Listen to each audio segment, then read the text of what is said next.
Good morning, everyone. Welcome to the Trade Ideas pre-market show for Monday, March the 27th. My name is Barry Anderson, moderator of your trading room. A couple of yeses to let me know you can hear me.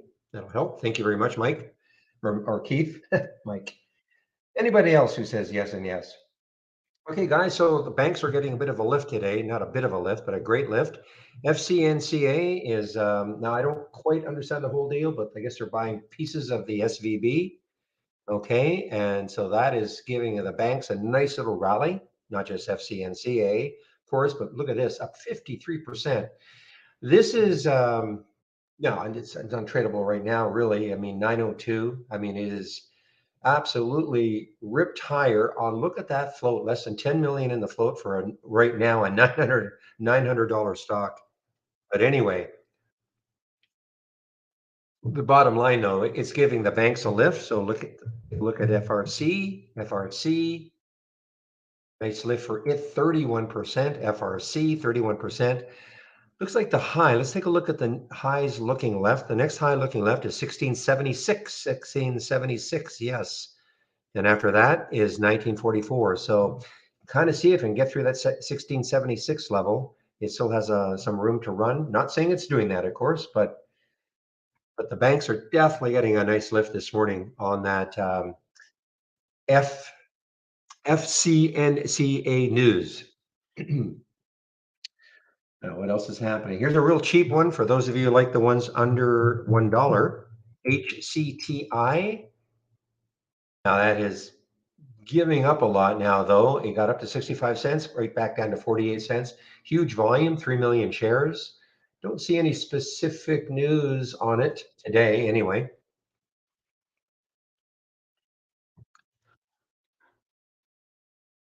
Roku.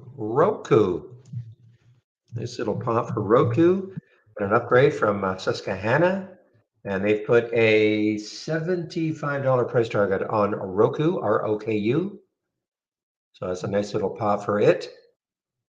Coming into the 200-day, I think 64.37. Yeah, so about $2 away from the 200-day moving average for ROKU.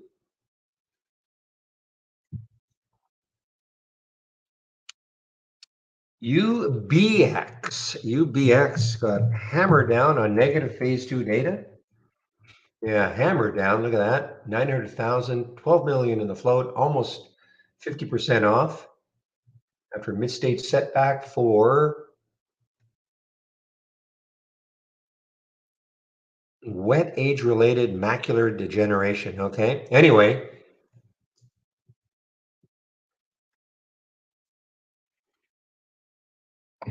this is an all-time low right now. This is an all-time low for UBX. MSGM, one of the few companies that release earnings after hours on a Friday, and that's what they did. Maybe hoping nobody would see it. Almost a lifetime low, gapping down 12%. Not very much volume right now. Not much volume, 17,000 shares, but they did release after hours on Friday. You can see the result. That's that mauve area right here.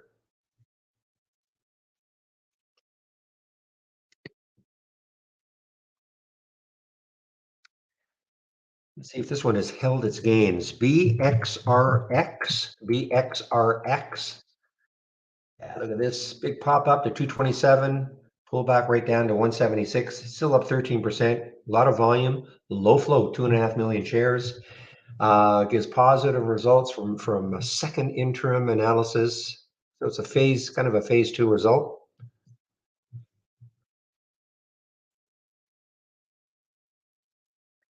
Now these are both BNTX released earnings this morning.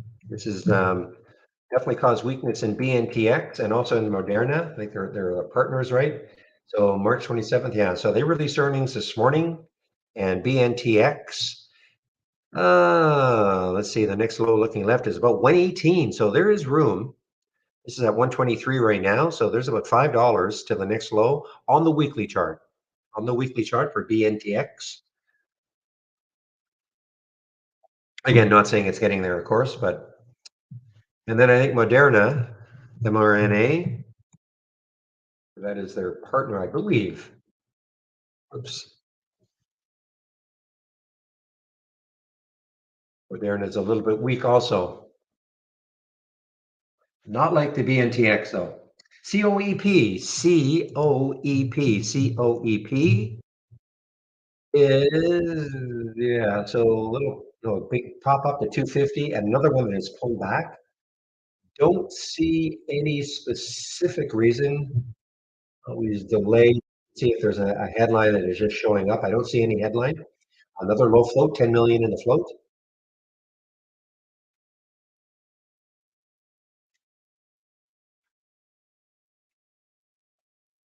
And PYXS. PYXS. I don't think there was any news on this one. Yeah, I don't see any news on this one. Decent volume, another low float under 20 million, 19.9 million. The next high is looking left around 280. But really, it's all about the banks this morning again, guys. I mean, the banks.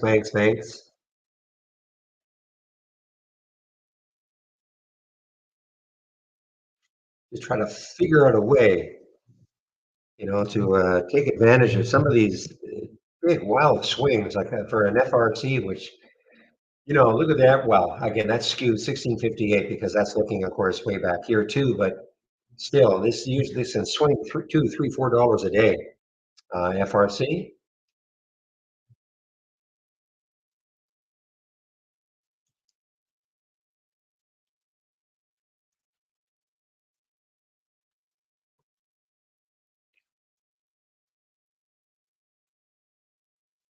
Suppose we should keep an eye on SQ just to see if any sort of a bounce in it. It's got a little bit of a bounce going on right now, but they're, of course, got absolutely hammered last week.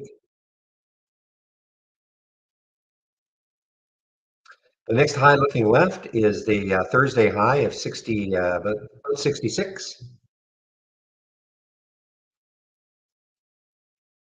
So the trade of the week is ASO. This has been a trade of the week in the past also. ASO, close to an all-time high. The suggested entry is 65.47. Okay, how you trade it, of course, will be completely up to you.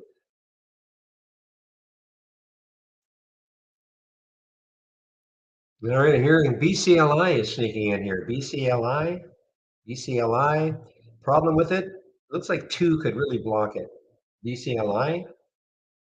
Brainstorm granted FDA AdCom meeting for ALS therapy. So that is the news on this one. I guess it just showed up. Actually, that's not true.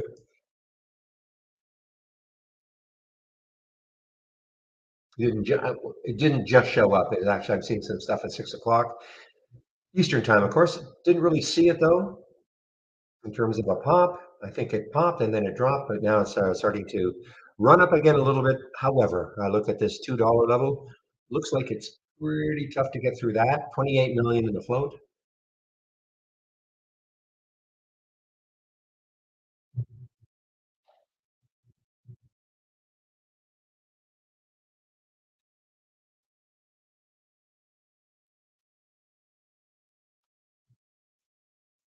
This is a potential buyout. I think they've received an offer. BJRY.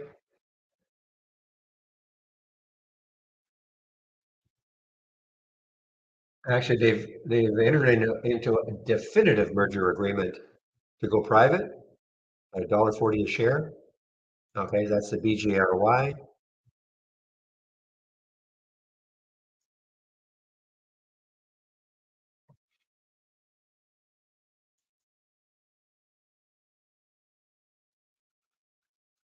This is the one. I'm sorry. This is the one that I was thinking of. This BLKB.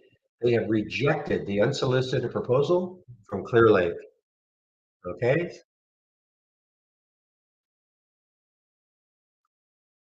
board of directors thoroughly reviewed and rejected an unsolicited, non-binding proposal from Clear Lake to buy them at $71 a share.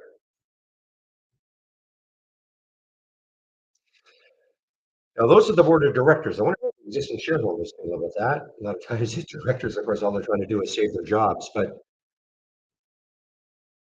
I don't know if I were an existing shareholder down in this level and somebody at 55 Somebody's offering 71. I don't know.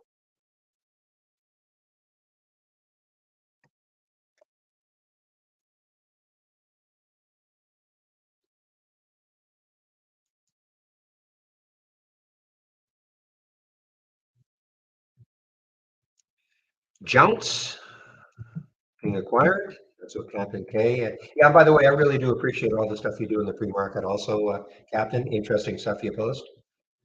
Acquired by Concentra Biosciences, okay, at $1.85 a share. Now, just in case you're wondering and saying, well, wait a minute, it's at 150 right now. Why don't I just buy everything I possibly can because it's going to be bought at 185? That's because it's entered into an agreement that 100, but it doesn't absolutely mean that it's going to happen.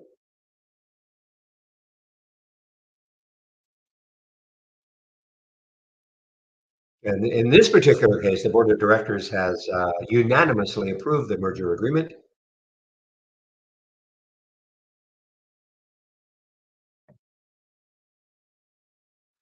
Is it all cash? Let's see, is it all cash?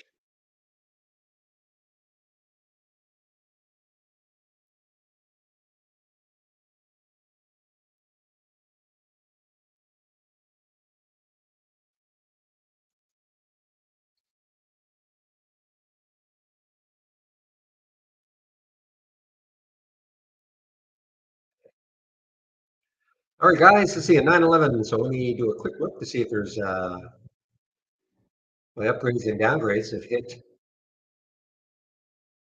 my email yet.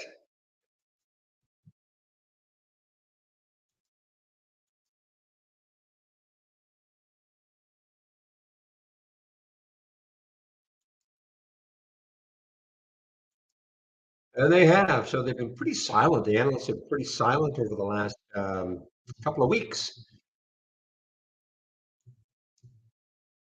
A few more today on the upside. Let me get them in.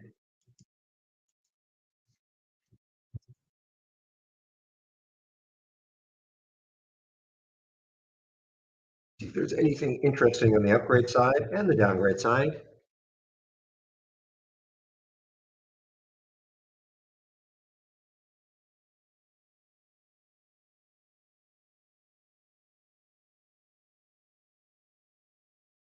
There's that upgrade for Roku from Susquehanna.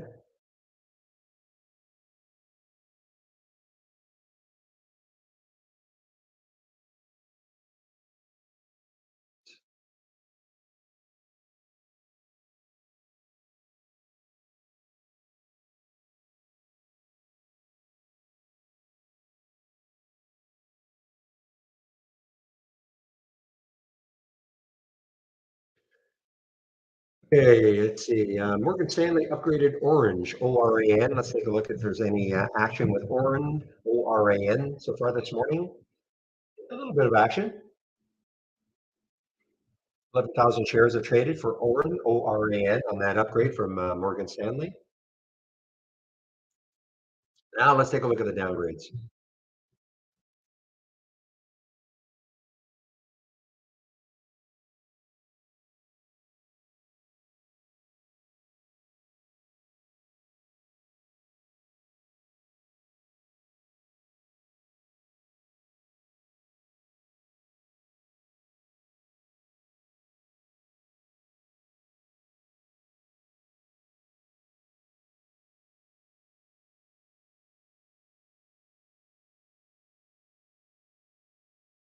And nothing, take a look at F Fiber, FYBR, another, that's a downgrade for Morgan Stanley. I'll take a look at that one.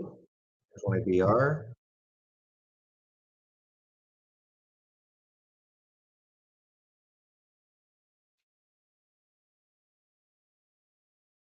YBR, let's see if there's that downgrade has taken effect yet. Yeah, a little bit. I mean, only 3,000 shares, but definitely weakening. FYBR on that downgrade from Morgan Stanley.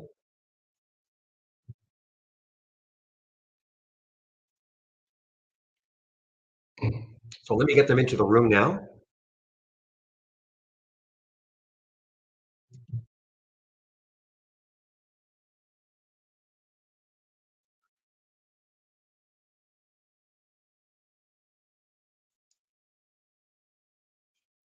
Yeah, I mentioned HCTI. As you know, Denver, I don't typically look at the stocks under a dollar, but it did pop up on a list. But it's pulled way back from 65 cents down to 49.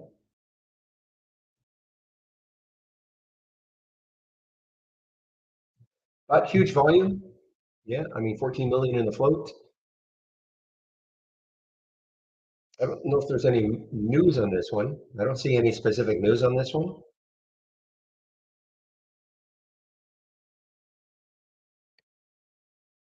One moment, please.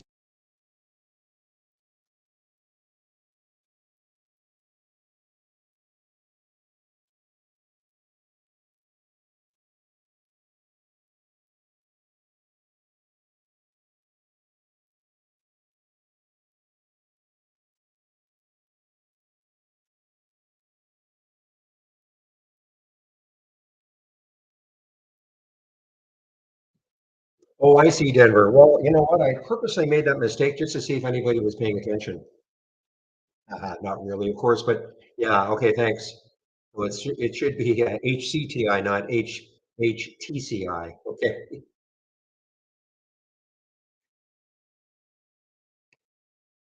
that's an old trick, Denver. See if anybody's ever paying attention, you make an intentional error. But I can't say that I did in this case. CCL, guys, this is actually an earnings play. CCL is an earnings play. Carnival. Um, okay, so nice pop actually, and more importantly, the 200-day moving average 959. So it's right there at the 200-day moving average. That is a CCL. Let's see what the other ones are doing. NCLH, NCLH. Let's see what NCLH is doing. Nothing yet. And RCL. Those are the three big cruisers. Yeah, so CCL kind of trading on its own right now in terms of a cruiser. However, another huge topping tail and now a big sell-off. I don't know if we can believe that. Yeah, I think we can believe that topping tail. Yeah, this is all over the place right now for CCL. All right, let's take a look at the major sectors. So I'm going to click on new and then dock from our toolbar, click on new and then dock channel bar and then click on show more. Get down to my sector status. Here we are.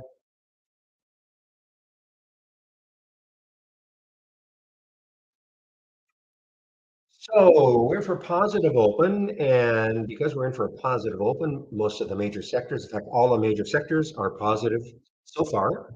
So what you're seeing here, this is XLE, this is the major ETF for energy. So when you see 100% in green, that means that every single stock that makes up XLE is above Friday's close. Okay, that's what that 100% means. And so when you just do a look at the rest of the sectors, there was not a weak sector to be seen. Now, let's take a look. How are they doing with respect to the 200-day moving average? See what they're doing now. XLE. Oh, yeah. So XLE still below the 200-day moving average. Retail, XRT, retail, below the 200-day moving average. I think there's only going to be, well, I know there are going to be two above, maybe three. Consumer staples, XLP. Here we go. So this one just is a little bit above now. Consumer staples just a little bit above the 200-day. Healthcare, XLV, below. So industrials should be above, barely above, but it is above. Financials should not be XLF. In fact, well, we know it's not going to be XLF. Now, consumer discretionary, this could be close or above. I'm wrong. Okay, I thought it would be closer. So consumer discretionary is still below. XLB. Yeah, this is still below. inching up. This could crack it today. And then these two should still be up. Though I think communications was getting closer. No, I'm wrong. So communications is still a very strong sector after being very weak for, when a lot of the other sectors were relatively strong. XLC was so weak, but over the last couple of weeks, popped through the 200-day moving average and continues to move higher. And XLK technology, the same thing. And you can see the 200-day. Where are you? There you are. So XLC and XLK. So there are now four sectors: XLP, XLI, XLK, and XLC, all above the 200-day moving average. So last week, at one point, there were only two were were communications and technologies. But now Staples has joined, not the company, but the sector, and industrials. And of course, why we talk about the 200-day moving average, it's probably the most widely followed moving average. So, to make it really, really simple, above the 200-day, above the 200-day moving average, strong, below, weak. And it doesn't matter if you're talking about a stock or a sector.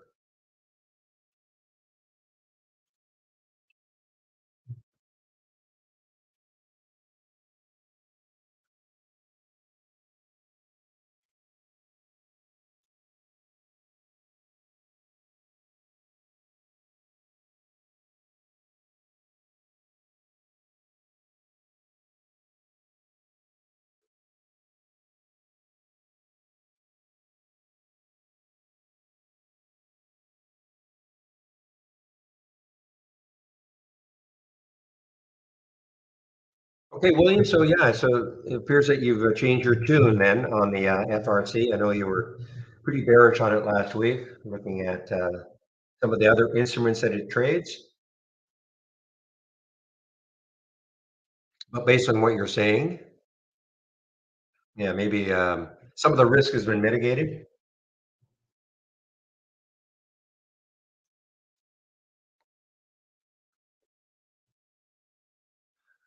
IMPP, haven't seen that one for a long, long time. 18 cents, really? Wow.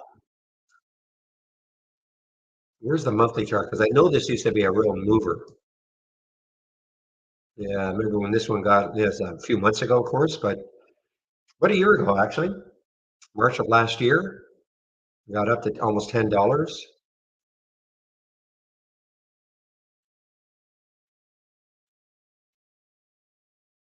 Now, when you say letting them buy,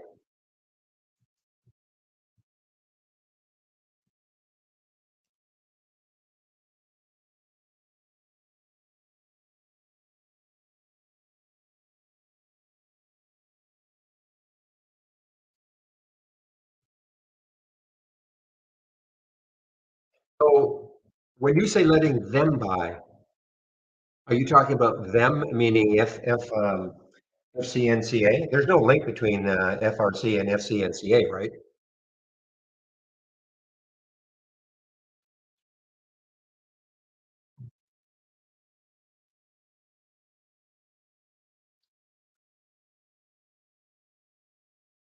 Um, oh, there is a link. Okay, okay, I didn't know that. So because this is called First Republic, this is called First Republic. So you're saying that so you're saying FRC and First Republic are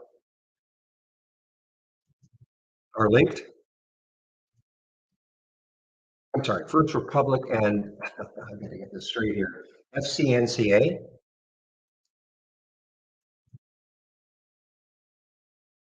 First Citizens and First Republic are somehow linked, or is there just another press release I'm missing that there are two different ones? Let me just see here.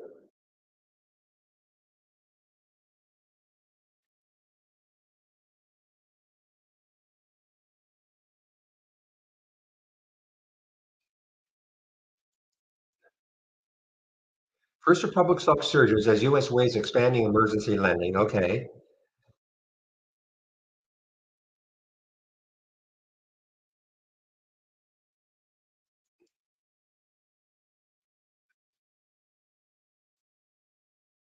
Yeah, I don't think it's well, I mean, look, I don't know enough about it, but I don't think this FRC and FCN, I hate those 5 letters, FCNCA, unless somebody can tell me that they are linked, I don't think it's the same thing. Okay.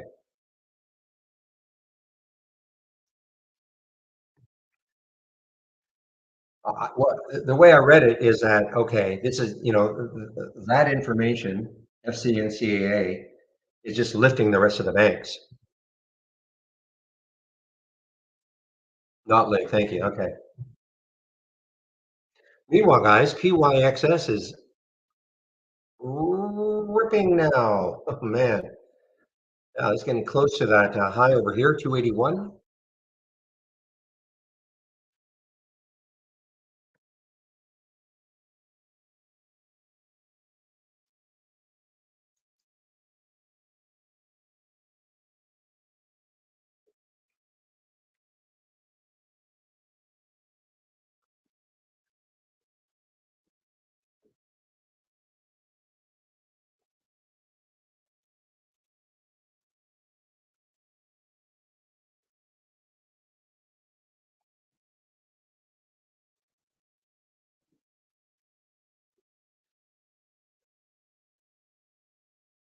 All right, guys, give me one moment. I'll be right back.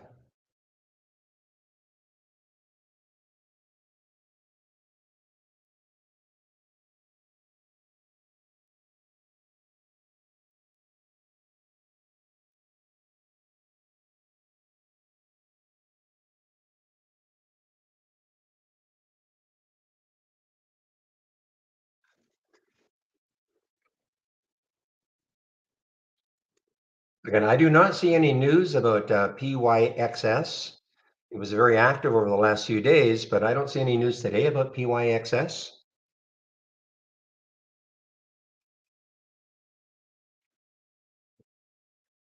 Okay, Mike C talking about BRD, that's birds, right? BRDS?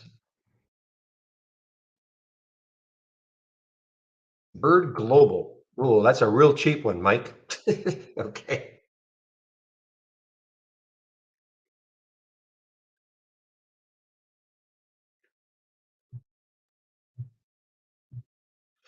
Yeah, so there's no news today on it. Okay, okay. Well, that might excuse me, that may make more sense. Insider buying. I don't see that news. I'm not saying it's not true, of course, but I just don't see it in my headlines.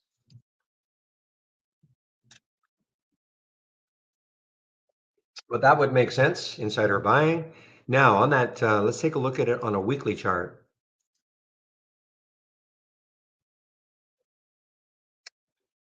Big area for to try to get through this 320 level. But if it can, back this weekly out a little bit more, 320, then the next high is around 360 or so. So it certainly has some room if it can keep the volume coming in.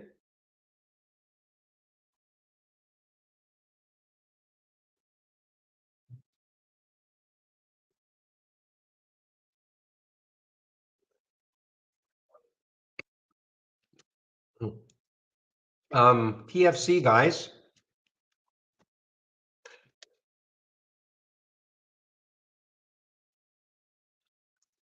another bank, of course, Truist. Boy, this is sort of interesting. I think the next high is around 36 for Truist. Thank you, William. Okay, guys, yeah, less than a minute for this to for the market to open. Let's have a great start to this trading week. And I typically do not trade in the first 15 minutes. I try to let things settle down a little bit before I hop in. That's just my style.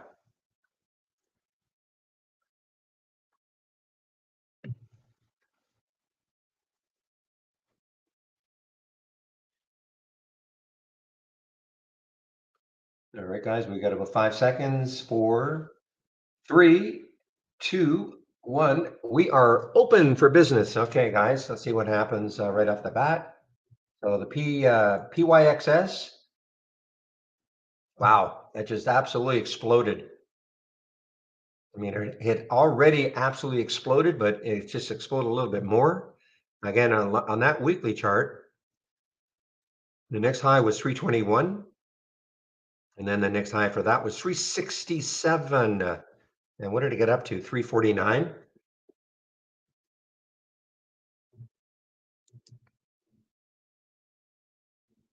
Okay, BXRX is on the move. It had a big pop pre-market up to 227, pulled all the way back down to 170. It is on the move again. Low float, 2.5 million in the float. Again, I point these out just because, some of you are a little more aggressive than I am. So if you're looking for an early morning mover, you don't mind taking trades right off the bat, fine. That's not my style, but that doesn't mean that can't be yours. UBX, yeah, good call, Mike. See in our YouTube room, a little bounce here for UBX now. A little bounce on UBX had negative news, negative phase two data for UBX.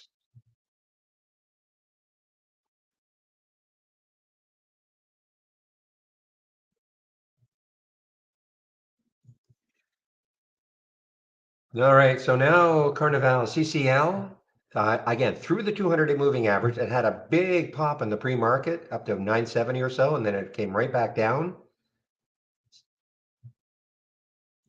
Did I mention this one, COEP? I'm not sure I mentioned this one, COEP. I know it was on my list. COEP.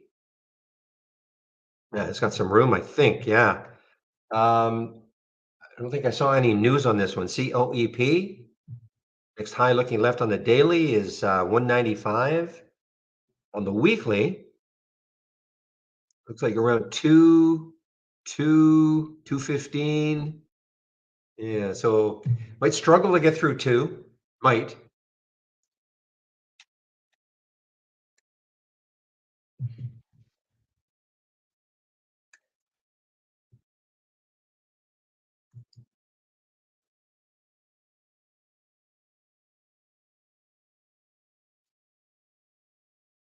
ONC, yeah. So, okay, there's another one that just got halted. Okay, so this is a reverse split. This is a reverse split for this BDRX.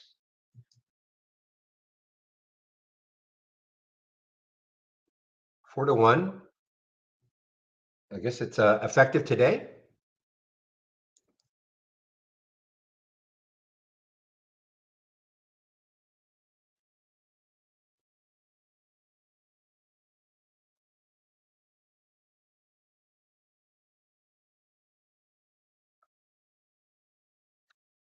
Okay, so market opened. That was up pretty strongly. SPY's up. This is, up a little bit.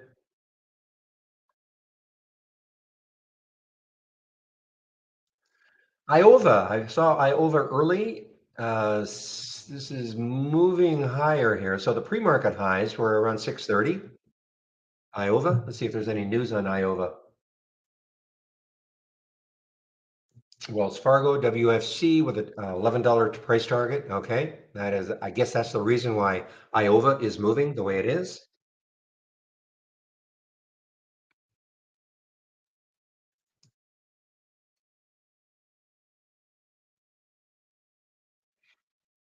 No, definitely moving on that upgrade by Wells Fargo.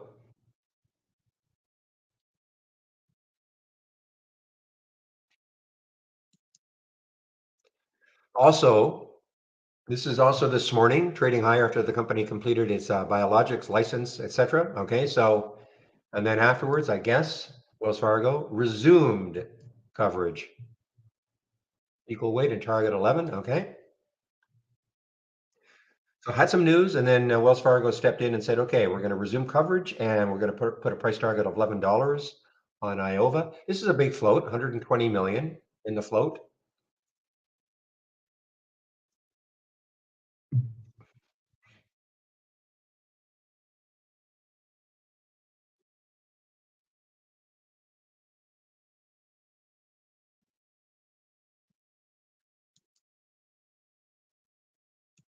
Meanwhile, COEP, boy, COEP, big important level for to try to get through this two. And then, I mean, I don't remember what happened. I can't really remember what happened here. This is back in October of last year when this thing popped up to 1220 that week.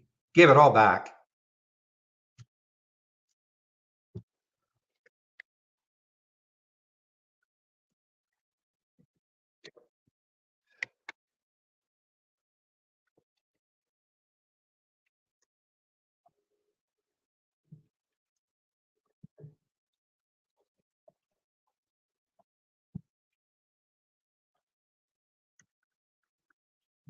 All right, so I've got KRE up here, the regional bank ETF. I think I'll put the SPY back up for a while and see if there's any disconnect. A bit of a disconnect. Flirting with 400 again.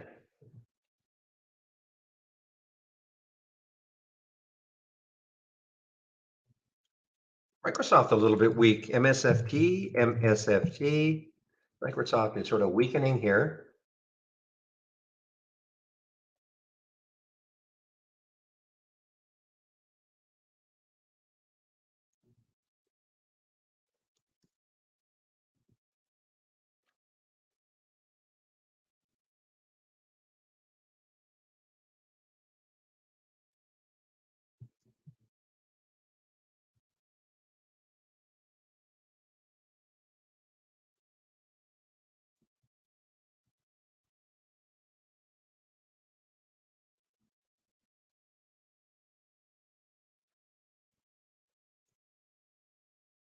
Oh man, okay guys, this downgrade has really taken effect. Shoot, should have kept a little more of an eye on this FYBR. Morgan Stanley downgraded, and with a target of 19, so sitting at 21 right now. A big break, all because of the downgrade, I think. I don't see any other news on it. Frontier partners with YouTube TV to deliver internet and TV experience, etc. But that has not helped. That news has not helped at all.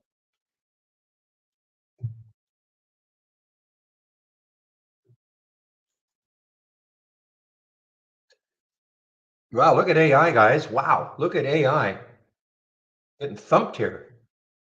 AI just getting absolutely thumped here.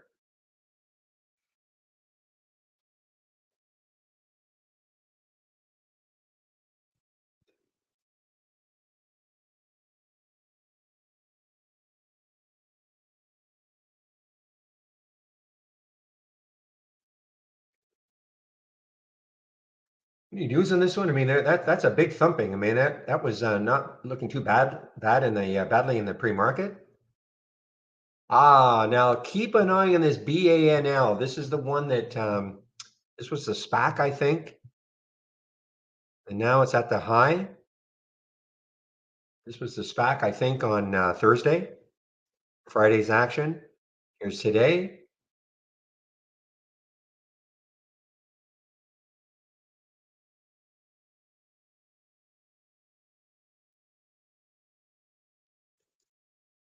Okay, maybe it wasn't. Okay, maybe this was not a SPAC. It looks like this was an IPO. Okay, yeah. So this was an IPO. This was not a SPAC. I'm talking about BANL.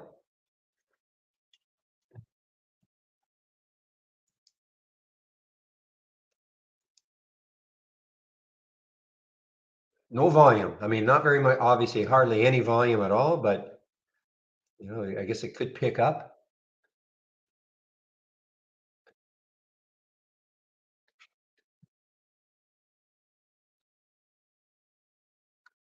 And it showed up on my price alerts, okay? Not because, well, just because I was looking at it as a price alert at $5, but I mean the volume is still very, very light.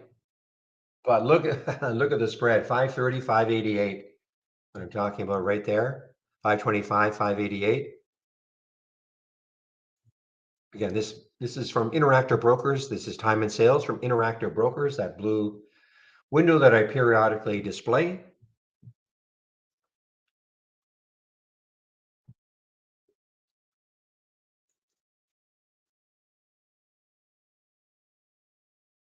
I'm surprised it wasn't halted.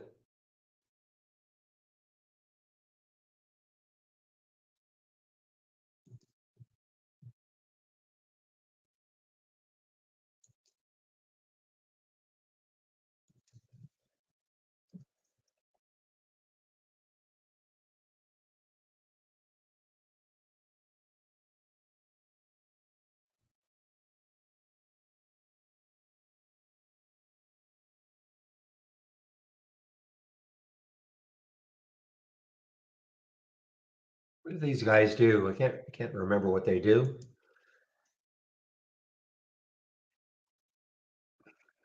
Okay, so they're out of Singapore or Malay. Well, okay, I shouldn't say that. Not 100% sure where they are.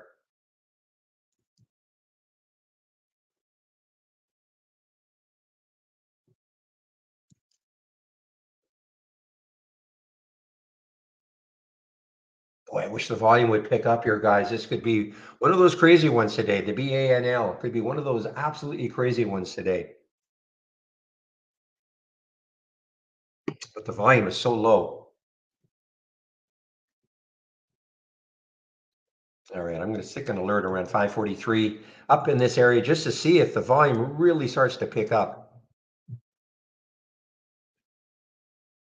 That's for the BANL.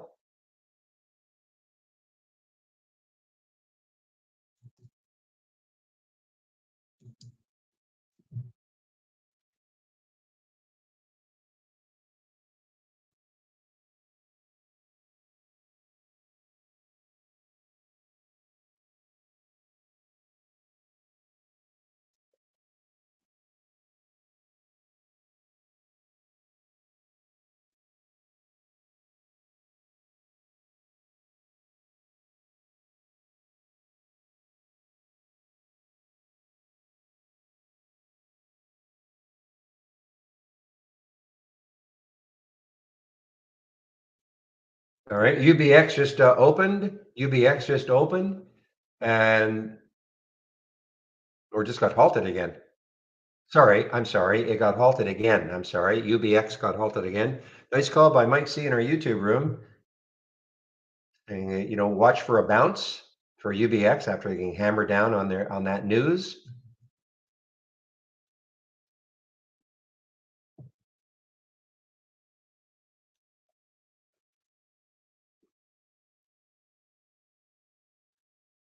And UBX halted again.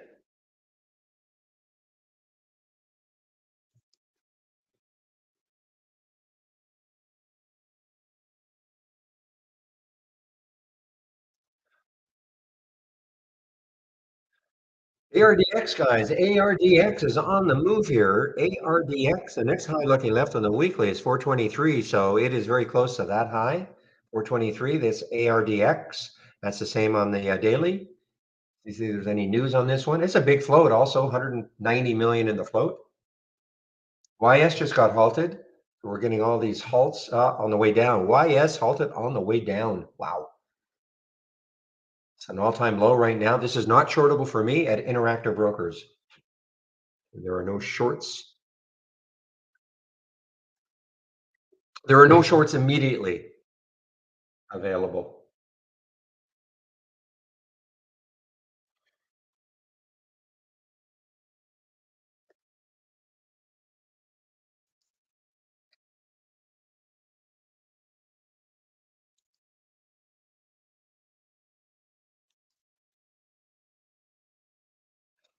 Here's another one, guys, on the move here. IoT, IoT. No action really in the pre-market.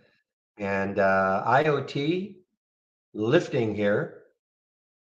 And the next high looking left is 1961. Yeah, 1961 is the next high looking left for IoT.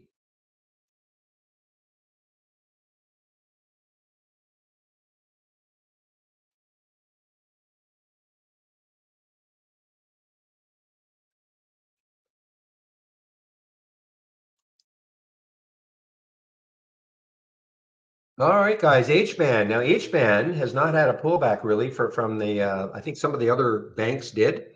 H-band, not really. And H-band, 1132, yeah, 1132 is kind of that area. I'm looking at a high here, but after that, wow, this.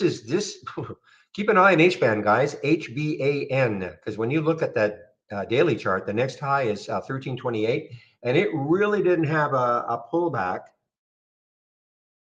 like a big pullback, like some of the other KRE stocks did. So H-band is there? I'm just looking to see if there's any specific news on this one. Not really, but it is very strong.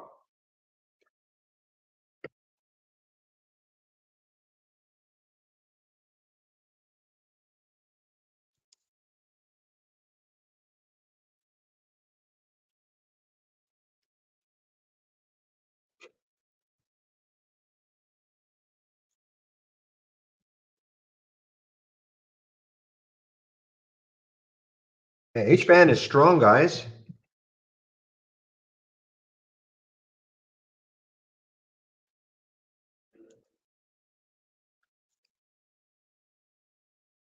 H-band is strong, guys. I mean, again, look left. I mean, it's got a ton of room, 1328. And with the market surging a little bit here, Kala, Kala. I see Shady is buying JAGX. Okay. Actually, it's an earnings play. It was another one of those companies releasing earnings after hours on Friday. No real reaction, but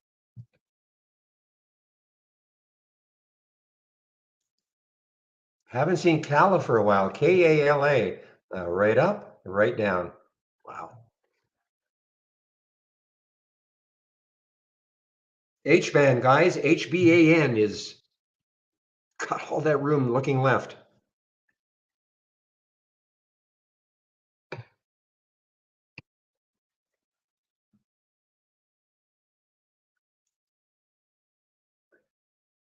Wow, look at that. I mean, this guy, Kala, up to 18 something, 1.34 million in the float, got up to 1834 and just a $2 drop like that. Ugly.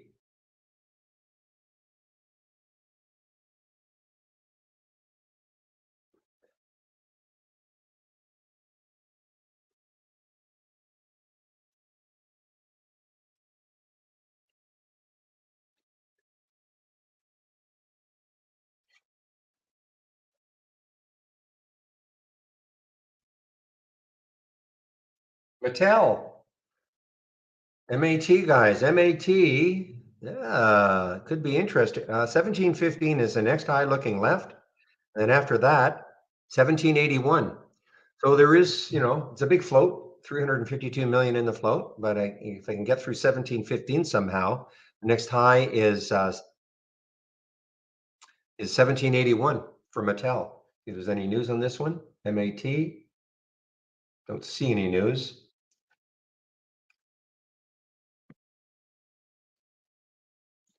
All right, YS resumed. YS resumed. A little bit of a bounce for it, but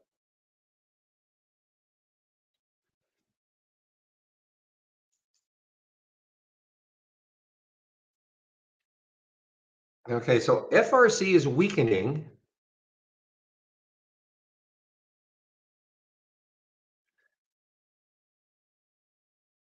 Underneath 15 now. Pre-market low was wow. Pre-market low was 1250. So FRC is weakening.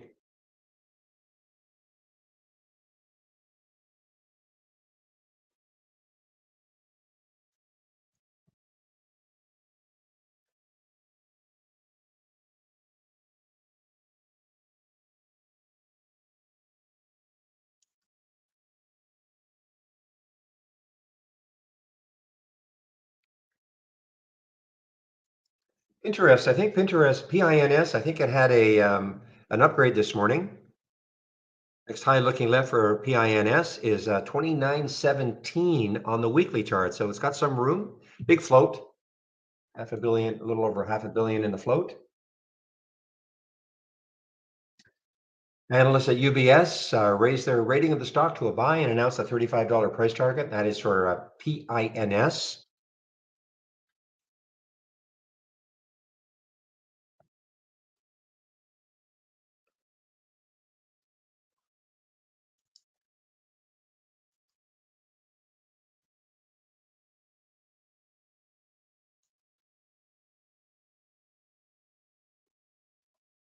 And there it goes, guys. PINS.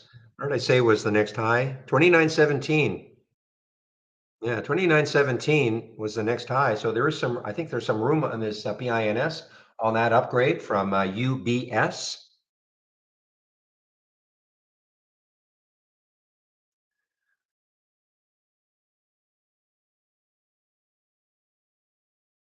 I wanted to get an FRC short. I missed it.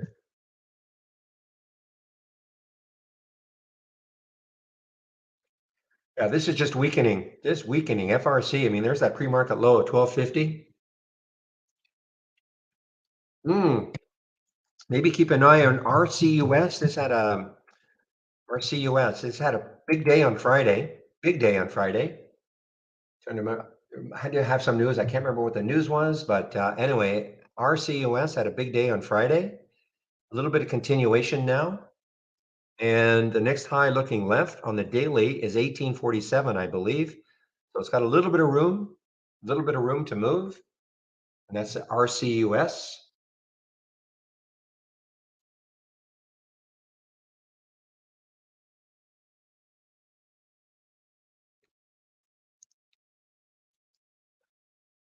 Oh man, this one won't die yet. SI, guys, SI had the big day on Friday. Big day. 217 was the high on Friday for SI.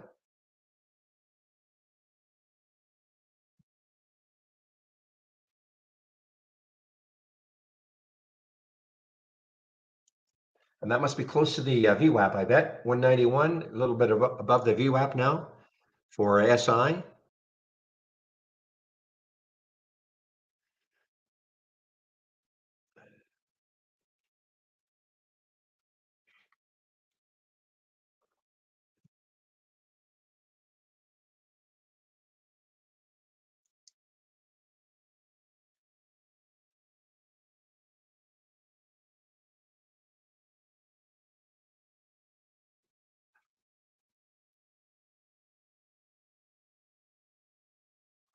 All right, SI on the move here, guys. Again, the high on Friday was 217.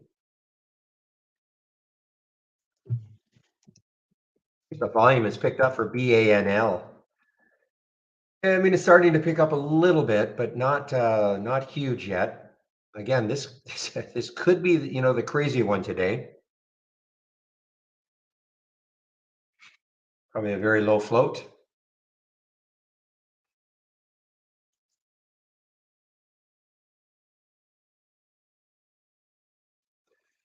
DKNG, let's see, next highs around that 1860 level, 1834, 1860.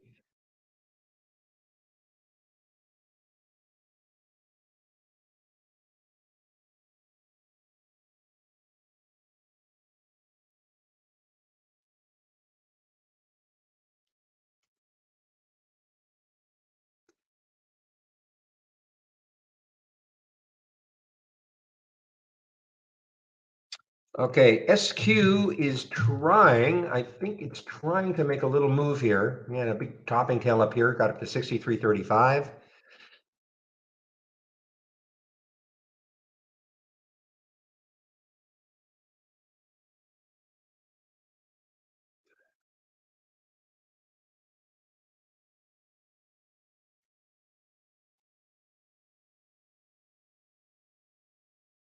Again, this is the one that Hindenburg thumped on Thursday, right? Thursday, yeah. They came out with their scathing report about SQ on Thursday. All right, well, regionals are now starting to give it up. Even H-band. H-band was pretty strong compared to the rest of them, but it's giving it up too. Get KRE back up here. I know Shady is short KRE.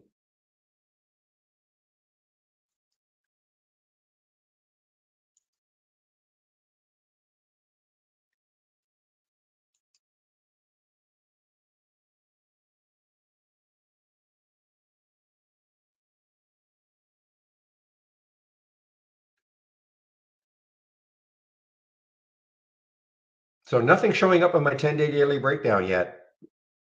And only one Mattel showed up on the 10-day daily breakout. MAT, but the next high looking left is 1715, and then after that is 1781. So I mean, it's got room if it can take out 1715. That is Mattel, MAT.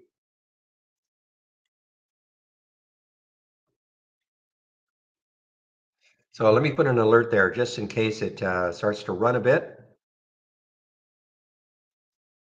I think that's where it got to also. High of the day was high of the day was 1709, and again, it's got to take out that 1715. Then it could run a bit.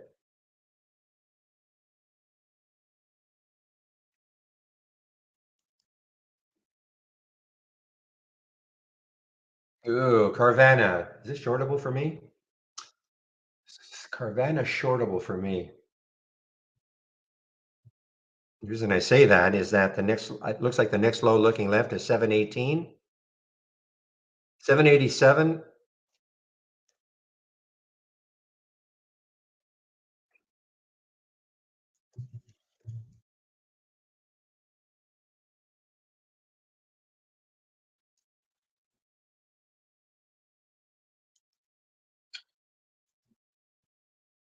Ooh, I think there are shorts available. I think. Oh yeah, lots of shorts available for Carvana, CVNA, for me anyway, at Interactive Brokers.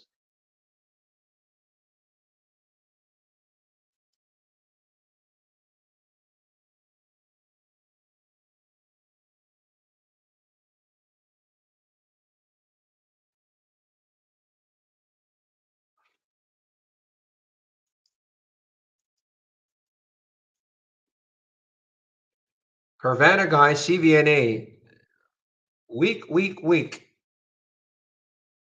707 is the next low looking left. Market is weak. KRE, well, KRE is weak anyway. Let's take a look at the SPY.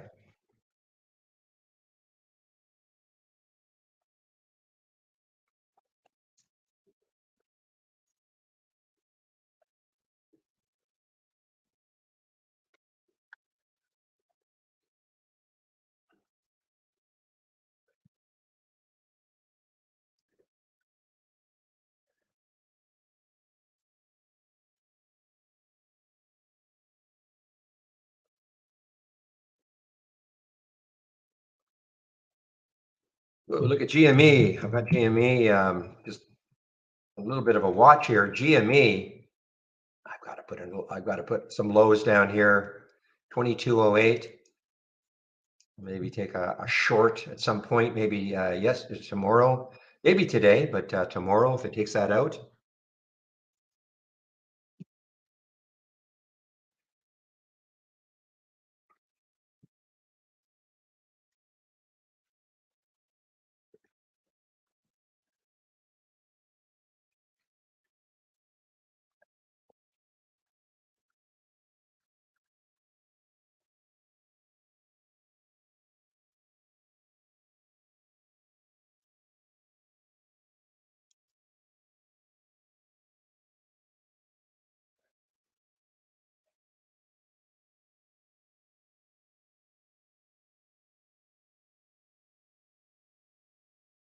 GME really giving it up. This might happen today.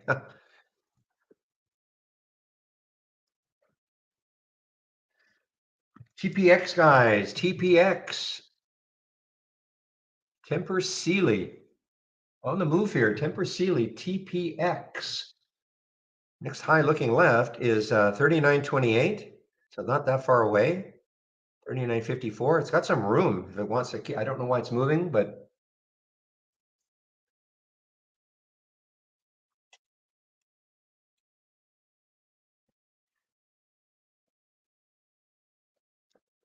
man, I missed just a great short on FRC. Missed out. Around here, I was looking at that 15 level.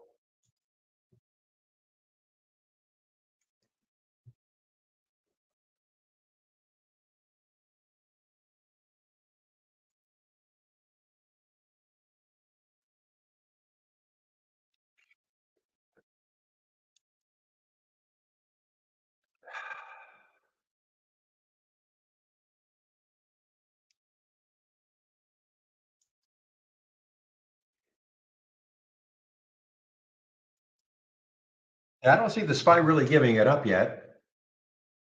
I mean, not in any big way anyway.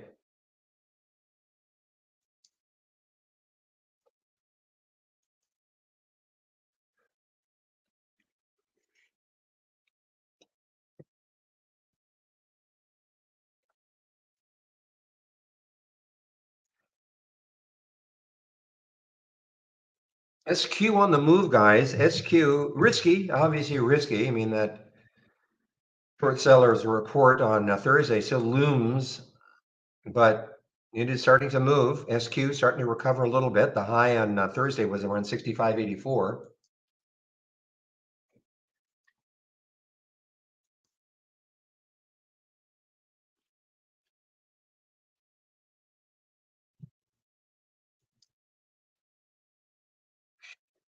Well, look at this SI.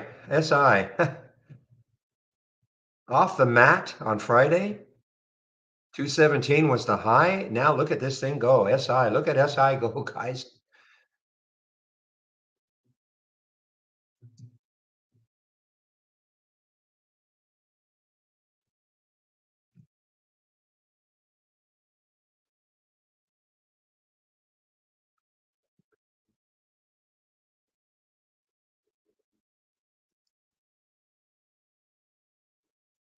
REV. Now, is this a, no, okay, this is probably one of these, yeah, another SPAC going crazy, guys. REVE. Who are they going to be?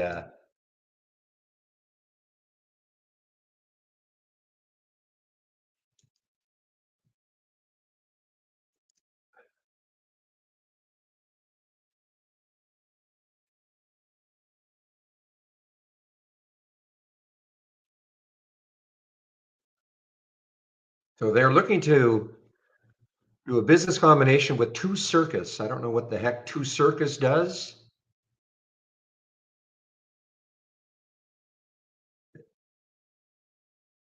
Two-bit circus. A two-bit circus. Los Angeles-based experiential entertainment company. That is what Two-bit circus is all about. Okay, so that's who they're doing their business combination with, and that is REVE.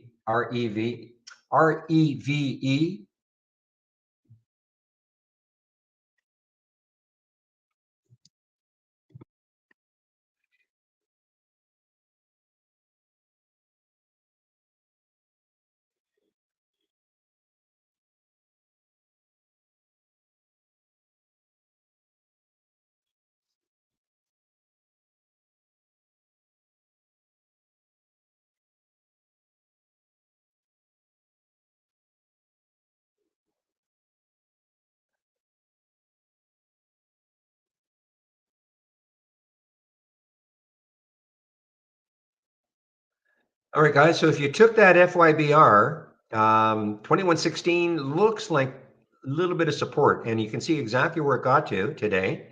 Got down to 2123, and that looks like a little bit of support for FYBR. And that is from the AI. Had the downgrade this morning from Morgan Stanley. They put a price target on it. 19.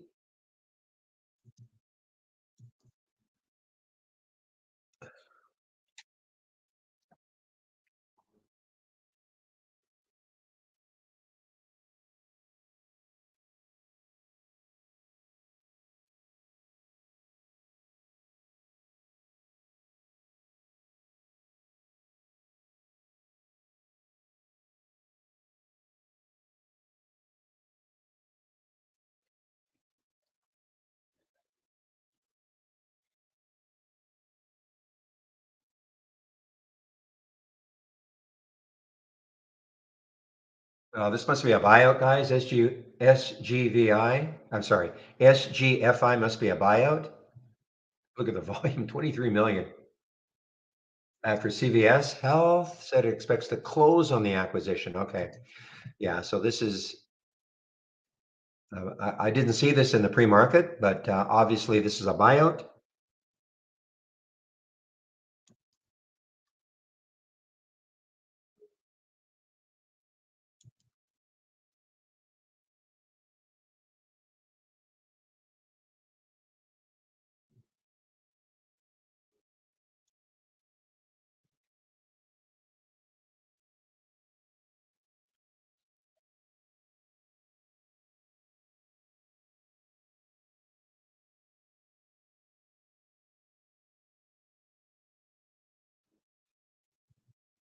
How's the trade of the week doing? Probably ASO. Did it trigger? ASO. No, it did not trigger. The trigger was 65.47. Remember, we don't count the pre-market, so yeah, so 65.47 was the trigger. It did not get there.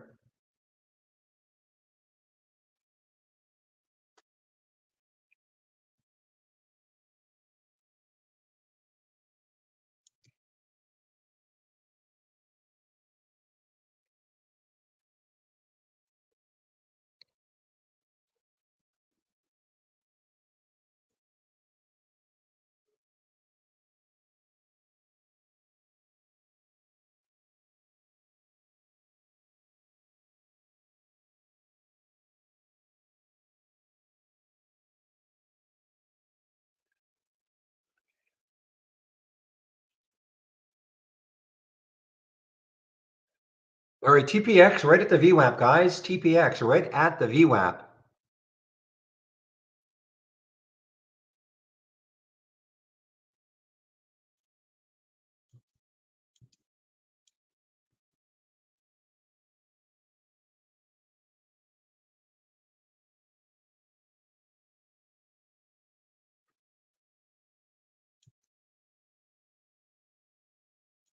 Very quiet day on the breakouts on both sides. The only one it hit was Mattel. I don't think it really did much. Yeah, 1702 was the alert. Is at 17 right now. Again, the next high to get through with it, I think I do have an alert set at 1715 in case it does take that out.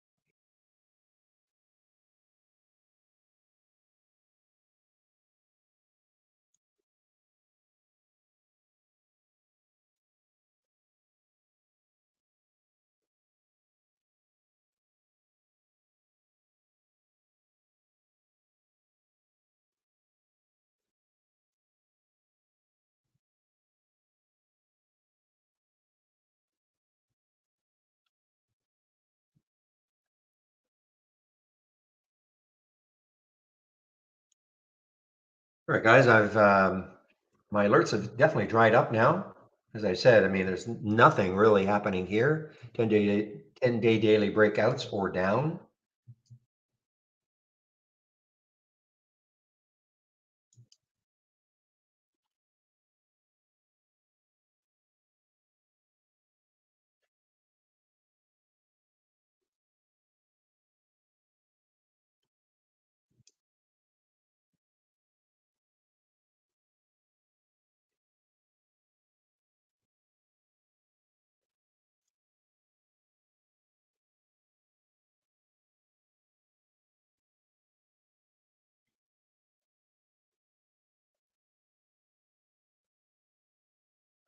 SQ, guys, is on the move here. SQ is on the move.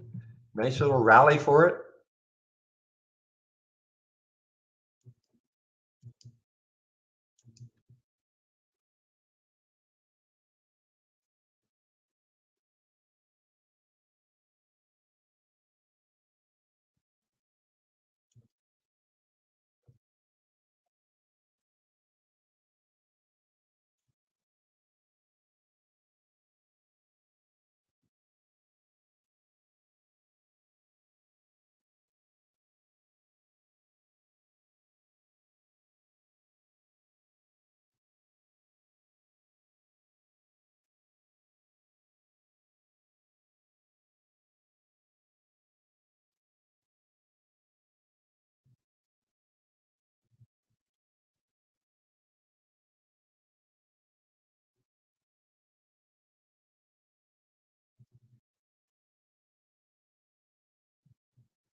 Yeah, SI, my goodness, SI is on the move still, guys. SI, super recovery now. Second day.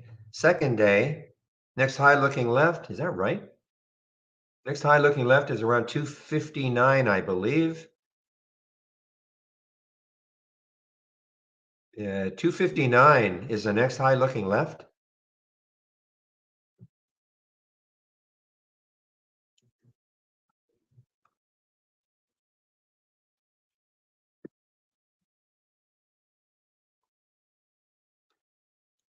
I don't think SI is shortable for me at Interactive Brokers. Oh yeah, 87,000 shares available. Not saying I want to short it right now, but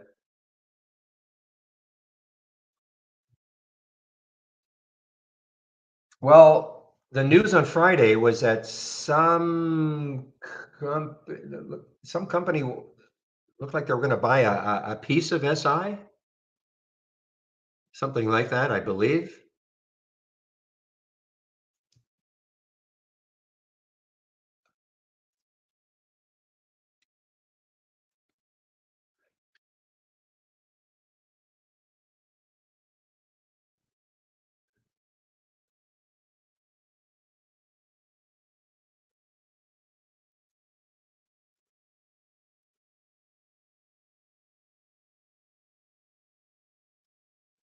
Let me do a quick check, Todd, see if I have a problem loading from the cloud. Anything? Let's see. I'll go my docked. No, not me anyway. Not me. That loaded instantly from the cloud for me anyway.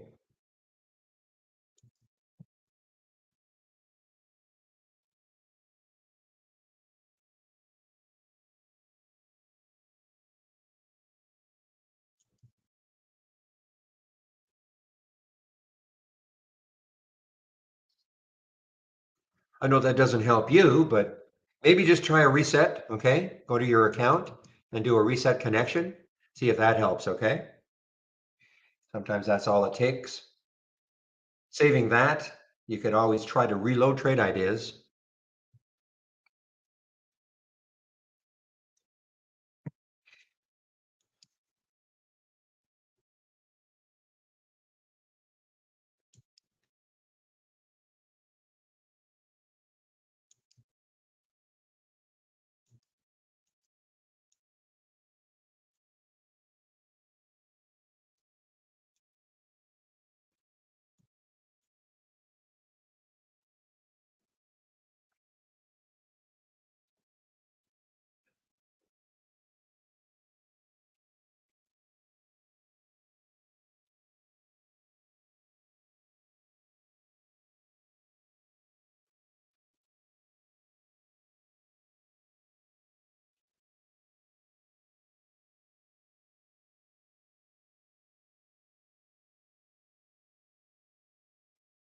Well, nothing's stopping SI yet, guys. Nothing is stopping SI. Those of you who remember, who can go back, I think the Silicon Investor is it still around? That was one of the very, very first forums for people to exchange ideas about stocks. And of course, SI. I don't know if it's still around.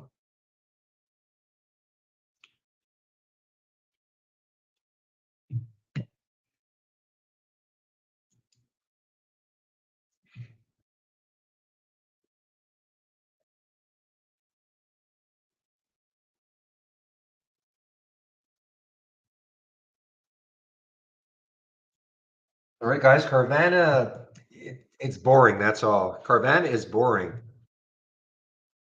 CVNA is just kind of boring.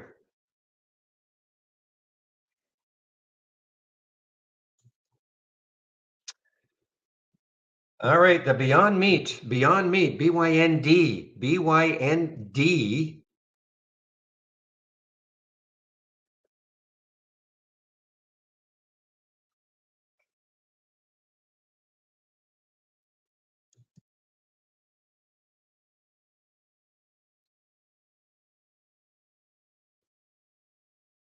I still call them threads, Rob.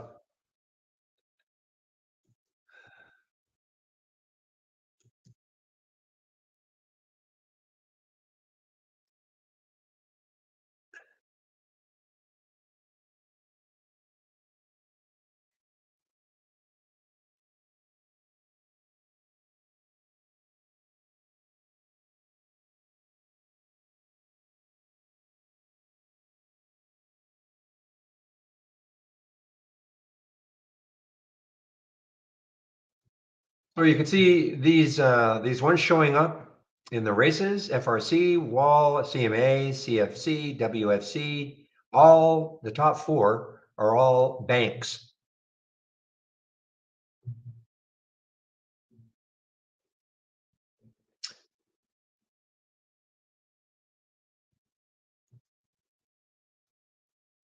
Yeah, if you can believe it with Silicon Investor, this is a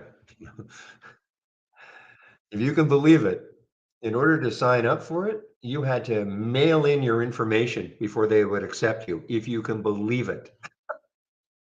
That's that's back in the late 90s. They wanted to make sure you were serious.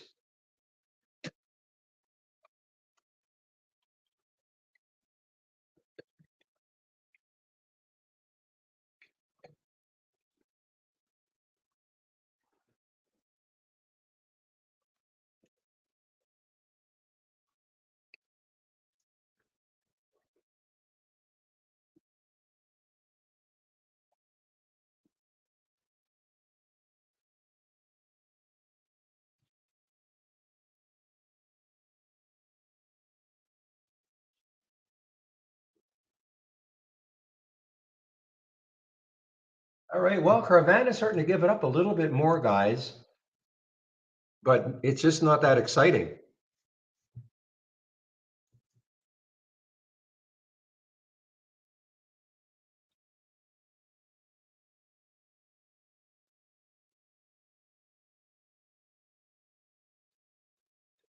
Yeah, I mean the fiber FYBR, I mean it got down almost to that low here, 21.21, and the low, yeah, 21.23. So I mean it almost got right to the penny of the low on the weekly chart. And that's where it kind of bounced. So what it does from here, question in our YouTube room is will this bounce have even a more of a bounce?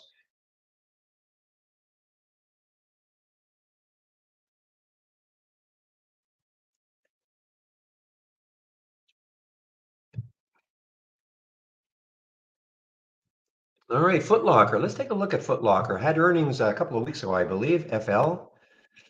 Yeah, on this day right here, look at the reaction. A huge move up and then just sold off completely. That was Foot Locker. That was its earnings day. And since then, it's been moving down. Yeah, would really have to take out 30, take out 40 before it could really get going again, I think.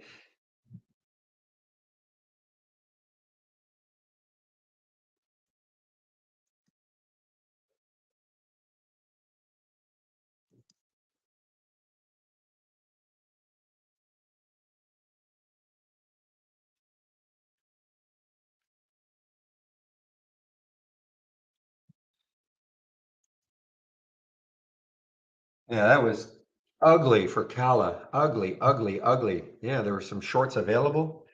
Had the big pop to 1834, dropped $3 now from that initial pop.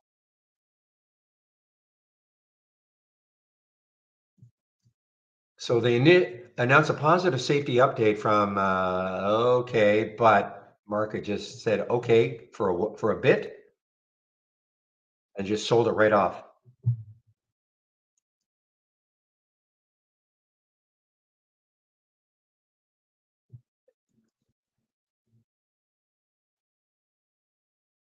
Yeah, Pinterest did not take out 29, really? PINS. Briefly it did, but and there is the VWAP, 2881 is the VWAP, so it's just sitting at the VWAP right now for PINS. Very slow, boy. I mean, in this, the 10-day daily breakout and the breakdown, usually you get, two or three in each by now. It's a very slow day.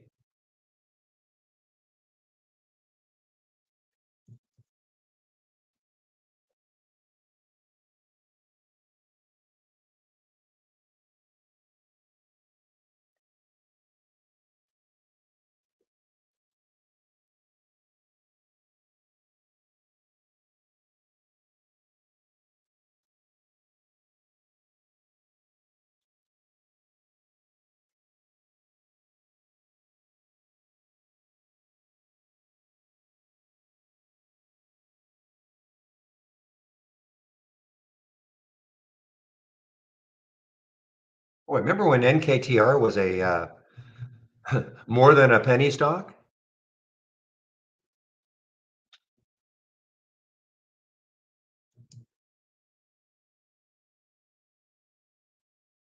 Mattel is just hanging around that VWAP, guys. 1695 is the VWAP for Mattel, MAT, just hanging around.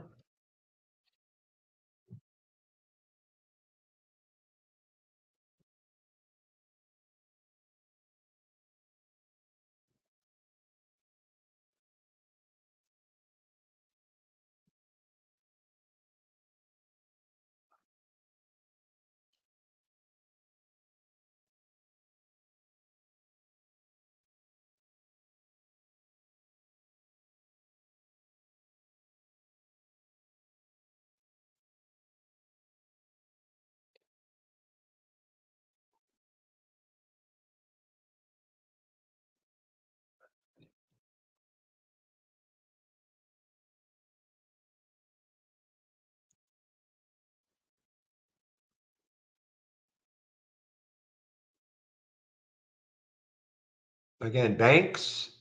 There's Para. Let's take a look at Para, P-A-R-A, Paramount. Well, I mean, it's got some room. 2143 is the next high looking left or so, 2144. But it's got to get through that whole number 21, which I have here we go. But FYBR just showed up on the 10-day daily breakdown. The issue with it, the issue, 2121 is that low. If I can take that low out, 2083, hmm,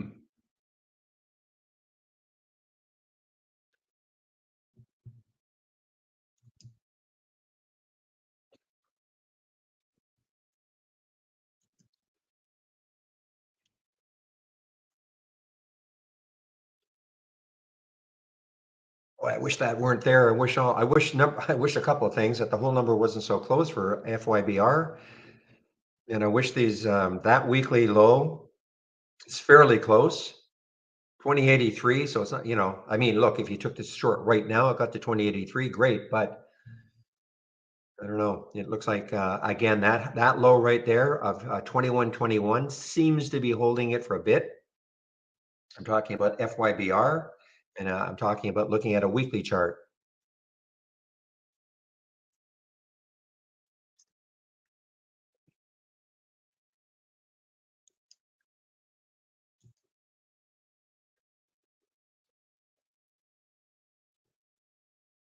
Okay, I have to put an alert right around. Gonna put an alert around 2096 for this FYBR. It had the downgrade. I think a $19 price target put on it by Morgan Stanley. The reason I pause,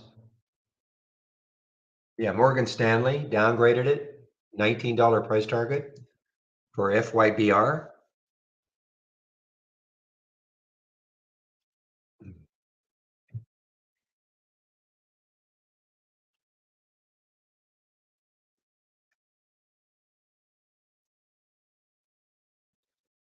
Carvana's starting to move now. CVNA starting to inch its way down. Again, has that next low looking left at 718.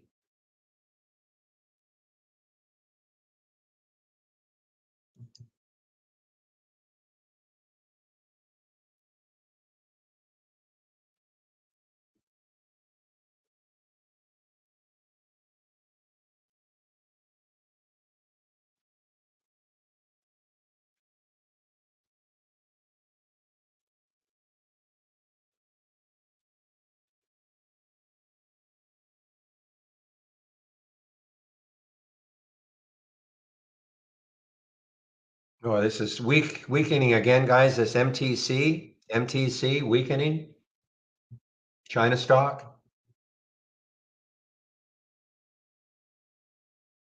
I mean, look, if it takes out two, I mean, the 200-day moving average is 172, so there would be a little bit of room.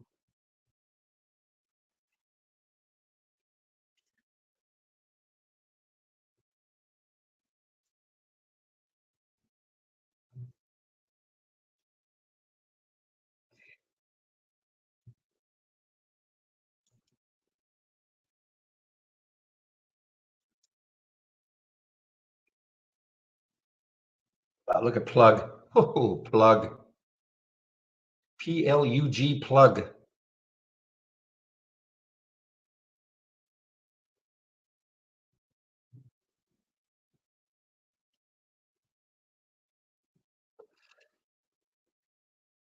Where's the next low looking left? Boy, it's hard to find it. Next low looking left on the weekly chart for plug, 1073.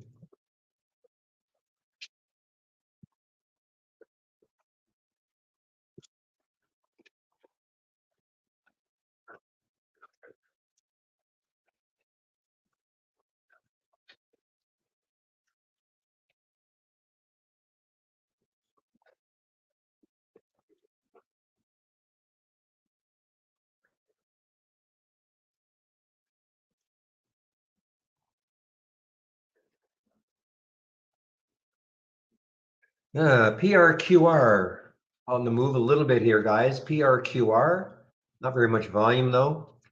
Next high looking left at 374. After that, 385. Yeah, just too much resistance in my opinion. Not that far away for PRQR. And this is shortable for me at Interactive Brokers.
Oh, look at GME, guys. This is really starting to give it up.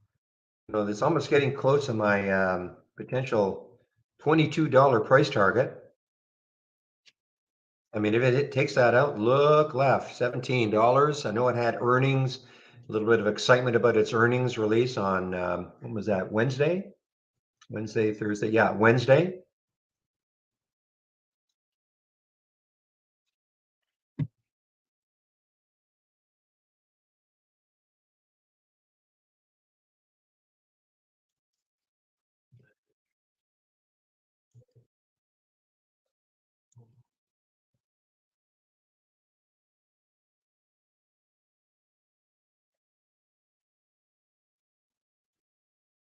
UBX, okay, so UBX, after that pop, big pop up here to 271, now giving it up, UBX.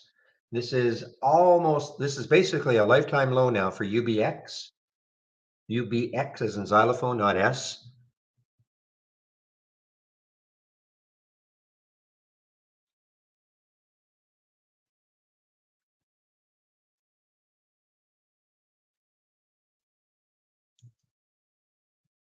So William, has your opinion reverted regarding FRC now that you know it's not that bank? Reverted to what you were thinking last week? Okay.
Schwab, US REIT. Okay, it's not very much. Well, a lot of volume. This just showed up on some crazy little scan I've got.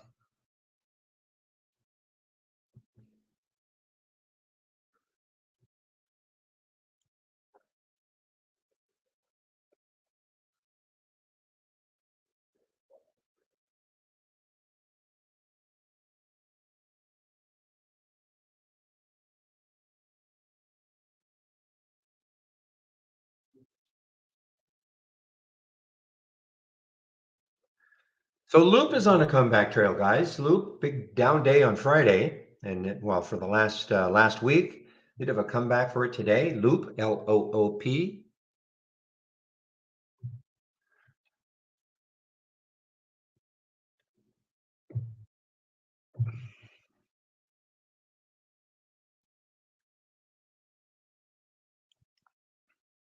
Yeah, look at that fiber, guys. I mean, yeah, it just that little low just held it on the weekly chart.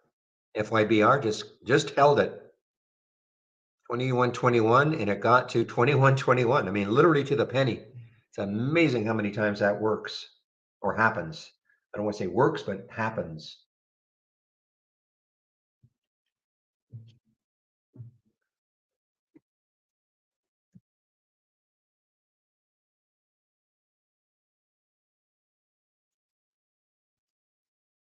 Wow. Okay, the next low looking left for FRC is 1174. This has lots of room underneath.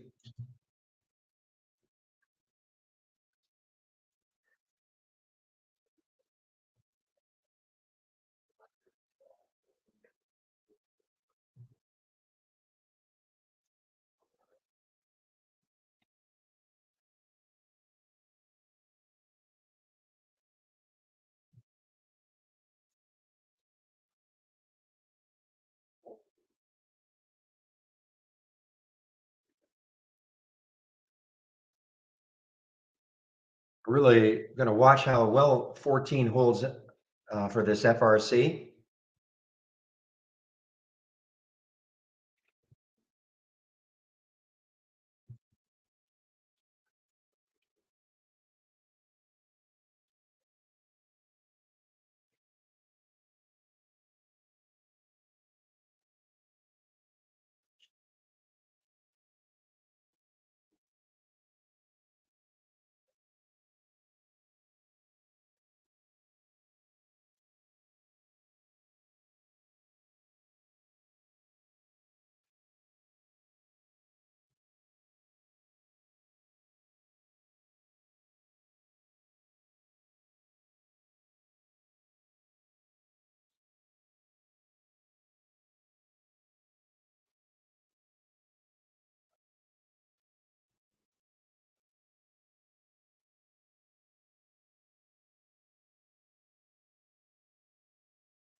All right, guys, 14 seems to be a bit of a resistance area for FRC.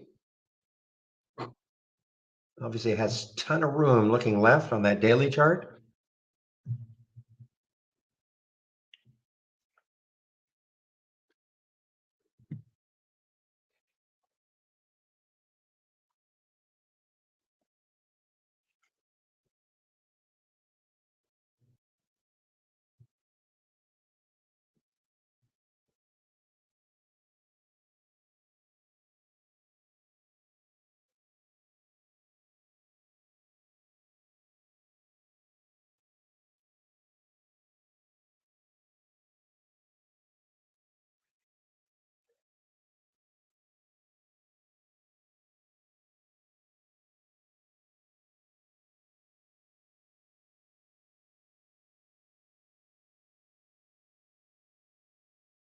Or not. Well, 14, I mean, it's really struggling right around 14, FRC.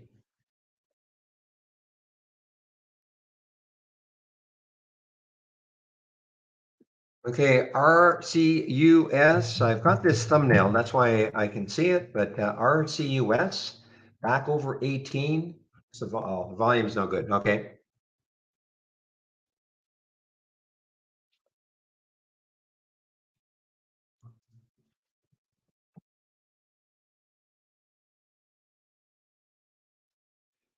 All right. So the volume is picked up for the BANL, but it's still underneath 5. I have an alert set up here around the 540 mark. Let's see if it has any sort of legs later on in the day.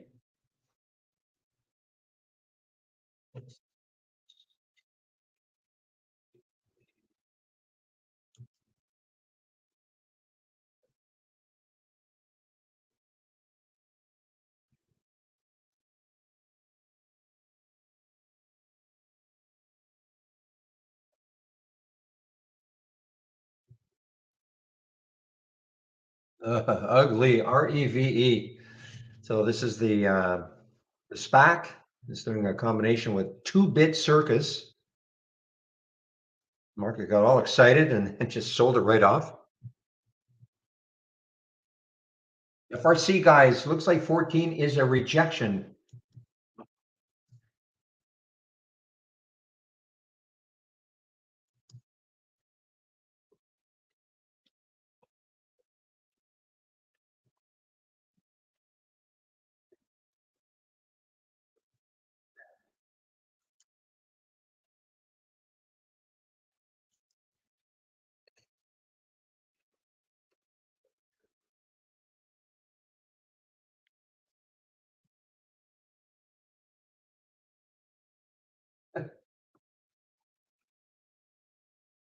We have another, okay, this is REVU, REVEU.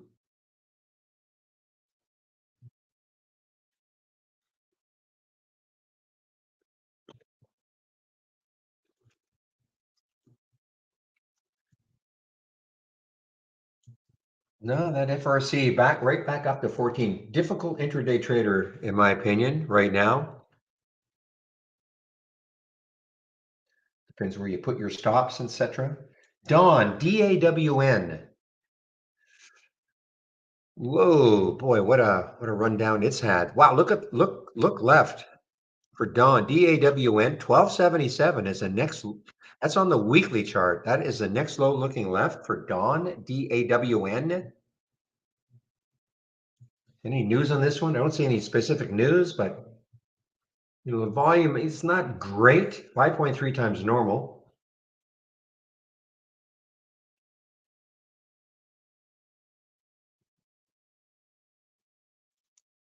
As opposed to Gabelli Equity Trust. Never heard of you. Showing up in the momentum up scanner.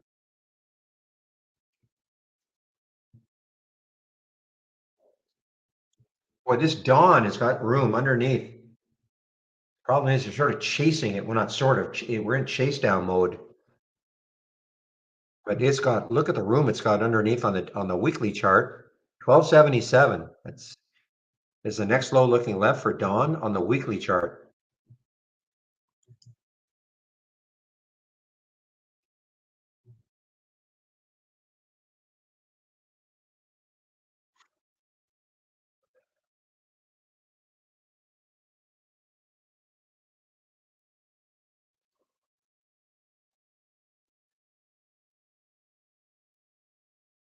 Not showing up on the 10-day daily breakdown for a couple of reasons. The relative volume has to be 8, and the minimum volume traded has to be 500,000. So that's why it's not showing up on my 10-day daily breakdown. It might show up later on, but by that time I might be a little too late.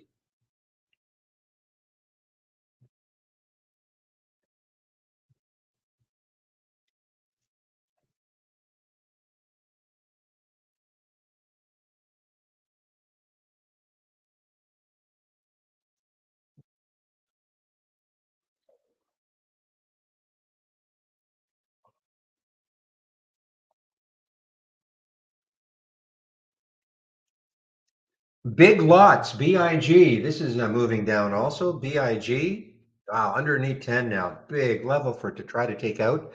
Next low looking left is 978. This is basically an all-time low, guys.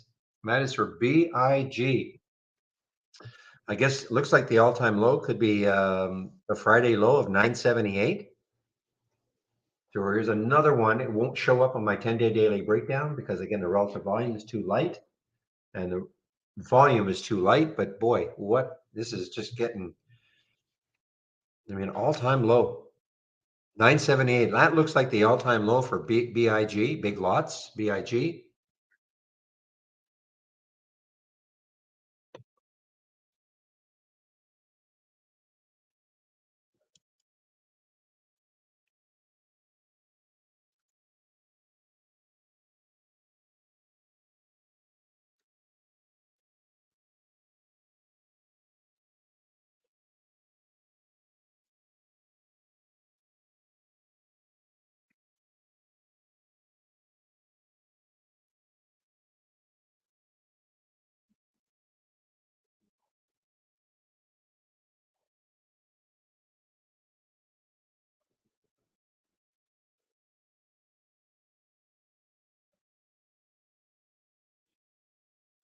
Microsoft is weakening, guys. Let's take a look at Microsoft, MSFT. I don't often look at Microsoft, but excuse me, the next low looking left, 274, so they say 275.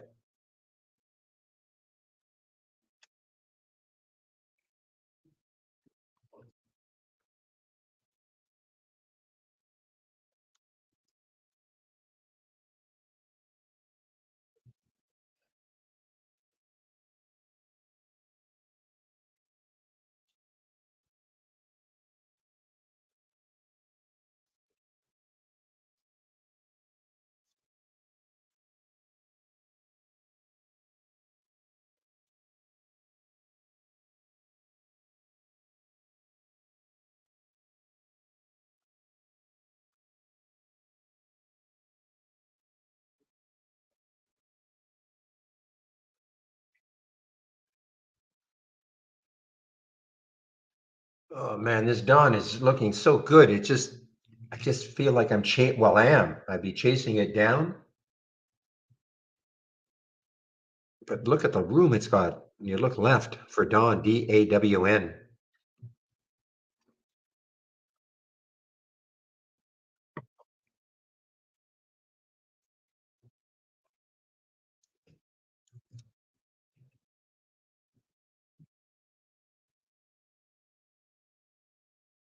And of course, the market continues to weaken here. Dow is still up, but has given up quite a bit. NAS has just gone slightly negative. SPY is just barely positive.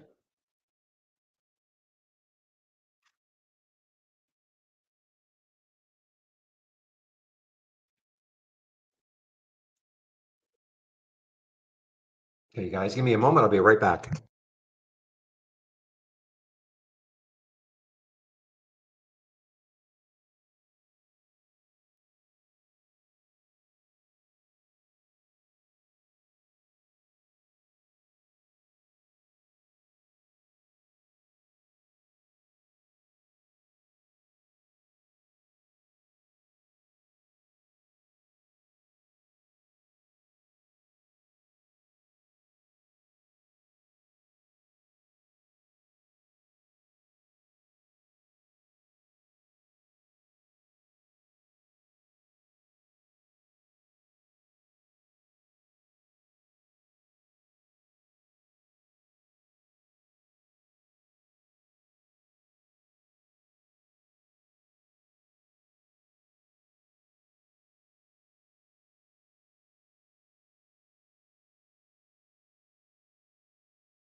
All right, guys, I'm back. Yeah, look at FRC, a tough one, boy.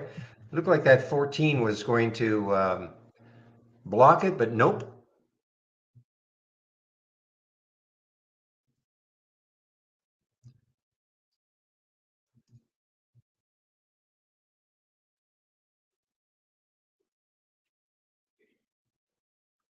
Hmm. Okay, guys, FYBR right back down now. FYBR right back down. And it's right again at that 2121, which is the low looking left on the weekly.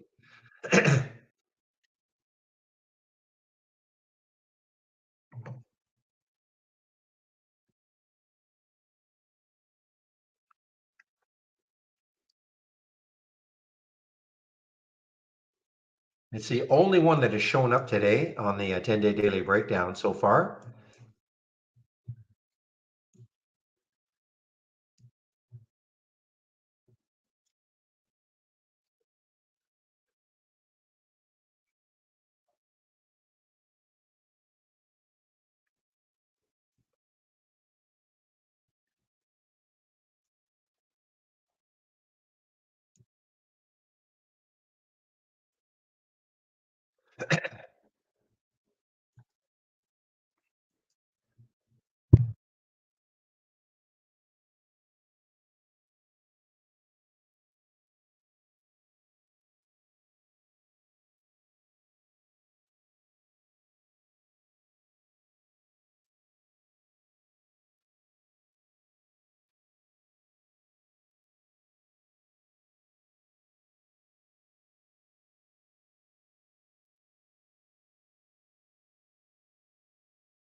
Guys, TPX underneath the view app now. TPX underneath the view app.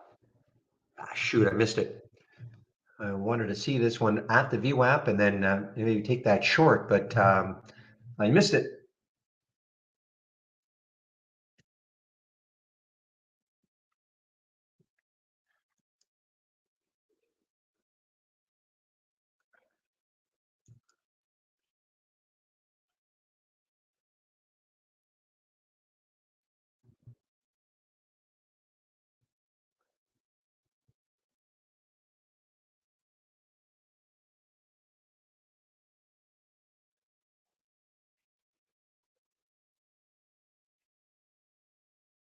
Boy, this FYBR, guys, this FYBR, very interesting. It takes out that 2120. It still has to deal with the 21 and then deal with the next low, which is 2083. But it had the downgrade to 19.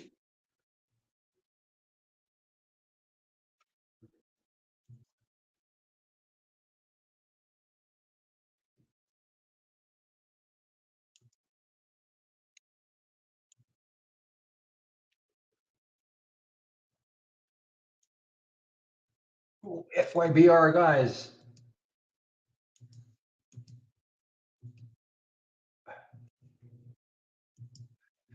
Just barely 10%, just barely 10% down now.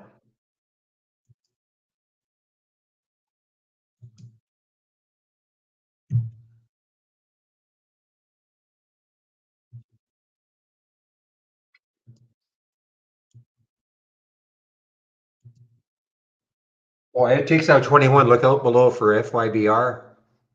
I know there's a little low at 2083, but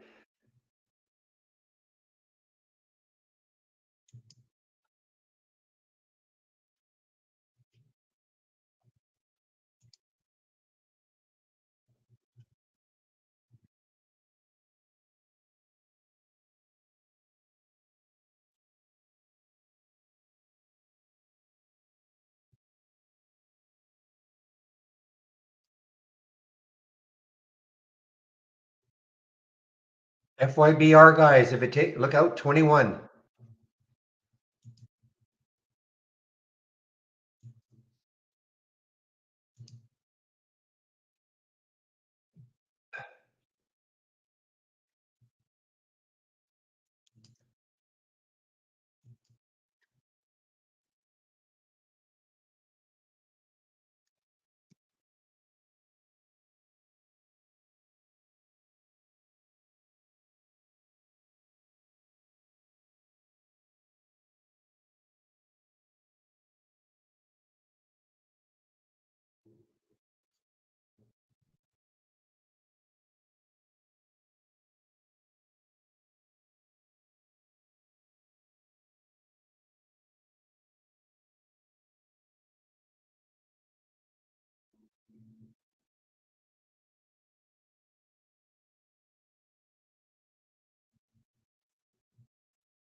Okay, guys, I mean, the FYBR, I mean, I'd love to see it get down into the teens or the low, right near 21 and see if it can take out 21 in a big way.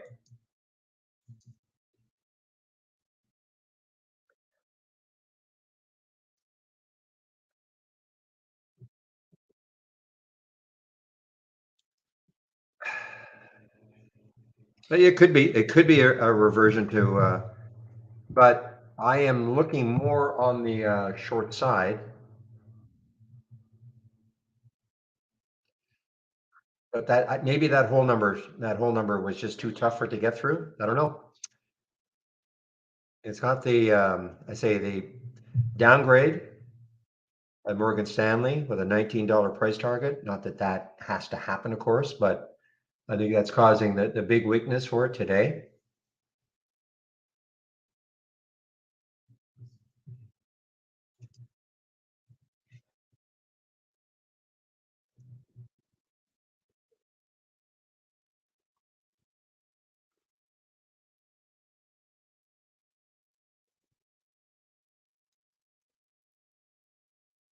See if it takes out that 21.21 again.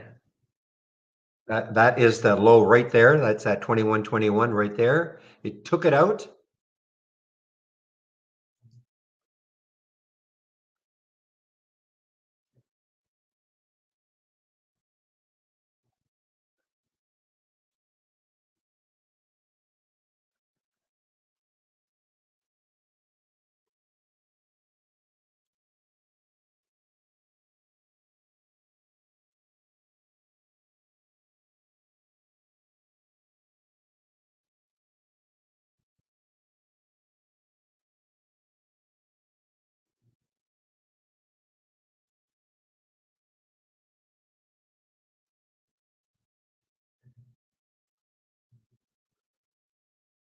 Dawn is just continuing down. I just could not bring myself to take it.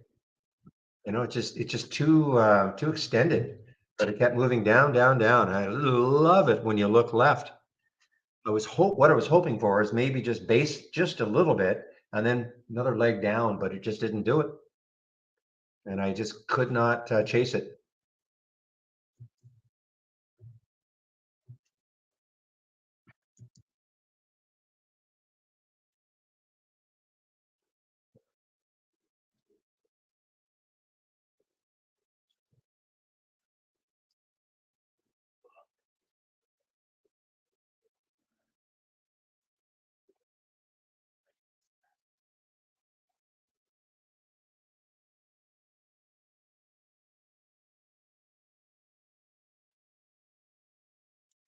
All right, how's Mattel doing? I think Mattel dropped, yeah, underneath that VWAP.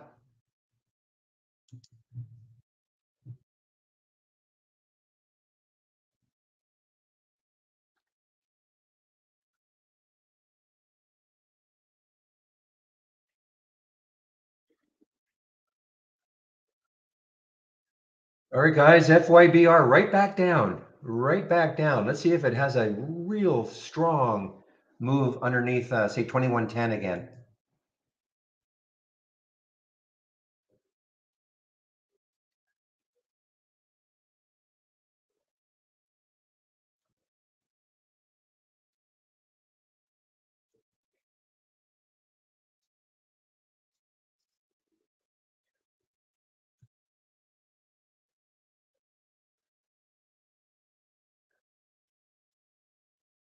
Well, I haven't heard Snapchat for a while, but here it is, Snap.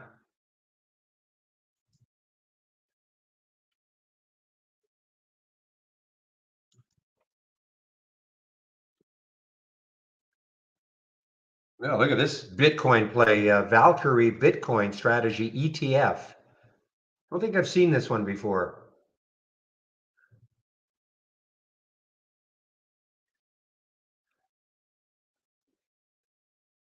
Let's take a look at BITO. I haven't looked at Bitcoin for a while either.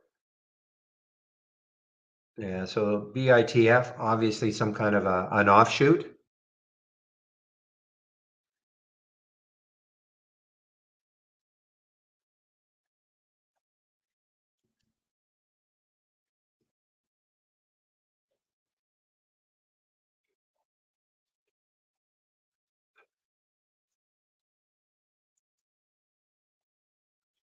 Just one moment, please.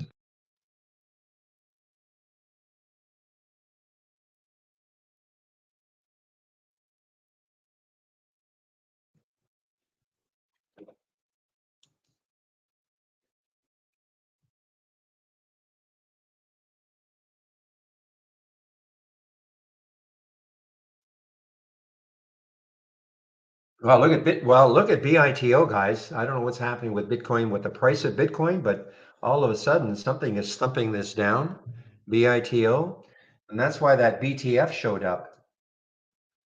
That's why the BTF showed up.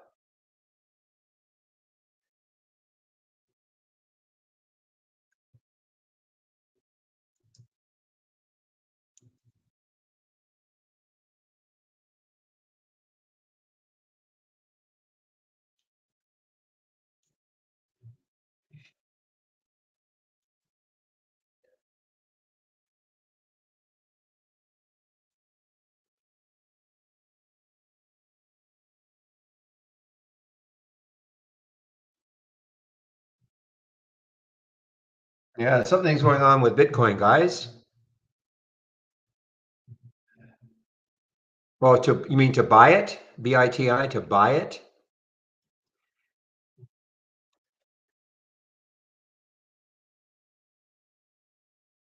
Gotcha. Okay, yeah. So to short Bitcoin, if you don't want to short Bitcoin, then you can buy this one, which is the equivalent, the inverse, as Draw D is pointing out. Yeah. So something's going on with Bitcoin.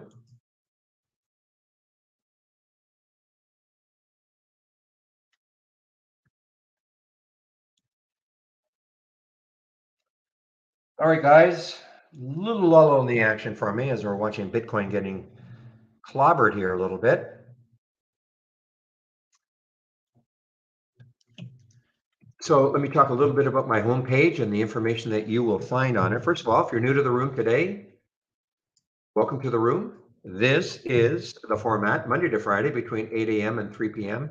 About 3:20 to 3:30 p.m. Eastern time. I get live on the mic at 9 though, so I'll say from 9. I do open the main room up at 8. You guys can chat amongst yourselves, and then I get on the mic at 9.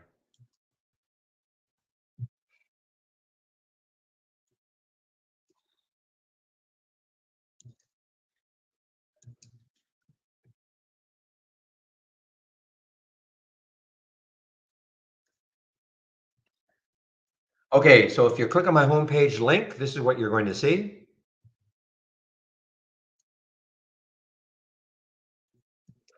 So if you want to take out a subscription, this is the promo code you can use, Barry15, for 15% off the first month only or the entire year. Click on Get Trade Ideas. We have 4 plans, an annual, monthly, premium, standard. So the annual premium is 2,000. Annual standard is 1,000, less the 15%, of course. And the big difference is the AI. Okay, that's where I saw that FYBR, nice entry. If you took it at 2203, 2135 now, a little bit of a bounce. That's what basically the AI looks like. You don't have to go annual. If you want to go monthly, that's fine.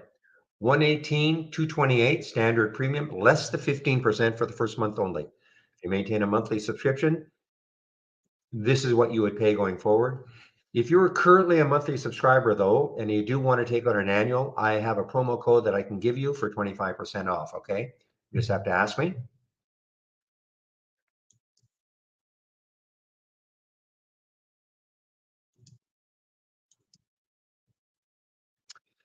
And as always, if you do take out a subscription, you must do this get started. Okay. You must do it. It'll take you through your download and install, your first startup and login, toolbar, right click magic, etc. 10 videos, take you about 30 minutes to go through them all.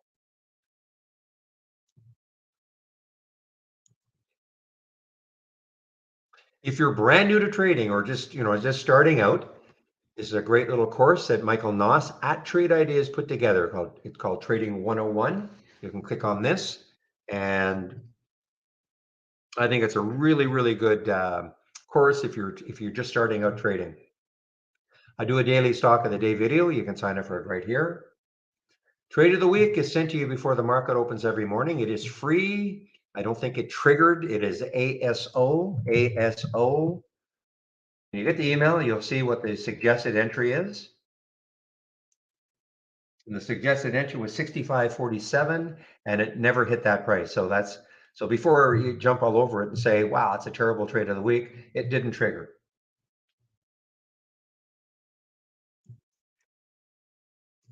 But it is free. Now, if you sign up for it and you don't feel you're getting it, please check your spam folder. And and also if you have Gmail, maybe check your promotions folder. Okay. Big education section is here.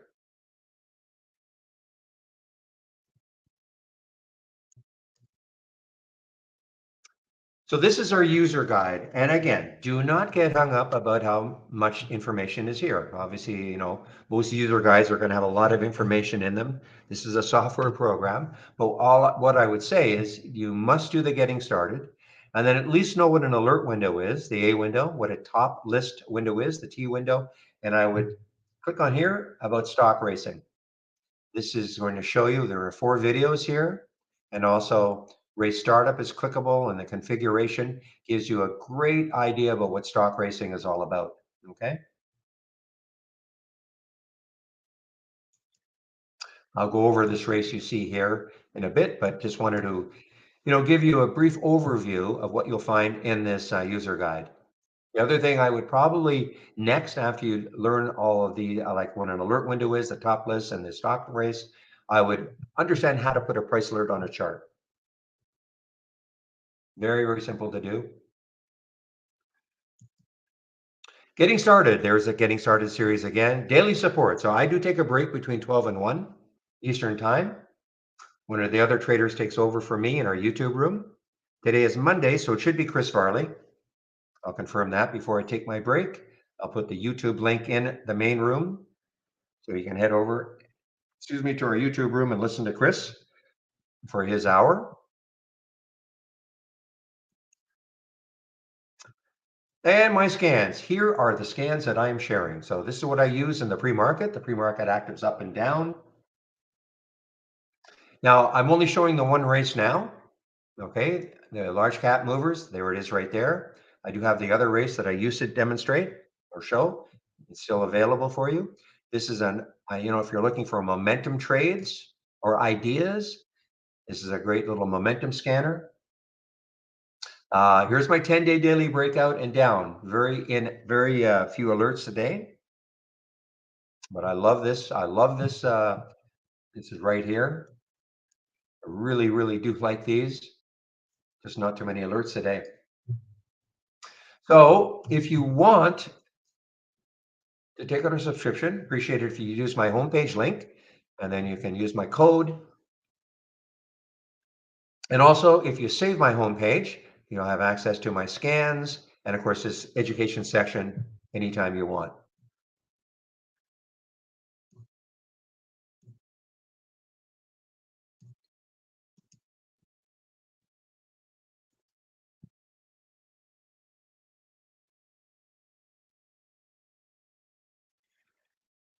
Yes, I do have a 25% discount on annual.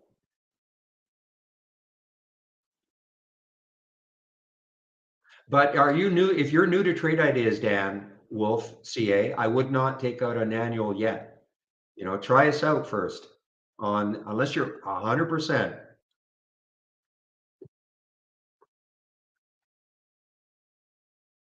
The reason I say that is that you have to look at the terms and conditions of an annual subscription and the refund policy. So I always want to make sure that people really want the program before they take out an annual.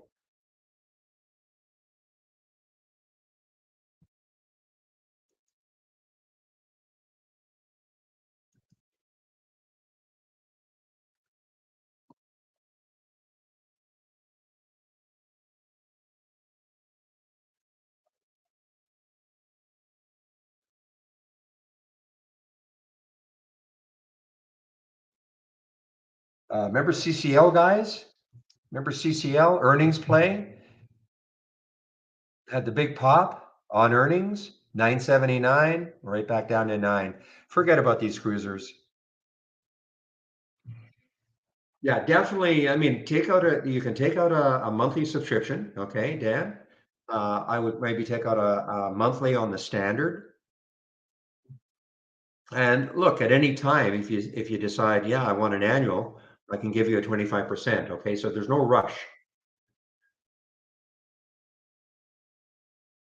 I mean, obviously, the reason why people want to take out an annual is that if you can afford the upfront cost, then your per monthly cost is less than if you go month to month, obviously. But you got to make sure you really want the program.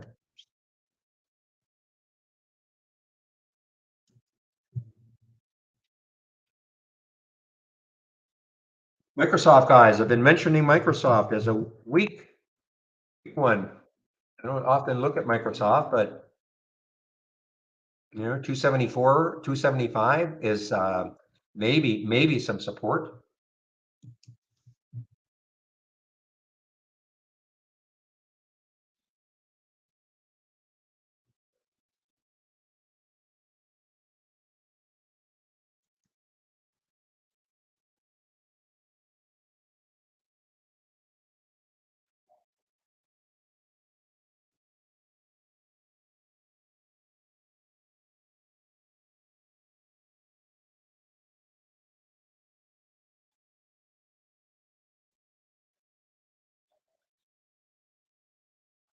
Let me go over the races right here, this race that you're seeing, okay? And to understand the concept behind the races. So this is a race that I'm sharing, but you can create your own race. Every race starts off from a top list window. If I right click on this race and I open the top list, see how many stocks there are in here. Yeah. So before we had races, what a top list window was used for was any heading that you had, you could sort on it. So let me explain what I mean by that. Click on the text headers in English. So right there, that heading right there is the change from the close of Friday. This is the change from the opening today, and the position in the day's range, etc. Okay, so you can sort on any column that you got, the change in 15 minutes, things like that. So in this particular case, let's double left click on the change from the open, and you can see right off the bat, there's not a lot of, is that right? Yeah, there's not a lot of stocks that have really moved, changed from the open, that satisfy these filter requirements. I mean, only like Halo, 3.5%. So this is quite the day, guys, like this. Now, why are these stocks in here? If I right click, configure, and summary. So if the price is between 10 and $50 and the volume is at least 500,000 shares, 2% up from yesterday, from Friday's close. Market cap is half a billion at least, and a 50 million float minimum. If stocks meet those filter requirements, they'll show up on this list. Okay. So, and again, you can sort on any one of these column headers. So right now, it might be interesting to know this, but how are you going to use it to trade? For instance, what if WAL, that bank, right? What if WAL all of a sudden, right now it's 0.5% above the close or of its opening trade. Okay. What if all of a sudden it just started to run? Now it's 1%, 3%, 5%. Okay. Very difficult for you to know that that's happening. And that's where the races come in.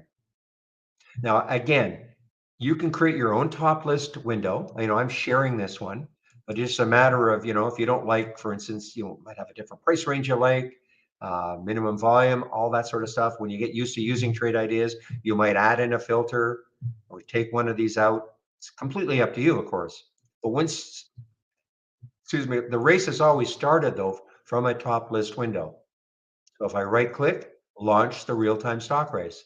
That's why this race is here. So why do we see VNO? at 0.53%. Okay, I run, whoop, race just ended. Probably won the race. So I run 4-minute races, and of course that's customizable. You want to run 5-minute races, 2-minute races, 10-minute races. That's up to you.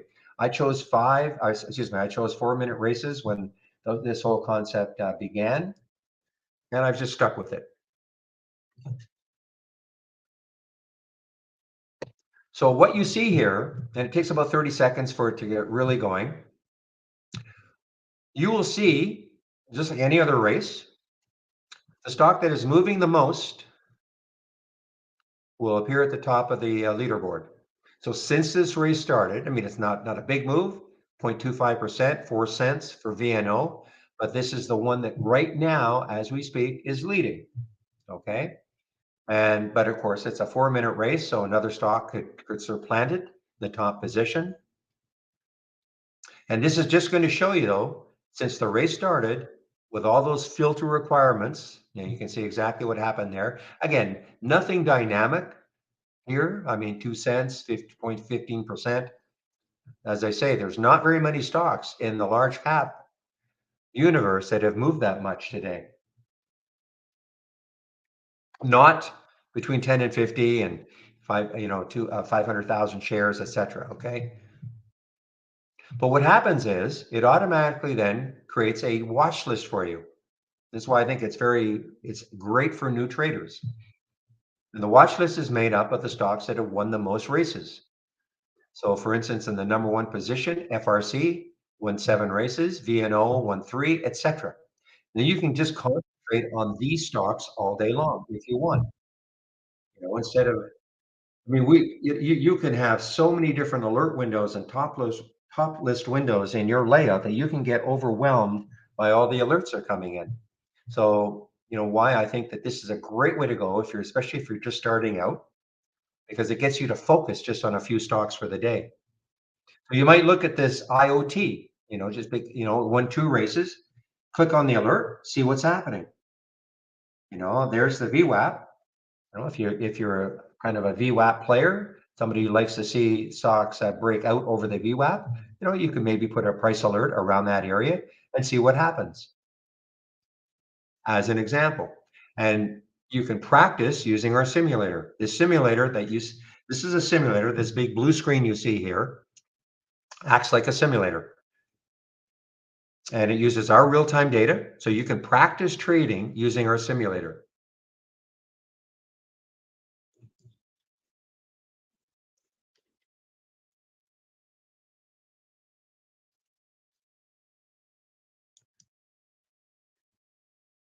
And again, this room is like this between on the mic between 9 a.m. and about 3:30. Call it 3:30, Monday to Friday. You can ask me questions. Also between 12 and 1, as I mentioned before, one of the other traders takes over for me while I take my break go in our YouTube room, and you can ask questions there also.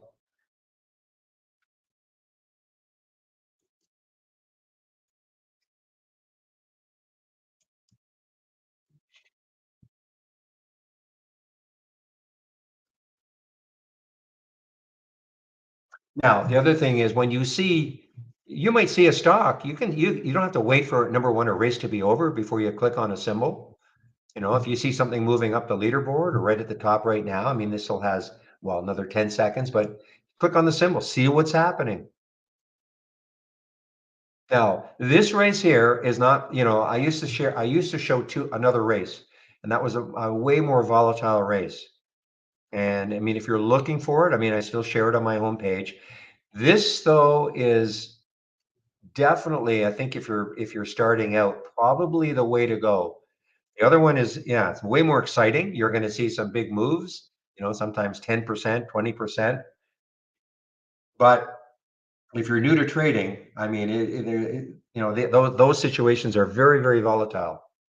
So yeah, wonderful while they're going up, but they can just drop so quickly. If you're not quick and don't understand what you're doing, you can lose a lot of money. So that's why I've decided to really just show this race. But again, if you want the other race, it is at my homepage.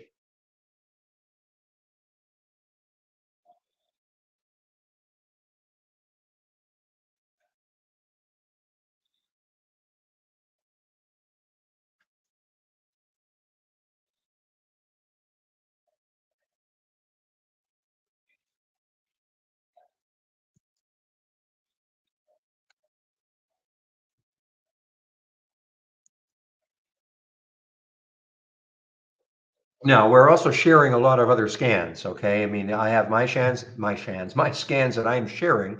But if you click on new from our toolbar and then click on docked channel bar, these are all theme-based channels. So for instance, if I click on the momentum channel,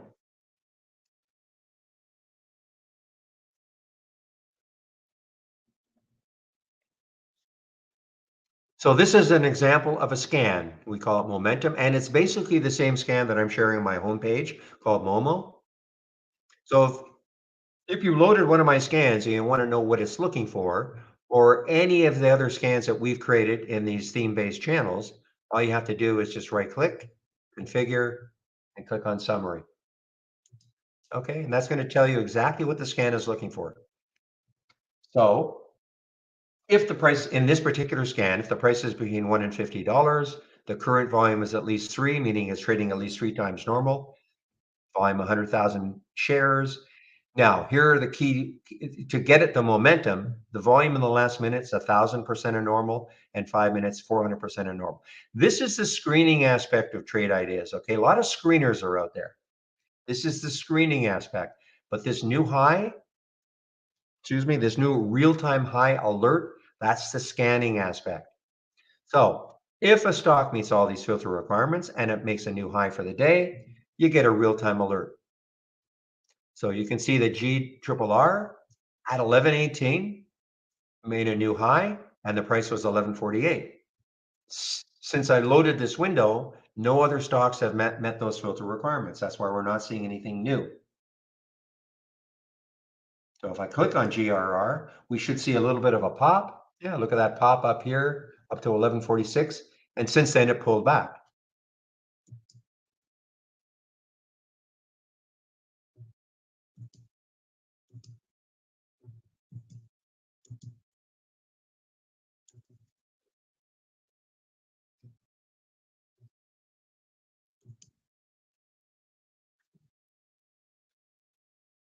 Okay, just waiting to see if anything else shows up here. So nothing showing up, but these are all real-time alerts, okay? Now, if you want to make your own scans, of course you can. Instead of clicking on summary this time, I'll click on search. Now, as I always have to warn people, don't get hung up by how many real-time alerts we have or all of the filters that we have. When the company started over 20 years ago, they figured that most people would not want to have to learn a programming language in order to create their own scans.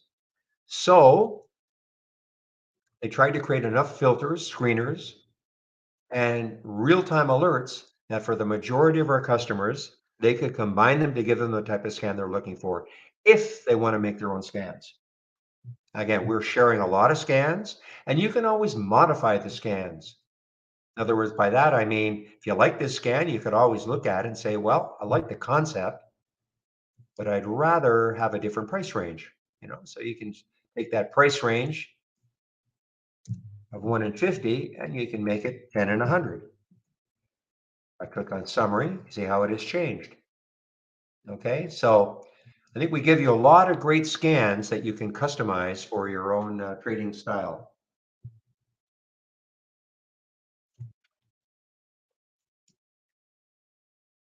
And again, practice using our simulator. Our simulator uses our real-time data. So you don't even need a broker. You want to start practicing and you're, unsure of who your broker is going to be. But you can use our simulator and again, uses our real-time data.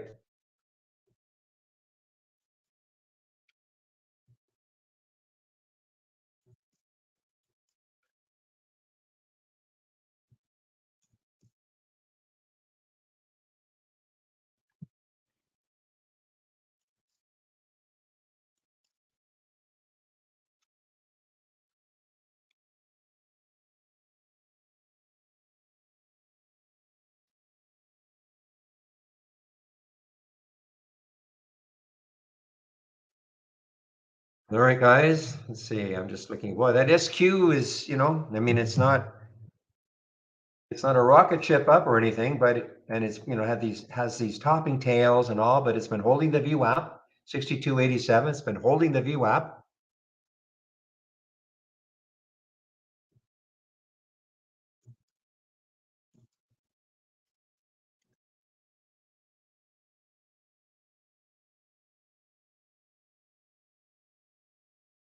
And something that got rejected at the VWAP maybe is the fiber, FYBR.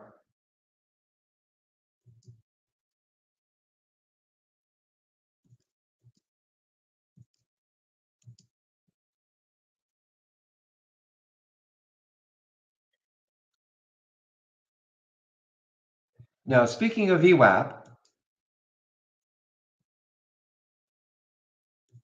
the Brian Shannon webinar on March the 30th, I guess that is Thursday, right?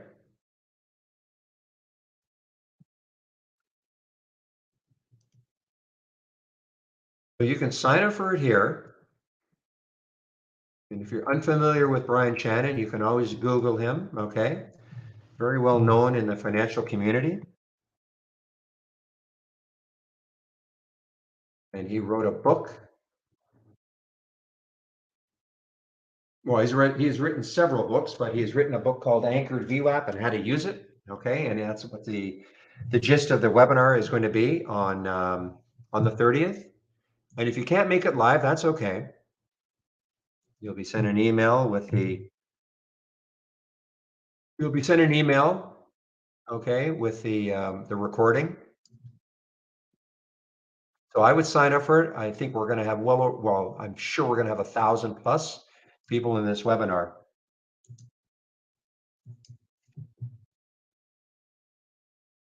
And again, if you don't know Brian, just Google him and you're going to see what he is all about.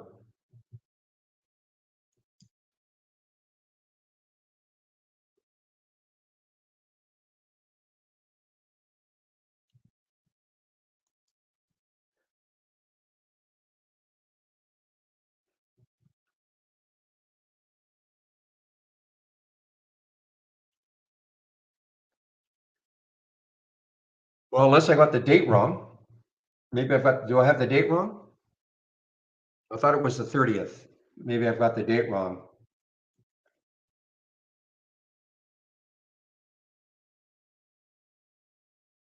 Well, I can always click on it and see what it says. No, March the 30th.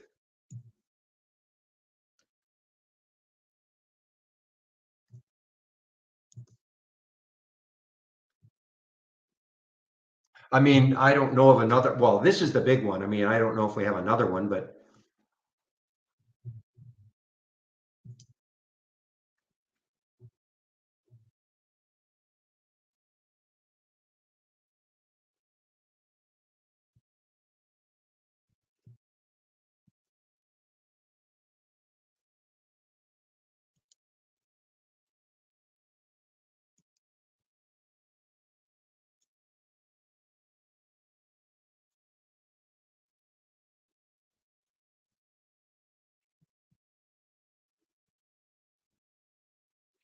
okay, guys, the UBX, which had the bad news earlier in the pre-market, did have a little pop, but now this is a lifetime low. Yeah, it looks like it's right on a lifetime low. You can see the position, a lifetime range, 0. I think the lifetime low was 209. So before, and there it is at 208. Ooh, is BANL? I haven't got a price alert on it. BANL. Aha. Yes, you're right though. Starting to get frisky. Not a ton of volume, but picking up somewhat.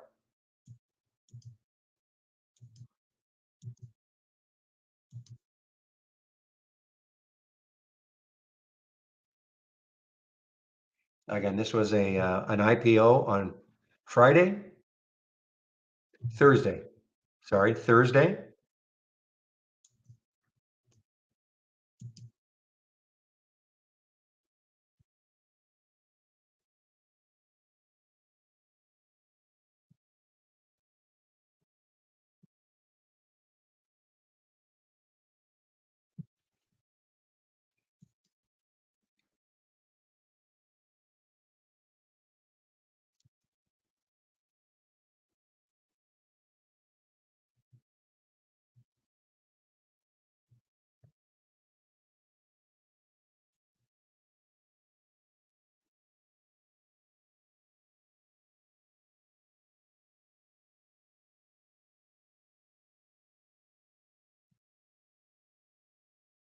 Wow, 11:30 already. Okay, I think I'm just going to verify that it's Chris in our YouTube room. I'm sure it's going to be, but I just want to make sure.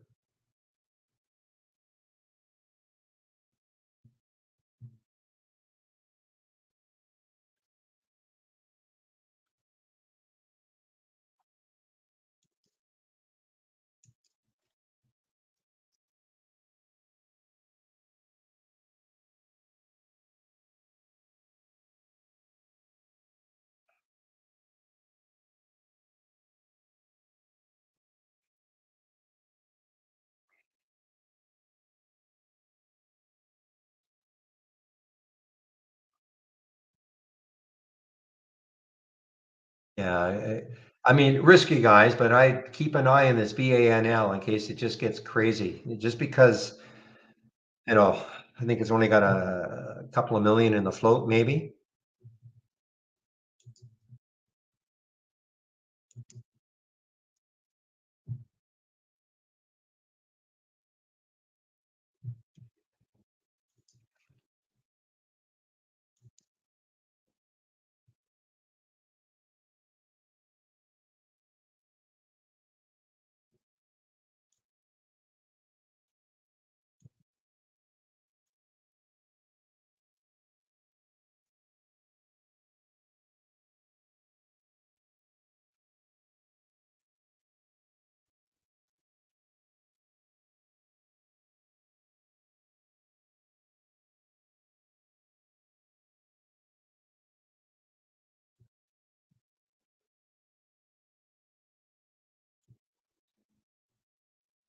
Goro, I haven't seen Goro for a while. I used to see this one a lot. Goro. Wow. Okay, so breakthrough $1.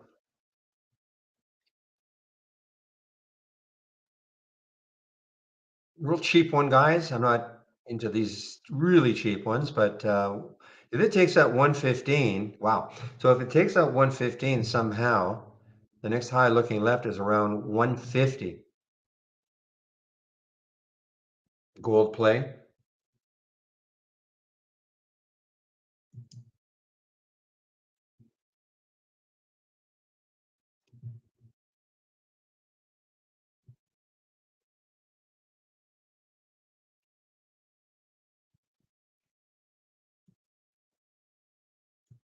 Snapchat, mentioned this one just a little while ago. Snapchat. So it's had, yeah, I mean, it's had a nice little run over 12 now. Next high looking left is 1211. If it can get through 1211, the next high, wow, 1267. So Snapchat has got some room. If another couple of pennies and it takes out that high, then the next high looking left, and then it's got some, 50 cents or so until that next high looking left. So it's got some room. I wonder if there's any specific news on it, but target raise from 12 to 9 from by Guggenheim. Okay. Well, it's already at 12. So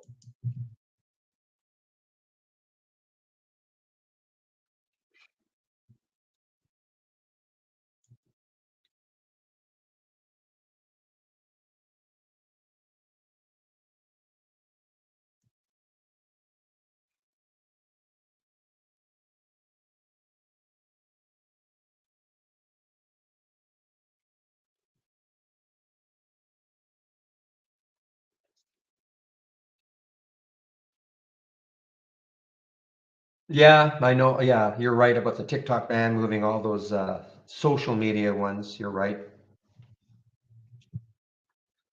So Snap's been obviously, yeah. I mean, ever since that, I mean, it started back here really, and then it faded, and now, the resumption of people getting all upset about TikTok,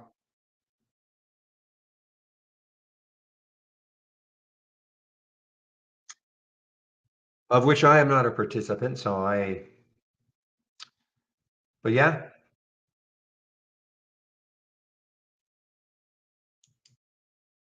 remember I was talking about Dawn a lot earlier. Well, here it is now, guys. Dawn, DAWN. Now, if you're wondering, well, yeah, it would have been great to take it here. Well, you're right. And why didn't it show up, until 1355? Why didn't it? It could have shown up at 1480. Could have shown up all the way down here. And the reason it didn't is that I've got a very, very tough filter in place.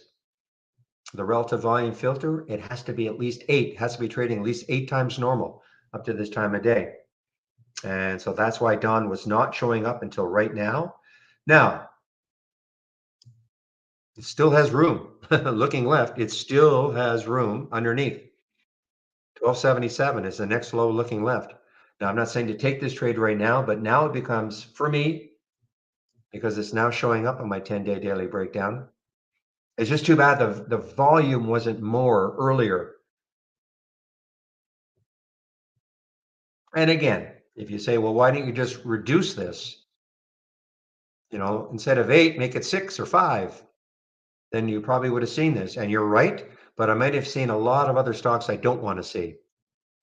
So I'm happy enough to keep I don't want too many stocks in here. But every now and then something like this is going to happen that it's pretty extended already on the way down. I just have to deal with it. Okay, guys, I'll be right back.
All right, guys, I'm back.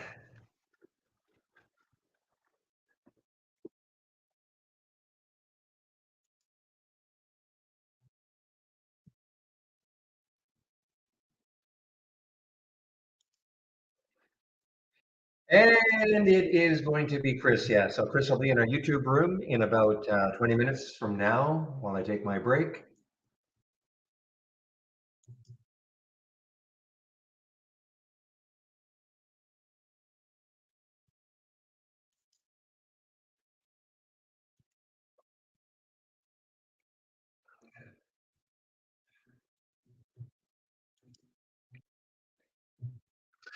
Okay, guys, now look, Don is pausing here. So this gives me maybe a shot later on of taking a short on this. The longer, if it can pause just a little bit longer, and that's the DAWN.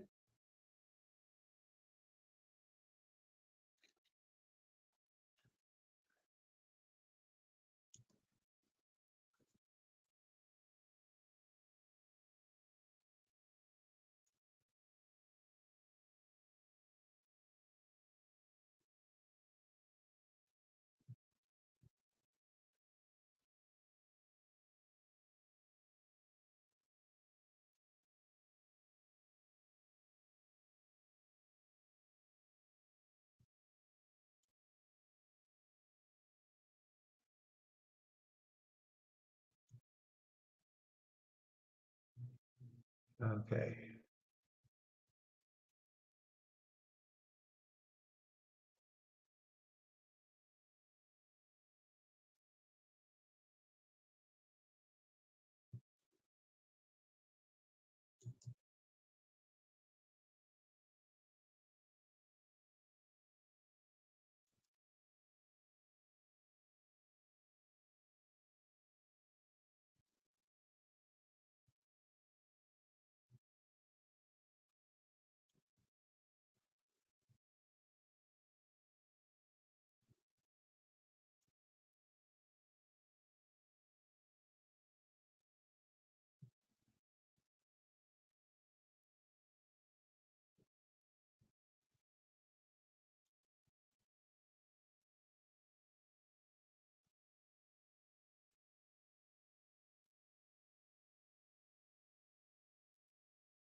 All right, guys. Well, just kind of waiting now to see if anything breaks. I'm not getting too many new alerts right now.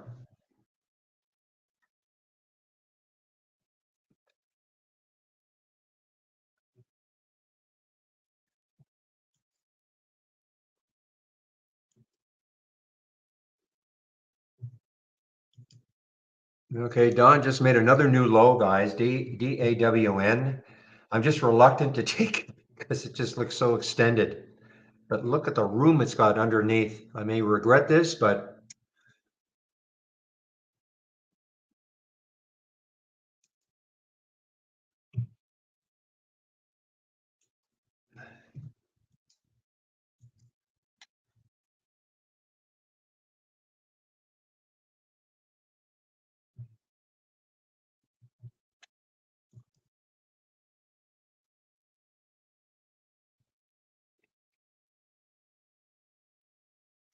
again, if you're looking for a little more excitement, okay, as opposed to these large cappers, the momentum up will give it to you.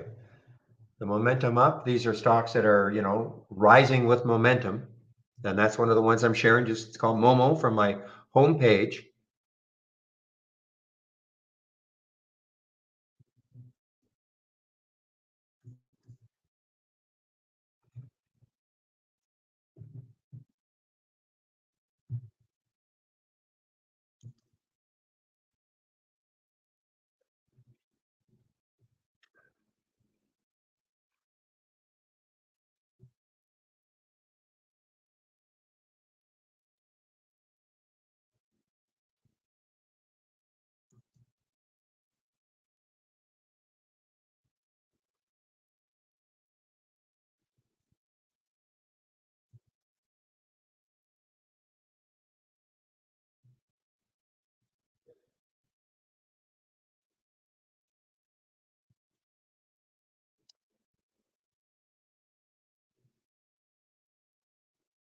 All right, keep an eye on Mattel. I mean, Mattel looks like it just wants to drop here.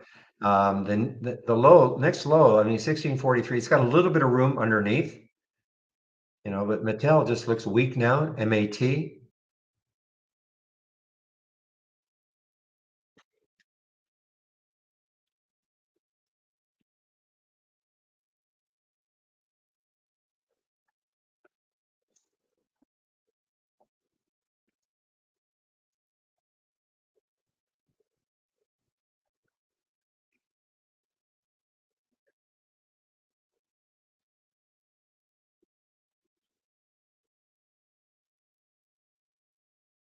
So I had a rejection of the VWAP earlier from Mattel, got up to that 1691 right there, and it came right back down. So maybe just stick an alert underneath 1674 and see if it breaks down from there. That's for the Mattel. Now, it could always, this could always also be a base from which it could run, but my bias on this one would probably be a short for MAT.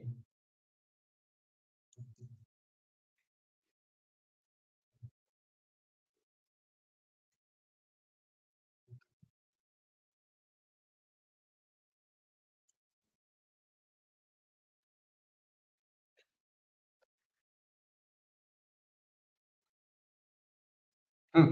For fun, guys, I resurrected a scan that I haven't used for a long time. And it has two, yeah, up big yesterday, but down big today, down big yesterday, but up big today. So this is what happened with Loop. It's the only one that came in, down big yesterday, up big today. I resurrected this one over the weekend just to see what sort of alerts we get. So if you wanted that one, I could easily share it. It's a multi-strategy window. Two of them in here. Again, down big yesterday, up big today, up big yesterday, but down big today.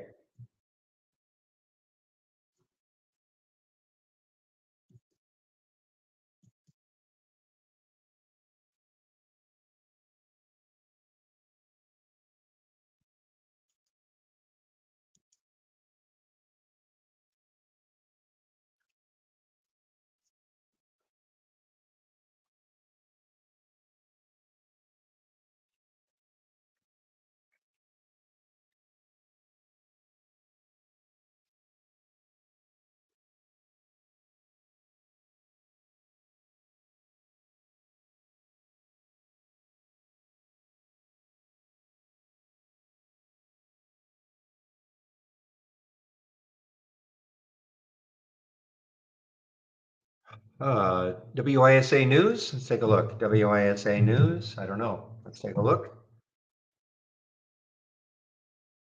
Well, you're right. Something's happening here. WISA. I do. Well, they regained Nasdaq listing. That was on the 24th. That was on Friday. So maybe it's just continuation from that.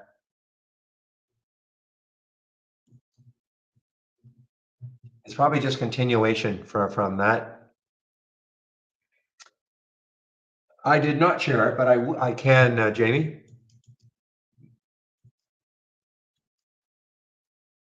Big. So let me just.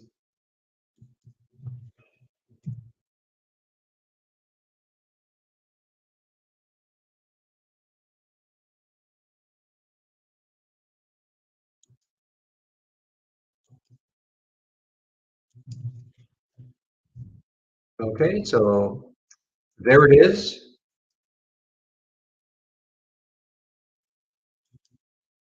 Okay, guys, this is the alert, or sorry, the cloud link in case you guys want it. And this is, up big yesterday, down big today, or down big yesterday, up big today. I'll get it right. Just give me a moment. It's a multi-strategy one. Just the two of them are in here. So up big yesterday, but down big today. Down big yesterday, but up big today. Only one alert so far, and that's Loop.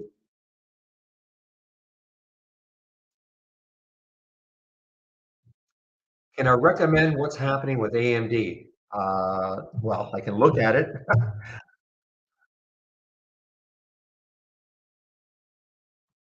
not, I mean, I can't really I mean, tech stocks look like they're weak today. That's all.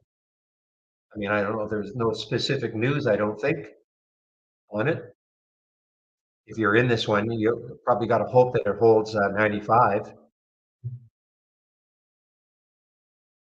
but I don't think there's any specific news on AMD, not that I can find anyway.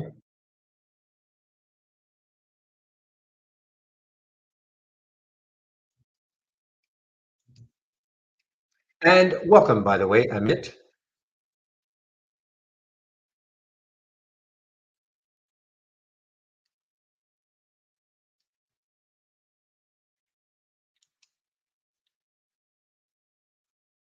Yeah, all about just regaining their NASDAQ compliance. I mean, that's all I can see. And that was on Friday, and that's for the WISA. Very low float, 1.5 million in the float.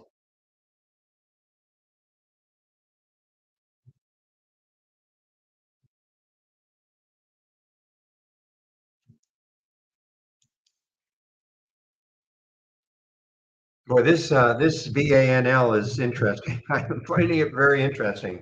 It's just it's kind of basing now, just over 520, 525 right now, the bid ask. Not a ton of volume yet, but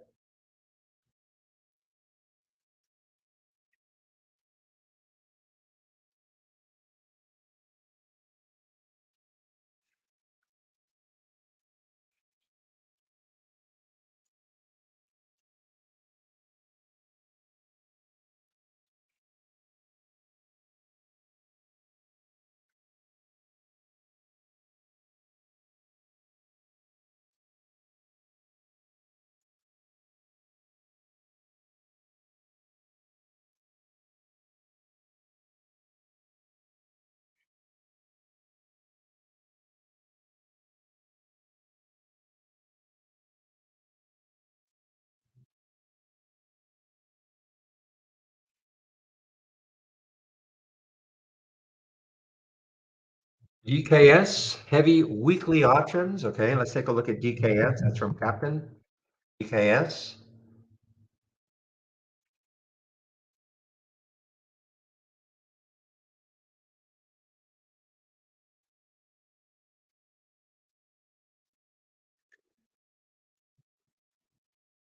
I've been mentioning Microsoft a few times here, guys. I mean, now we're getting right to that 275. 275 looks like there could be support for Microsoft, but this is definitely weakening, with tech stocks. I mean, basically with the tech stocks moving down, I don't think there's anything specific. I mean, look at AMD looks very much like Microsoft. I don't think there's anything about Microsoft that is causing this to move down other than just overall tech weakness. However, let's just take a look at XLK. Yeah, look at XLK. So, I mean, XLK is, for whatever reason, is just weakening right now. So if you're going to trade a tech stock like AMD or Microsoft at all, you better be very aware of what the sector is doing. So right now, the sector is just selling off right now. Still way above the 200-day moving average. I mean, it's still a strong sector, but right now, it is selling off for whatever reason.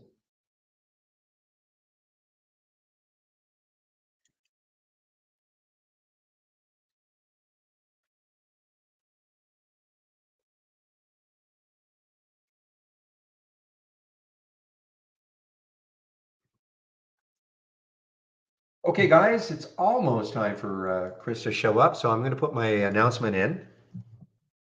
I'm on a break. Back, oops, around 1 p.m. Eastern time. Okay.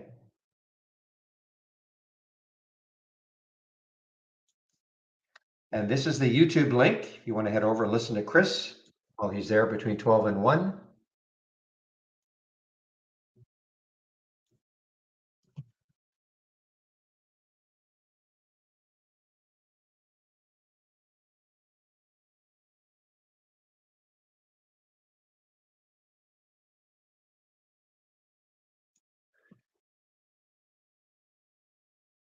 Okay, guys, so I'm going to put myself on mute. I'm not going to mute myself in our YouTube room, but I'll put myself on mute in the main room, in our Discord room.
And there he is in all his glory. In all of my glory. Yes. How you doing, my friend? We're doing all right over here. Very, very busy Monday, Have you as they been tend to able to be. trade at all, or are you still just tied up with No, support? I'm beyond. I just did an hour and a half call with Trade the Pool for webinar Oh, content. yeah, but at least that's a better one, though. Yes, and Okay, as soon as I'm done with this, then I have that other very important meeting I go to on Mondays, and yes, then after that, there's something else I can't remember. Everybody yes. books my time for me.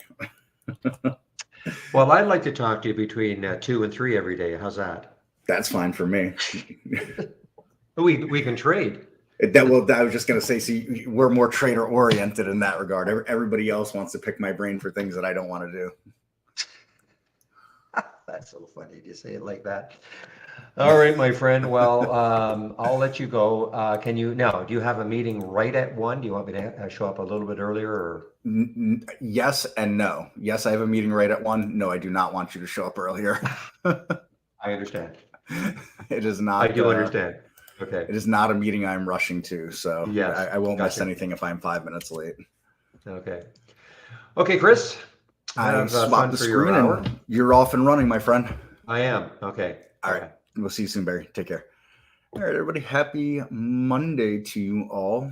I'm pretty sure the market is exactly where we were the last time I spoke to you. In fact, I believe it's right where we were the last 3 or 4 times I've spoken to you. We've had some moves up, some moves down, but pretty much we are all stuck in a range as far as the indexes go. I think a bit of a reversal where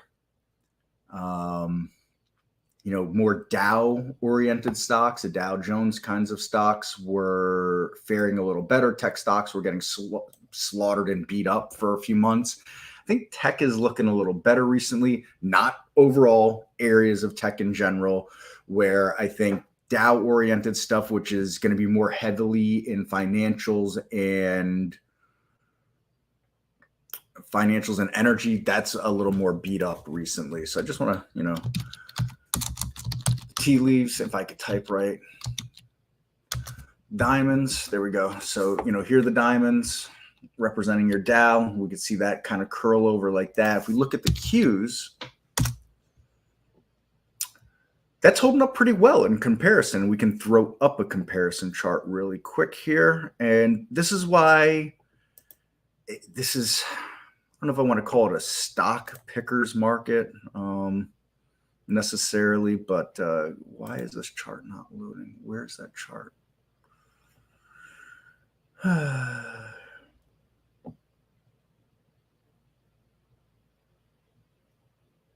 There it is. Okay.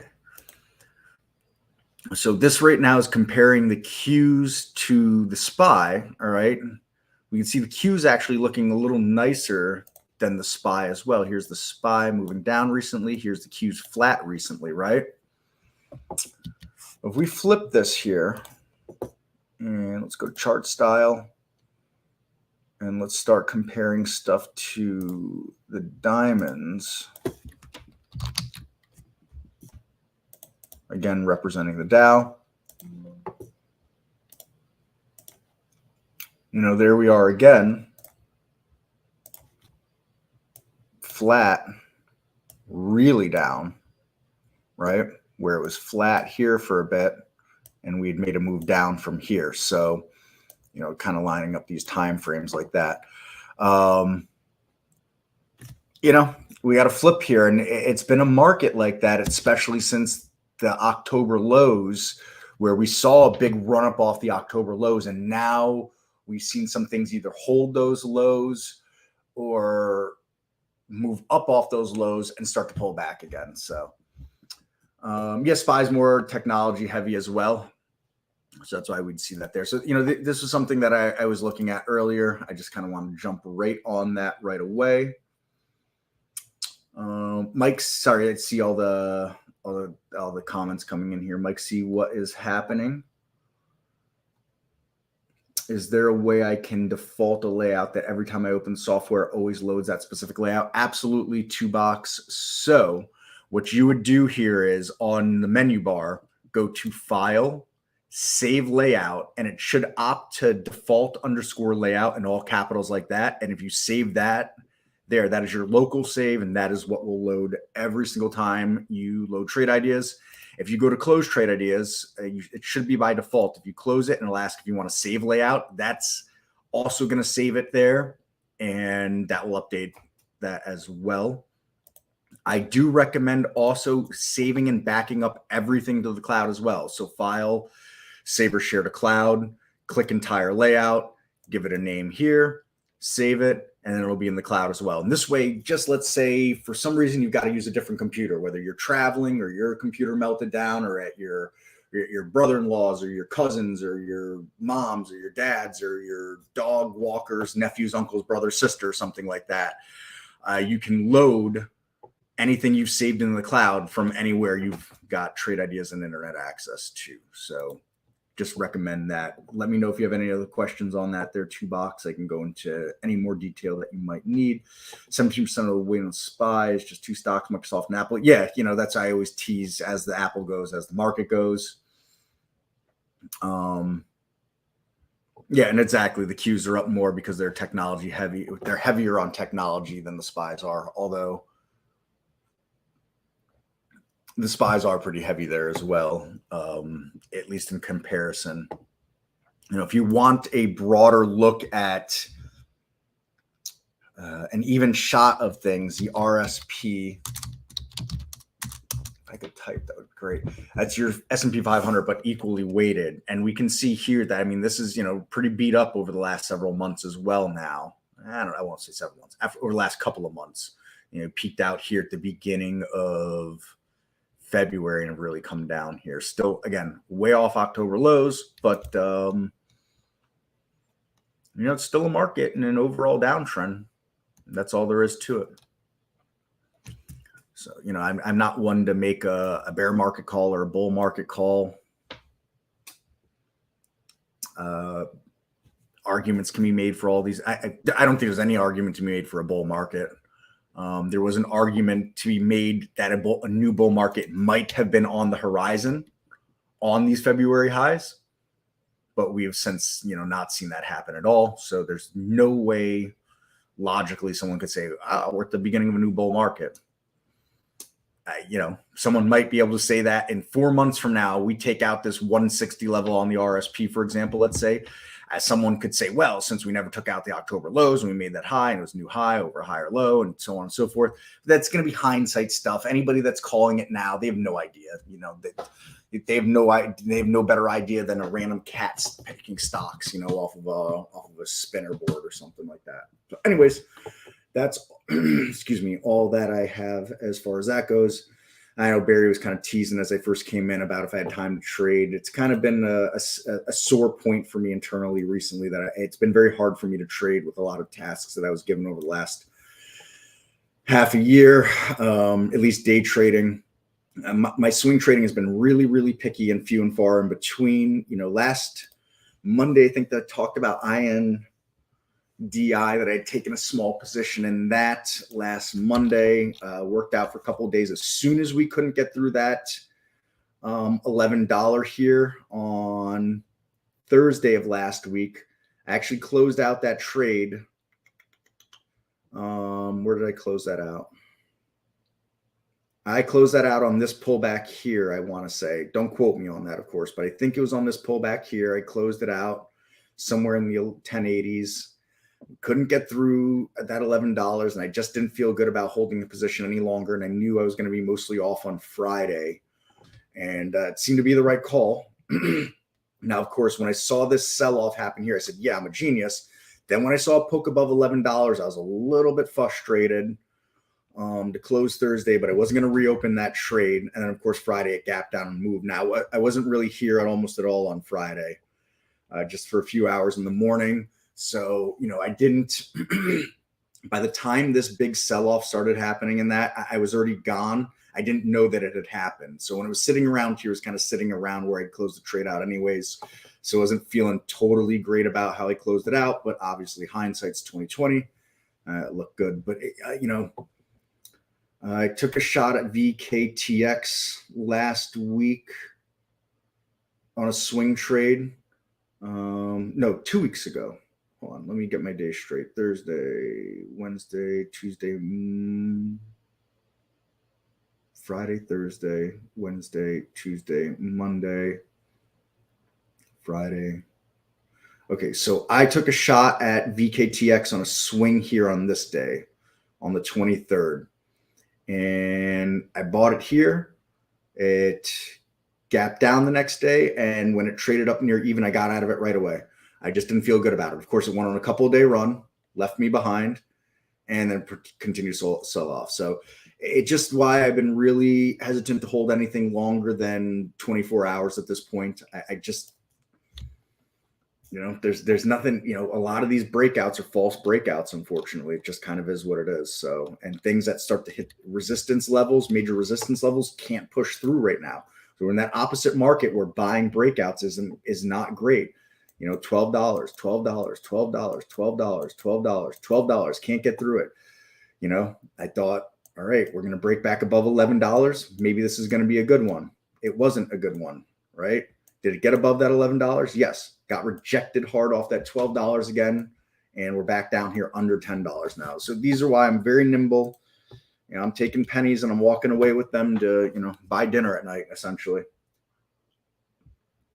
So there, there's some trades that have been there, but not at all what I'm looking for.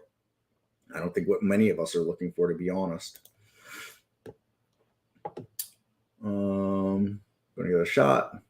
Worked it. Yep. Type. Okay. Gotcha. Is there a way that when you go to load a layout, it goes to a specific folder where I have them saved? You can change that, I suppose, but it's going to want to default to the Trade Ideas Pro folder. Where you go file. I'm guessing you mean save a layout, not load a layout, because when you save it, it's, that's where you're directing the folder. And here it wants to go PC, OC, user, owner, documents, Trade Ideas Pro. So that's where it's trying to save. Could you go somewhere else? I suppose. I mean, you could, wherever you want to go in here, create your own folder,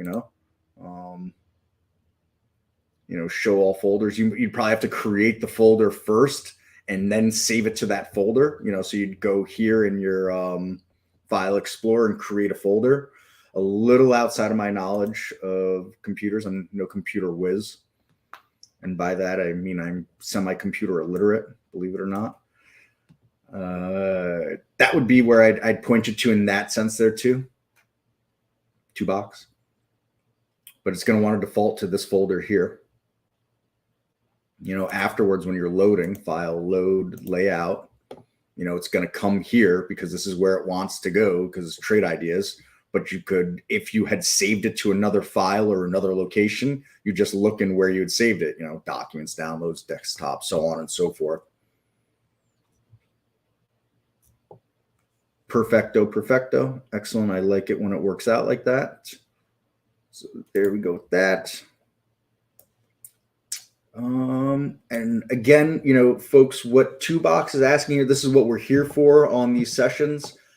Whether it's software questions or, fire out. If you got a scan you want to talk about or you're thinking about how can we scan for something, we can build something right here on screen together. And then, of course, I could share the cloud link to it. If you have a chart you want to look at, we can always do that as well. Or any other software related questions.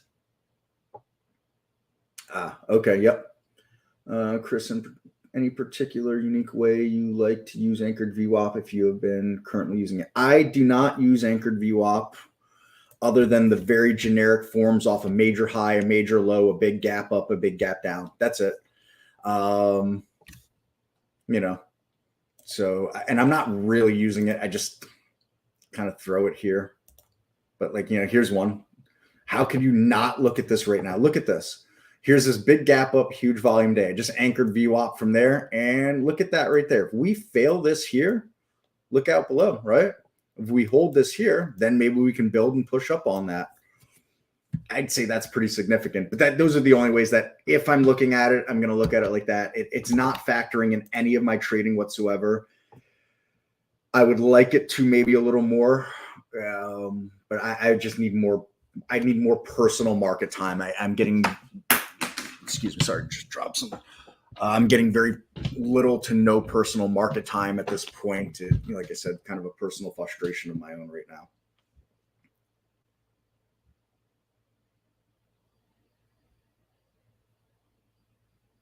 And as far as scanning VWAPs, I mean, we've got VWAPs 1 through 5. So right now, unless something's happening in the last, 4 days, because 1 is today, 4 is going back 4 days, there's not much to do in that department. There is the webinar coming up with Brian Shannon, and he'll go over some VWAP, anchored VWAP things in there. I am, one of those people that's lagging behind. I don't have his book. I haven't read it yet. I would love to, but on top of doing CMT correct curriculum, it's tough for me to add those things in there. So, best laid plans of mice and men and all that kind of stuff like that. So, Peter Smith take a look at SI. Look great. This AM changed a lot. Yeah, it was on these races. This is stock I'm going to stay away from. I'm not going to trade the stock at all. Unless the stock somehow comes into an uptrend again, I'm not even going to day trade this stock, to be honest. There's nothing here. It doesn't offer me anything that I feel comfortable or I like doing. The stock is on a death march to zero as far as I'm concerned. And there's my attention is better drawn elsewhere. I think this has some big crypto thing or something like that. Again, for those that don't know, I do not read the news. That's not to say I don't know some news things that are going on, but when it comes to this stock, I only know whatever the traders have talked about, Andy or Steve, Michael have talked about here in our Slack about this. And I think it's like, I don't know, some crypto holding bank or something like that that's going bankrupt or something like that. So I generally steer right away from these things like that. I set the alerts to only focus on a list I created. Why do the alerts not honor that setting? Well, it's a twofold thing. When you set stocks on a list, stocks have to meet the criteria of that list. So for example, I've got this sector analysis list here. It's only going to look at the stocks that I told it to. Now, all the stocks populate on it because if I come to Windows specific filters, there's no filters in here whatsoever. But if I start to throw filters on here, it'll start to pop off or, drop off stocks that don't meet the filters on here. So it's twofold, Rev. You've got to make sure that not only is your symbols list being looked at, but the filters that you have in here are being met by those stocks. Then let's say you put 200 stocks on a list and you didn't change the set record count. So second record count means that's how many stocks can populate on here. So if you had 200 stocks on your list and you got a max record of 75, only 75 of those 200 are going to show up there. And those 75 will be based on what you're sorting on. So right now, sorting on change from the close, the top 75 stocks up from the close, the way I have this designed, would be on there right now. So those are the, those are a multitude of the reasons why those stocks wouldn't be making that scan. In the end, rarely do I ever see, if I get 500 inquiries about why a stock didn't meet a scan, 499 of those are because the way the scan was set up, regardless of the list, the stock couldn't qualify for that list. And 1 out of 500 might be a data issue. And I'm even being probably generous on the 1 out of 500. Probably closer to 1 out of 5,000, to be honest. Does Trade Ideas offer overall call puts counter where it tells how many puts versus calls? No, we only have a ratio on that. So when it comes to all options data, if we come into the configure and search options, you've got put call ratio. That's it. You have put volume and call volume, but not well, I guess, yeah, sorry, I was thinking more if you were looking at a percent versus a ratio, not looking at a percent on the contracts in comparison to each other. So you've got put volume and call volume, and you've got the ratio here. So those are the three that you could look at, 2 box as far as that goes. Hi, Chris. How do I get buy and sell signals on AI? I'm pretty new to Trade Ideas. Yeah, so those are going to be found. I'm going to give you the way that I think is best on that.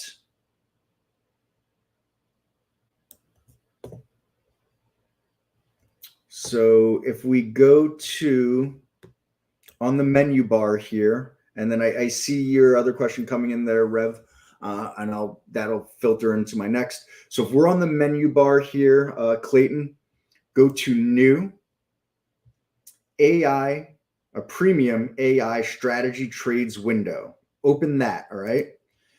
Once that is open, I want you to go to filter here and make sure that you have it set to no filters. Uncheck anything that's there. And on the strategies, make sure it says all.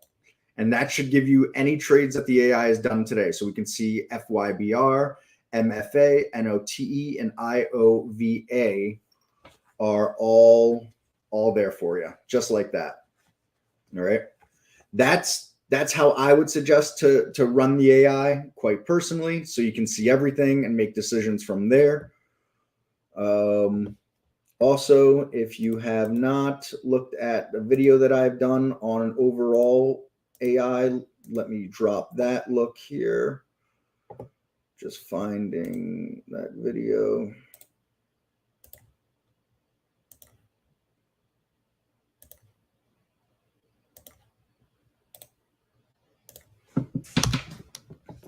All right, so that's an overall video of the AI that I just did. Now, that was done when the AI was separated into 4 different channels. There's like the Omni AI, Holly Grail, Holly 2.0, and Holly Neo.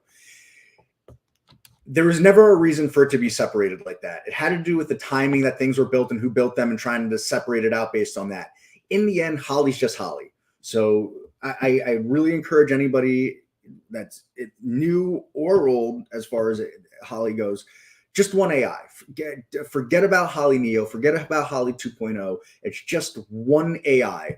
So in the video, I had to show it like that, but in the video I also say forget about those. Just one AI. That's all there is. So Go over that and let me know there, Clayton, if you have other questions relating to that. Now, Diane, why does it give me info on stocks not on my list? If you have it set up so that it looks like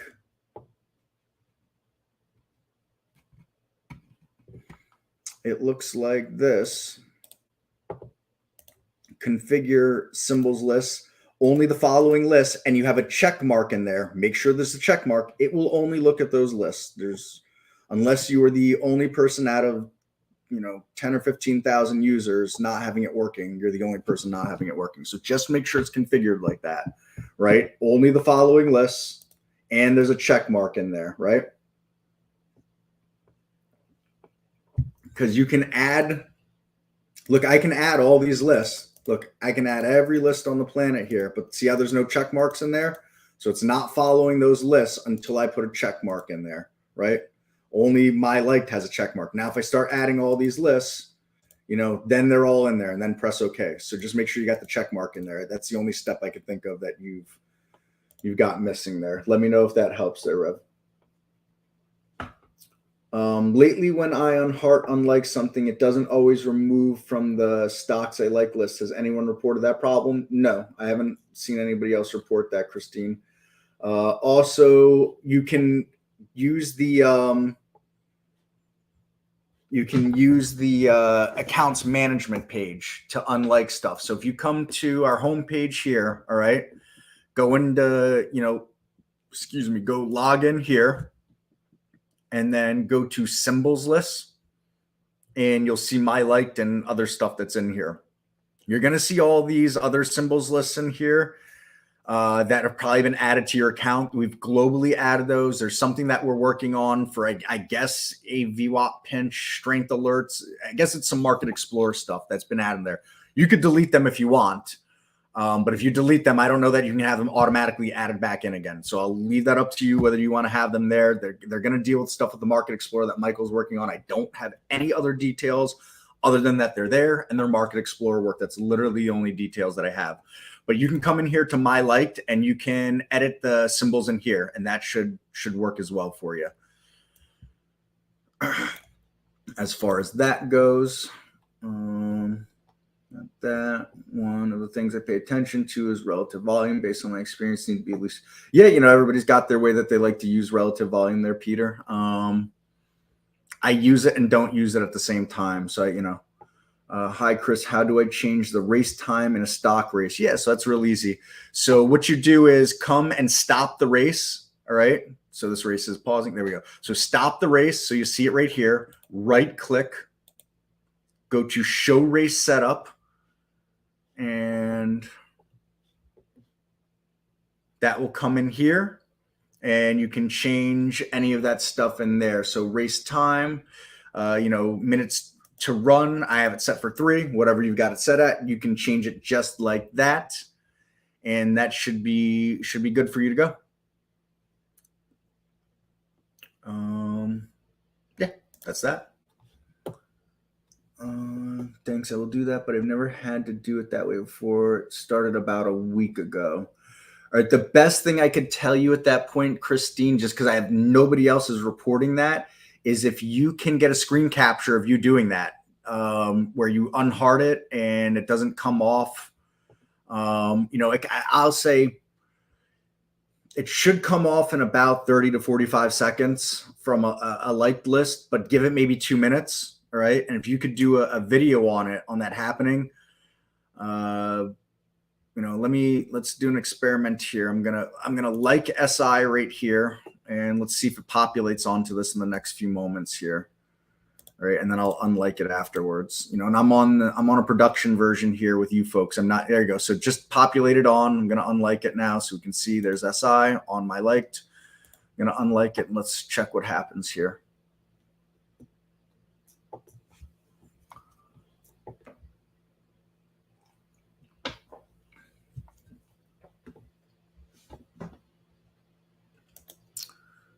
And so we can see it's unhearted there. I'm going to click around a minute there. And Still unhearted. Probably take a second for this top list to update though.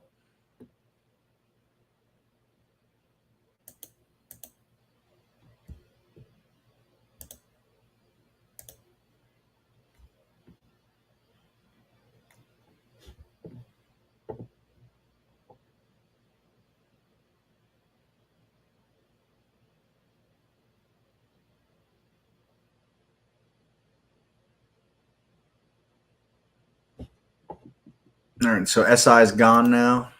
So you know what I mean? I'm not able to duplicate what you folks are saying right now. That's always the caveat in troubleshooting here when we can't duplicate it on our ends. It's not normal, I will say, when someone has something that's unique to their account. That's a bug, but it does happen. So Christine and Patrick, if you guys can somehow get a screen capture of you unliking something and it not removing itself and emailing that to us at info@trade-ideas.com, info@trade-ideas.com, that would be ultra helpful. And then I will fill out a report, ship that off to the dev team. I put your guys' username and identifications in there, and the dev team takes it from there. I'm sure they'll ask me for more information about you folks that I'll have to ask you for.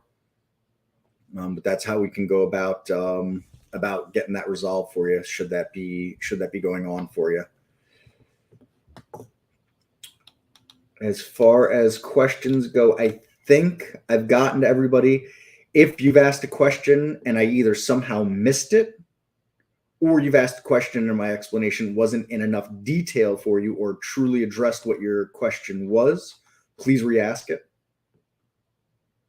In the tower right corner, what are those racing tickers? Sorry, kind of new here. So this is what we call our stock race, and essentially it's a top list at its core. And so I've said top list, I want you to find me stocks based on certain filters. And then I turned it into a race, and I said, now that you found those tickers for me, I want you to race them in a certain way. So for example, on this specific race here, if I go to open top list, there's the underlying top list to the stock, to this race. I have said top list, I want you to find me stocks between $2 and $30. They traded at least 325,000 shares on the day. I want them 85% above the low of a 5-minute Bollinger Band. I don't use Bollinger Bands to scan. I do not chart on them ever, but I was just looking for a way to find momentum. And in the spirit of John Bollinger, who created Bollinger Bands, and a break of the top band is momentum to the upside, break of the lower band is momentum to the downside. Yes, that is oversimplifying it, but I just was trying to keep things simple, as I want to return ideas to me, and then I will do the trading and the charting from there.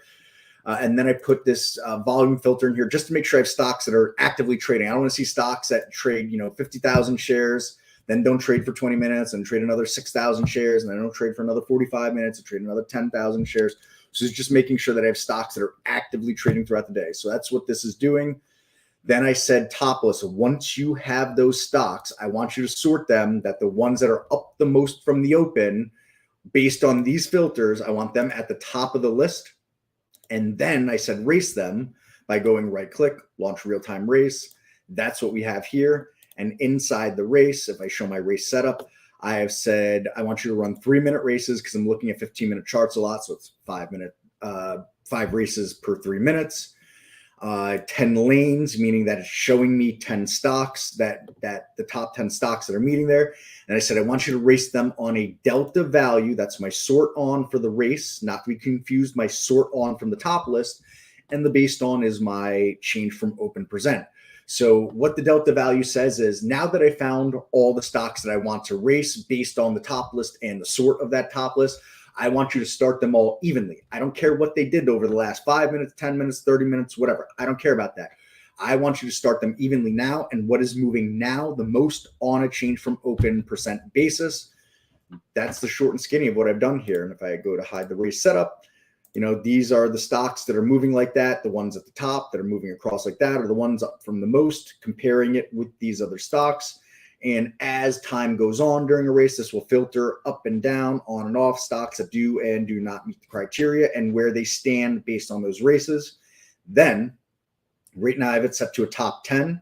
So my top 10 winners are up here. So for example, WISA has won 7 races today. SI has won 6 races. ONCS 3 and so on and so forth. So that's how I have like that. Last winner was BKD.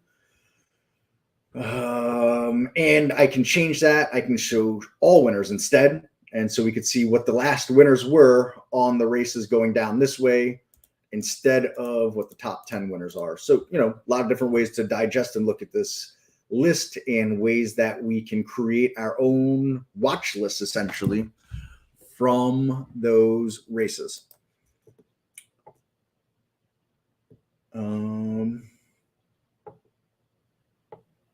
So, and this race here is essentially the same as this. I just tweaked the filters in a little bit differently. I see you said lower there.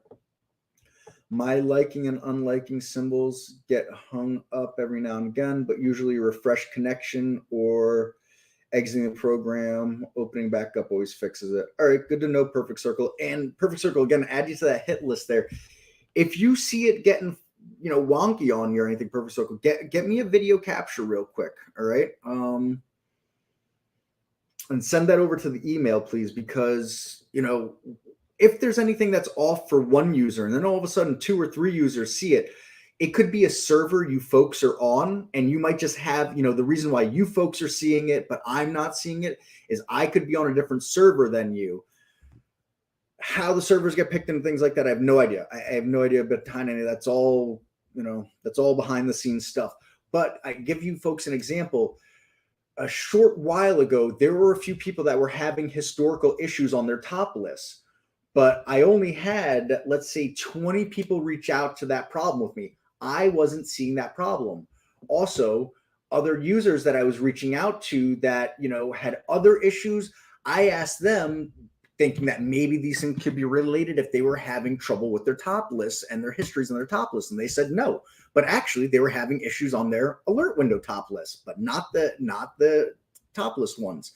So their alert windows had a messed up history, but their top lists were fine. This was one group, and then another group had fine alert windows, but not good top lists. Well, it just happened to be that they were all on different servers for all these different things, and there was something with one of the servers that they were all on, and then once we identified it, fixed and restarted that server, everything seemed to go well afterwards. But, this is where things aren't necessarily one individual, they're a group of individuals. So that's why, gathering as much data as we can, usernames, a video capture, support files, things of these natures, we can start to narrow down what do these people have in common and why are they exclusively seeing this happen.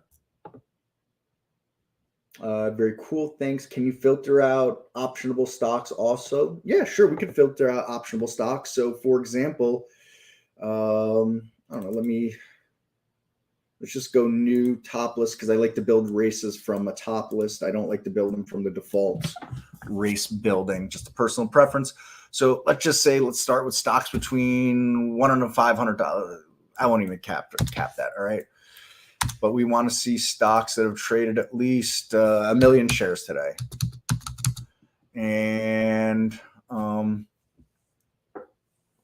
we want to see stocks that are not optionable, I think you said. So options, and let's go with options volume today for contracts. And let's go with add that filter, and I'm going to put a 0 in the max here. And so now show me where the options volume is no more than 0 today on it, and bang, no optionable stocks will come through. Or if I wanted optionable stocks, I could put a 1 in here, right? Or I could use one of the other options filters too. You can always use one of the other filters. I always recommend when people are building scans, use the show me function here in the middle, right? It updates in real time to the scan what you want to do. So for example, right now, if I come into that options volume on the contracts today, we can see with a 1 in the minimum, it says show me stocks where the options volume today is at least 1 contract, right? If I delete that, watch what's going to happen to this right here. All stocks, right? And if I throw a 10 in here, now it's where the options volume at least 10 contracts and 100 and 10,000 and 10,000 and so on and so forth. You can do that with any filter and have it update live. So if you're having trouble understanding what will adding a minimum or maximum value to this filter do to my scan, use the show me function. Very straightforward, very simple, and I use it a lot.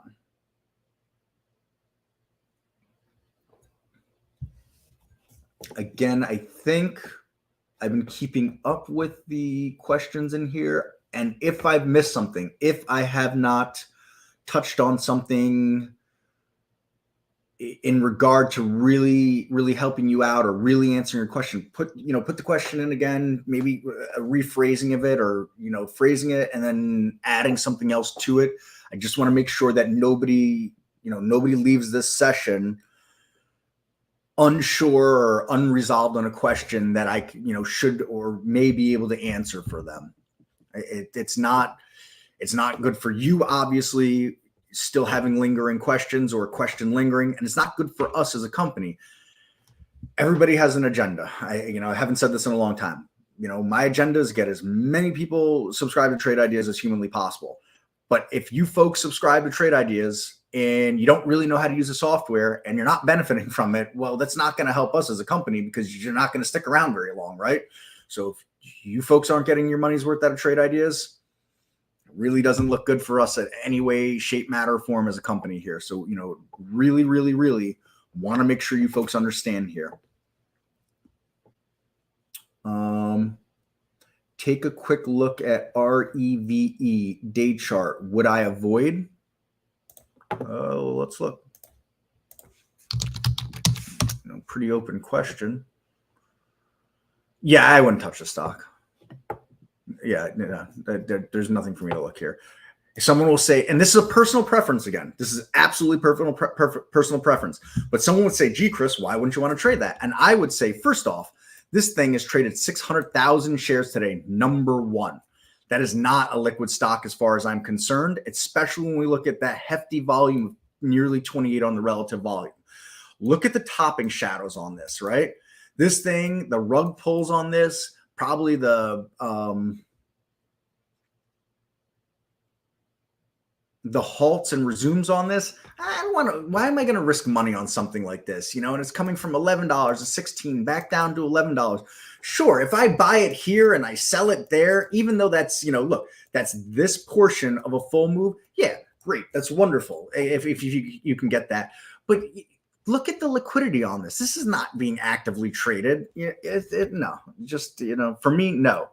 The spread isn't even honestly too terrible on it right now, but I bet the spread widened up to $1 or $2 at some point in here. And that's just a lot of work and a lot of risk.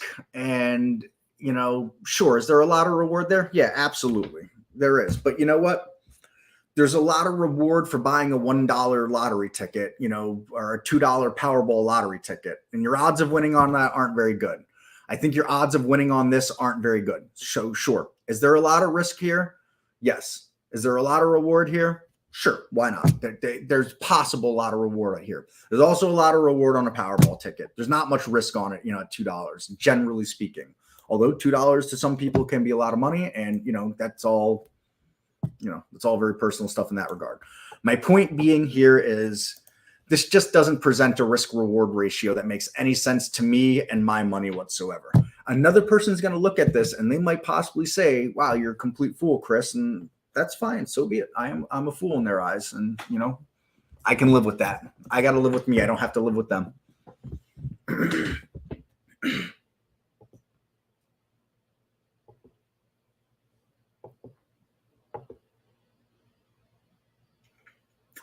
Thanks, Mike C. Appreciate it. Hopefully people are getting something out of this support session here. I think actually I can't believe it's 12:40 already. This has been going very well, I think.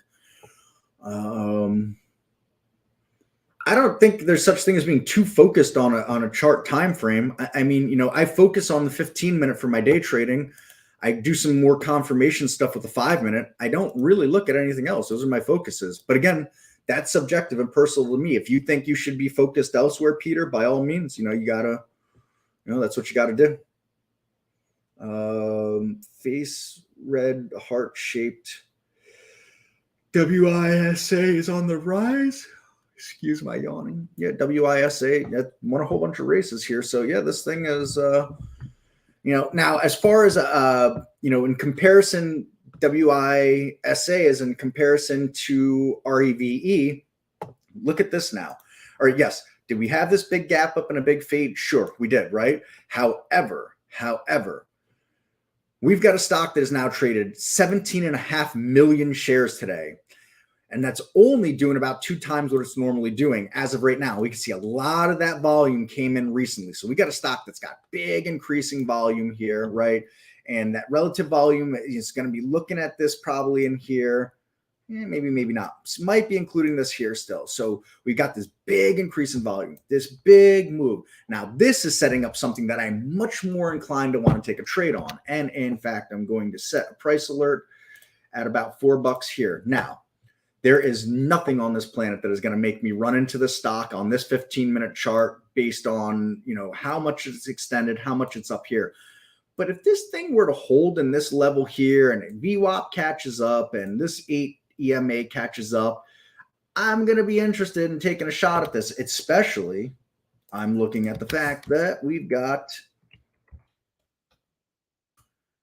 this $4 range up here and then a $5 range up here, right? So if we hold around 4 here and we do some consolidating, might set up for a nice risk reward where maybe I'm going to use a trailing 815 EMA as my stop, or maybe I'm going to use VWAP as my stop.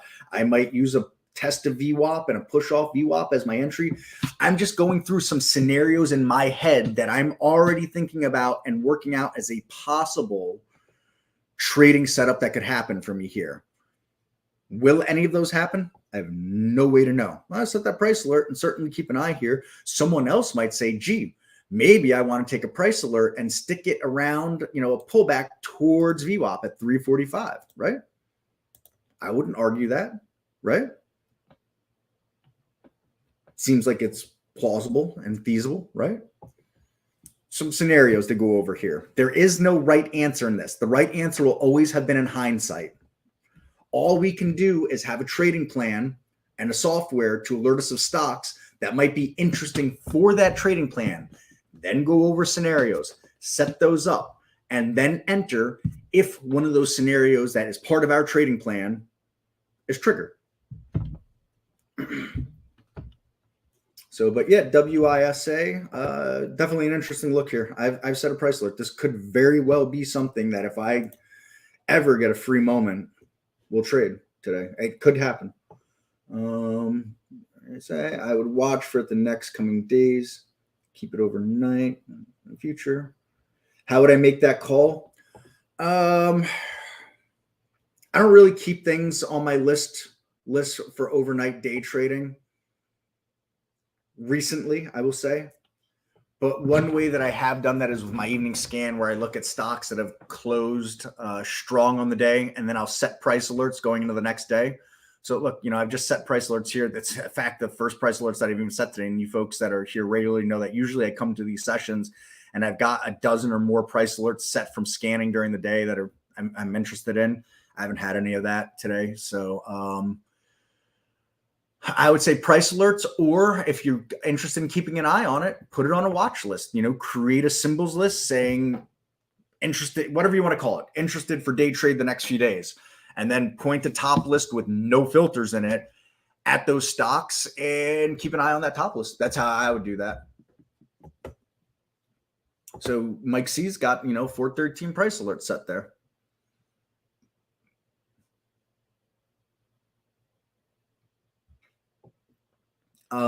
I don't think there's an answer to your question, Lousy Trader. I would point you towards Bull Whiskey and the pattern site, because he's tested, countless amounts of setups and scenarios and things like that. I think there's just too many scenarios and setups to have a clear winner on what is the best. But you could check out, let me look here, the pattern site, make sure I got this.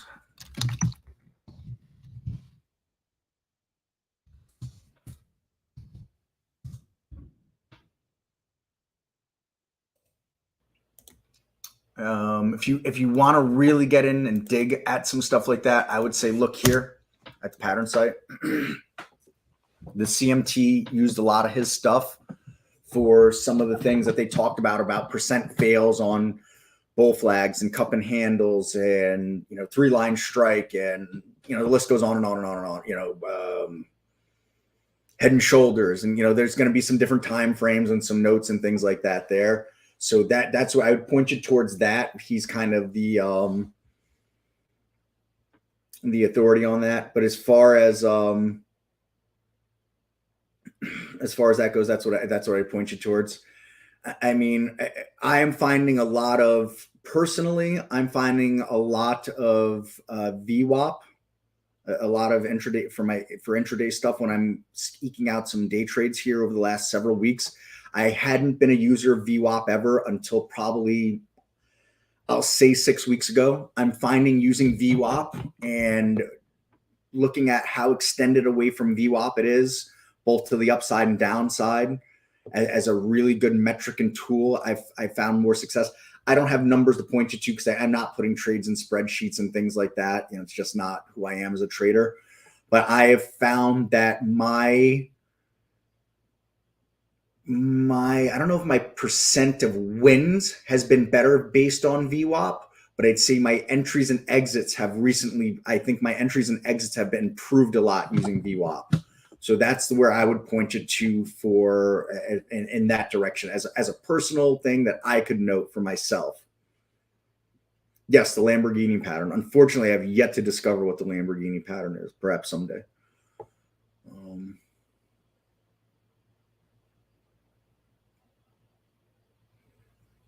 So those are the things that I'd point you towards that. As far as specific patterns go, you know, we don't do a ton of pattern recognition. What we have, though, and I will bring it up here in an alert window. If you go with candle patterns, you know, we've got these different things to test on in here. You know, I don't have any numbers on what these work because, you know, once you pick any of these candlestick patterns, then, you know, there's a multitude of filters. You know, there's just an infinite combination of these. But, you know, if there's a pattern that you're really interested in here, start plugging away on any of these. And then if you're looking at geometric patterns, this is what we have to offer on the geometric patterns. And again, you know, percents on these things working. There's no hard and fast, this works this percent and that works that percent necessarily. The closest you're going to find on that is in CMT text, and I'd say the pattern site on some of these things here. But we don't have, you know, we don't have something to point you to internally to say this broadening pattern works at this percent, this triangle pattern works that percent, this double bottom works that, you know, this inverted head and shoulders works that. So I'd have to point you towards other literature on those percents here. And like I said, you could put these in and then all of a sudden, you know, you've got to choose from any and all of these alerts and how they're going to factor into what you're doing on all that.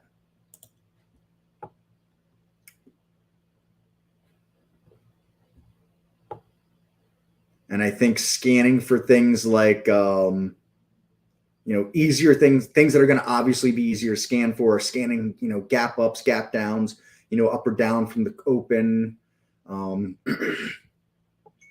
know, change over X amount of time, you know, things of that nature. Let me pull up configure again.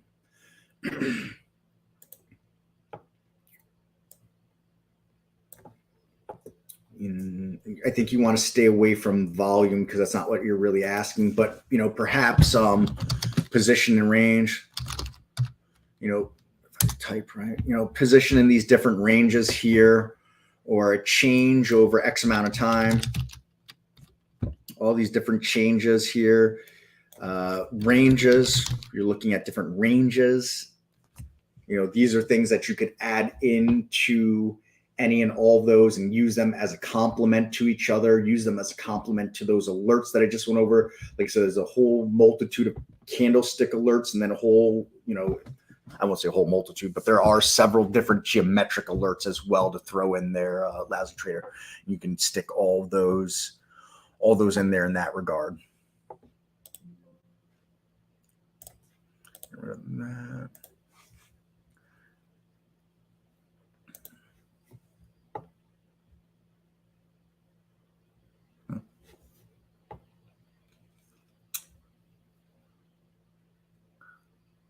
WISA creeping up. I see you say.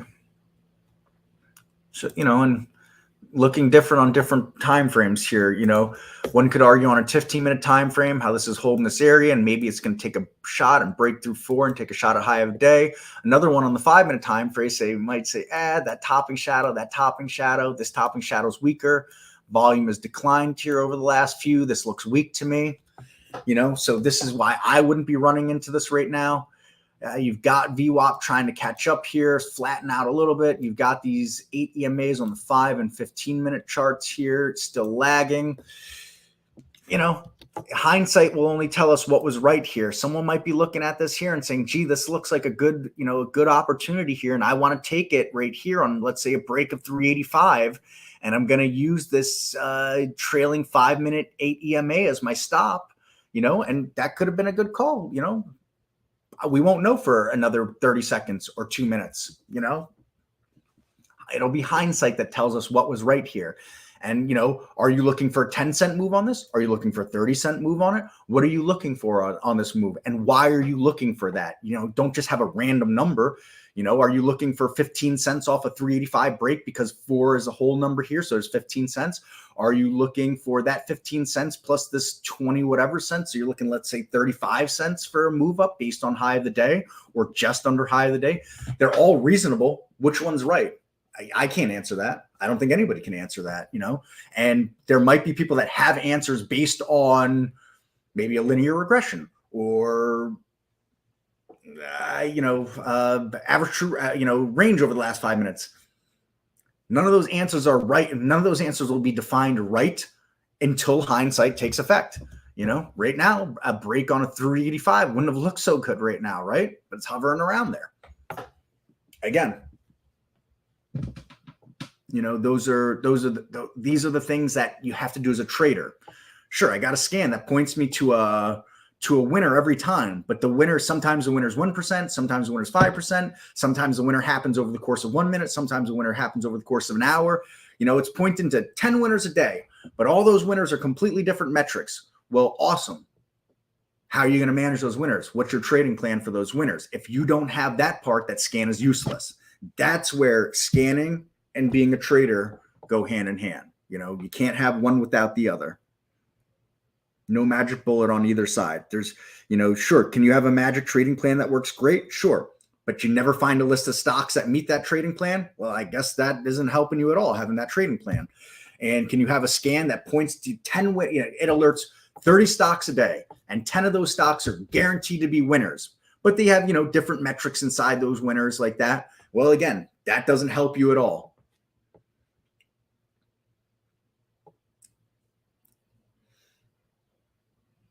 -5-minute. Yeah. So, Mike C likes his 5-minute charts and, looking at those flag patterns there, he's found his niche in that.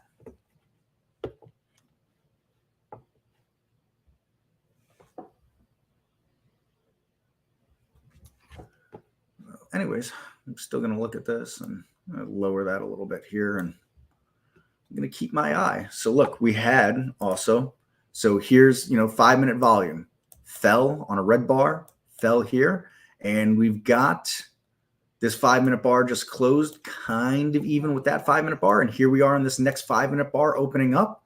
And that looks like a very good start to that 5-minute bar's volume right there. So yeah, did we fall off? We did. We can't expect that to keep up all day long. Well, anyways, these are the things that I'm looking at. That trade certainly has me very interested right now. Anything else interesting? So SI still kind of sits up there. ARDX, are you anything interesting? Nah, not really. Lots of liquidity, 6.3 million shares traded on the day, but nah, I'm not very interested in that. Although, I scale out, that becomes a little more interesting. It's a big gap that it's into. Now it's up above this level too, and it came back and tested that level here. For you swing trading folks that are a little braver and not afraid to swing pharmaceutical stocks, not a bad gap that's right there. That's held up pretty well given the market turbulence over the last several weeks. Anyway. Didn't hear your timer, Chris. You didn't hear it? No. Did it go off on your end? It did. You must have come in Really? late. Yeah. No, I was, are you putting it at 10-2 or 5-2 now? I put it at about 5-2. I think it went off right before it went to 5-2. I didn't hear it. I was waiting and I thought, okay, that's my cue. It was also my phone was a little further away from my mic than normal. That could have been why. It very well could have been. I hate to deny you that. I can rerun it if you want to hear it. It's my Mondays. That's what bleak. No, I shouldn't say that. I hear you talk about the WISA. Yeah, the WISA it's an interesting one. I mean, they regained their NASDAQ compliance, and that's kind of the reason why that happened on Friday, I believe, and that's kind of why it's kind of rocking. 1.5 million in the float, tons of volume, man, oh man. But, I mean, look, if it gets over 4 and holds, then you're looking back here 435, I guess, and then 475. So, for some people, I mean, if you look at a daily chart, I'm looking at a daily chart right now, and between 5 and 520. I mean, that would be the fantasy level to get up to, but that's where the obvious resistance is. If you don't look at some of the little stair steps up, but I mean, that's where the obvious resistance is. And you're right. If it takes out 4, hey. And especially with that float. Exactly. 1.5 million in the float. And I mean, let's be realistic.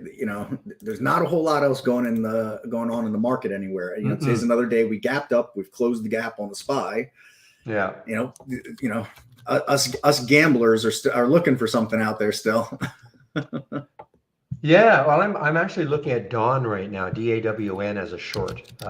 It showed up on my 10-day daily breakdown at 1355, but at the time when it showed up, it was way too extended. But since then, it has kind of based a bit, as you can kind of see. But of course, the whole thing is look left. Yeah. And when you look left, the next low is 1277. So on the weekly chart, No, that's the daily chart looks the same exact,ly, and then below that, it's a big gap all the way down to $7 basically. Exactly. I mean, fantasy levels we're talking, but these things do happen on occasion. So I'm definitely interested on a 1340 break. That probably, maybe, definitely, almost, perhaps get me in. How's that? Kind of, sort of, absolutely. That's right. So, my friend, wow, it's 1 minute to your big meeting. So I better let you go so you can read up on what you're supposed to talk about. Yes, absolutely. Fascinating, riveting stuff. I'll take over right now. Sounds good, Barry. And, thank you, Chris, as always, for your Monday morning injection of humor and insight, etc. Listen, we're all here to make money. If these people are subscribed to Trade Ideas and making money, we got to figure something else out. Exactly. All right, everybody. Friend. Thank you all. Thank you, Barry. And I will catch you on the flip side. Take care, everyone.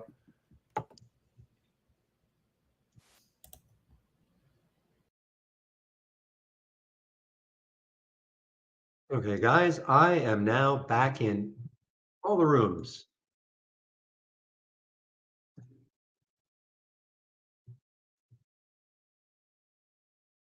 So I was just talking to Chris in our YouTube room about Dawn, DAWN, and you know that I love this, but I didn't want to chase it down. And now it's doing kind of what I was hoping it would do.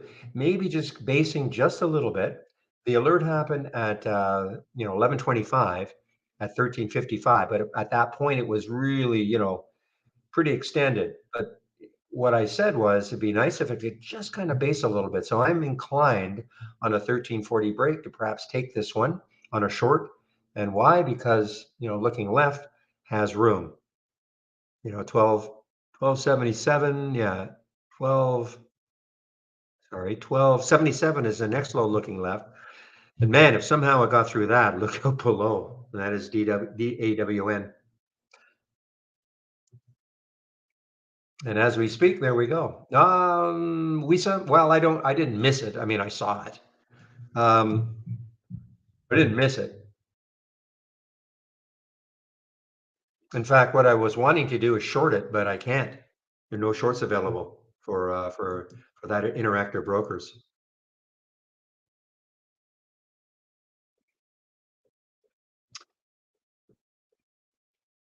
Well, Christine, have you ever docked before?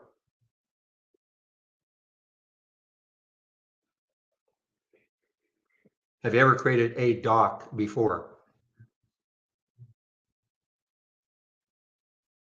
Okay, well, I got some time, so why don't we do one, okay? So this is what you do. Now, first of all, if you want them, you should if you've got them loaded individually. If you haven't, then maybe you want to do that. So if you like the don't repeat and the don't repeat and then the repeating. So, okay, so you've got them all individually? Okay, good. Okay, well, here's what you do. So click on new. Now, this is in the guide, okay? But I don't mind doing this right now. So if you click on new, docked window, new docked window, give it a name. Now, I like to start my dock windows with dock because I can search on it. So I can search when I want to find a layout or the docked windows. If I started off with dock, then I'll see all of the ones that I created called dock, okay, which to me makes sense. So I'm just going to call it dock test though. And obviously you would probably call it dock breakdown, breakup, something like that. Okay. Now you hear your instructions, just X out the instructions. Okay, so now you've got this dock test window. Here you are. So let me get this one. I'm just going to show you. Okay, I don't have these out broken out individually, but it's the same principle exactly. Okay, as I'm going to show you. A moment as I size this up a little bit better. There we go. So it's just a matter of taking any alert window, like you've got four of them. So any alert window. So let's just take this one, distance to the next high low. So if I right click, but imagine again, it was just any one of these. Okay. So you right click and you duplicate into doc test. I mean, this is what I call this. Whatever you called it, you'll duplicate into there. And so you duplicate it into doc test, and there it is. Okay. I'll take another one, my watch list. Again, it's just a matter of keep doing it. Right click, duplicate into doc test. Here it is. So now imagine if you had those four windows, all you do is you just keep right click, duplicate into whatever you called it, to the next one, the next one, the next one. Then they'll all appear as tabs on the top. Oh, now you got it? Okay. Now, now you can organize it. Okay. And it's just a matter of grabbing the header. So if I want the distance to the next high low, I just grab it up here. Don't grab it in the body. Grab it on the actual name and left click by grabbing it, and then you're moving this around. And once you get that little icon, now you can do anything you want with it. So I'm going to put it underneath now the watch list. If I want it to the right of it, again, I just grab it, get that thing moving, and now I can put it to the right of it. Okay. So now, and don't forget to save it. And so why, if I do a file load from cloud and I type in doc, see here are all my docs, all the docs I've got. Okay. And that's why I start off by calling it doc.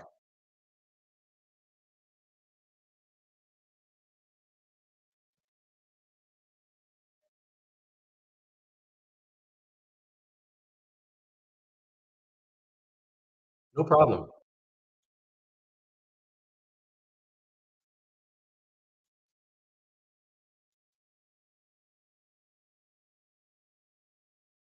And again, don't forget to, well, as I said, don't forget to save it. And then don't forget to, when you exit trade ideas, to save your layout, so because then tomorrow when you load, it'll appear just like this.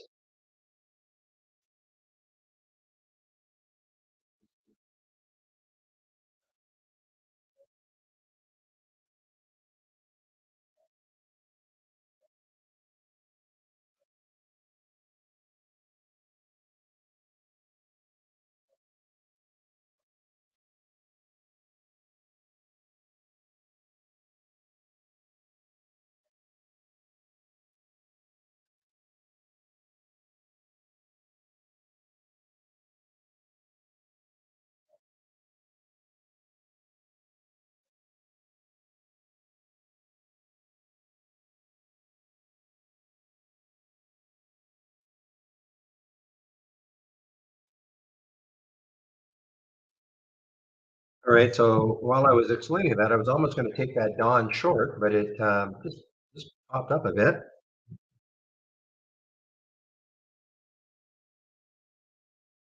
So I'm going to put my alert back on for that 1340 break or so.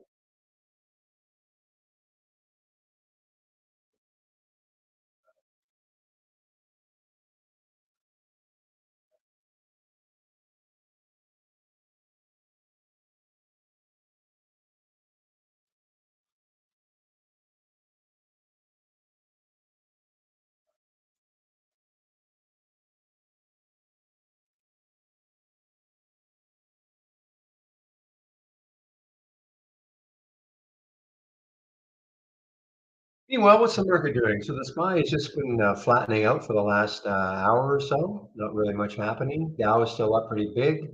Nas is down. SPY is just basically flat.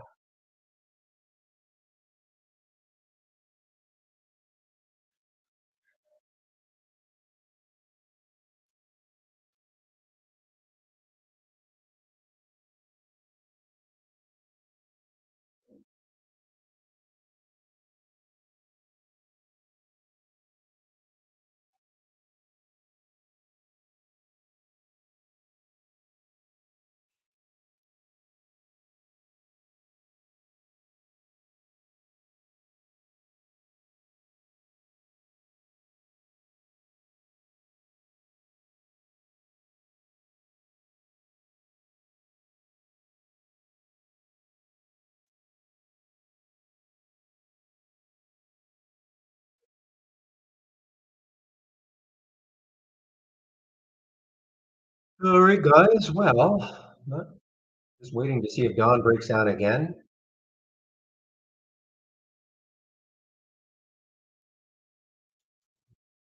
Very slow day. I mean, look, only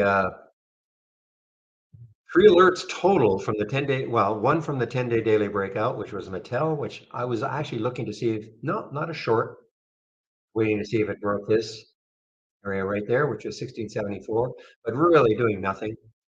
And then the Dawn, 1355, has really done nothing. And the Fiber, 2123, been a bit of a choppy one. Kind of thought if it could take out 21, because when you look left, it had a lot of room underneath. Well, not a lot of room. It has the next low was 2083, but underneath that.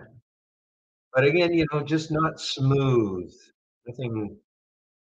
I mean, they don't have to go straight down, but you don't want to see something moving from 2103. For me anyway, putting on 60 cents up here through the VWAP.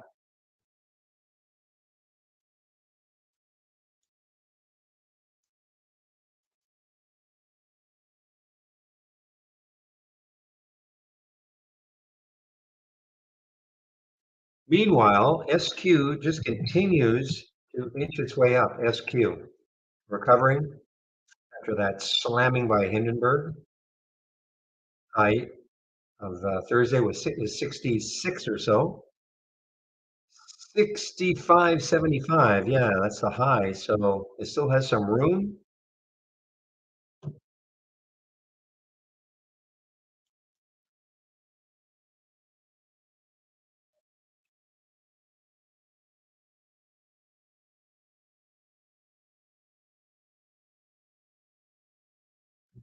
All right, so Microsoft kind of got down to that, perhaps that support area.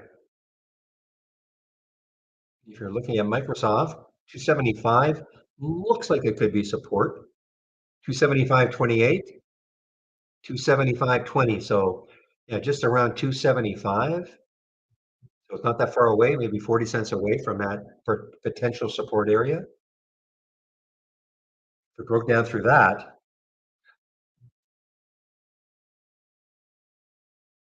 then you're looking around 270.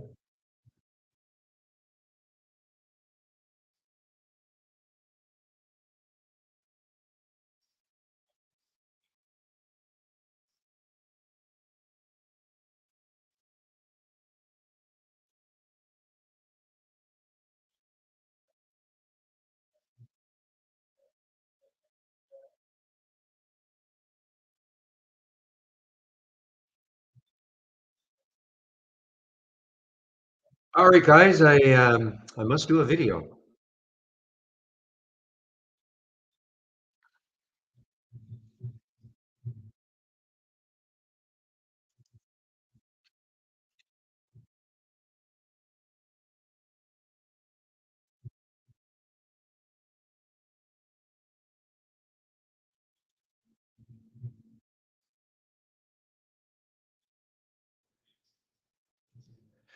Excuse me, sorry.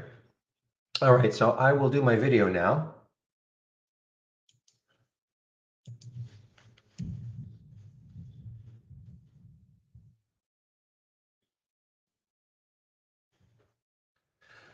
What time is it? 1:12? Is that 1:13? I'll put 1:23. Should be earlier, but just in case, technical difficulties.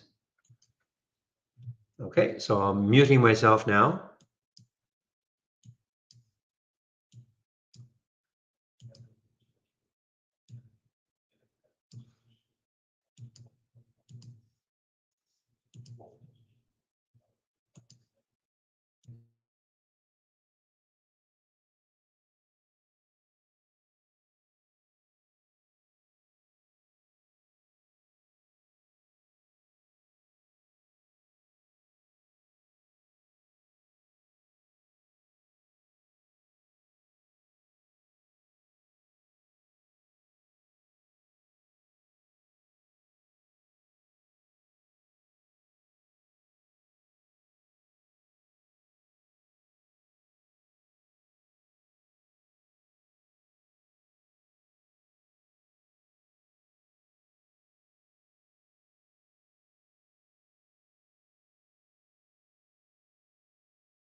All right, guys, I'm back.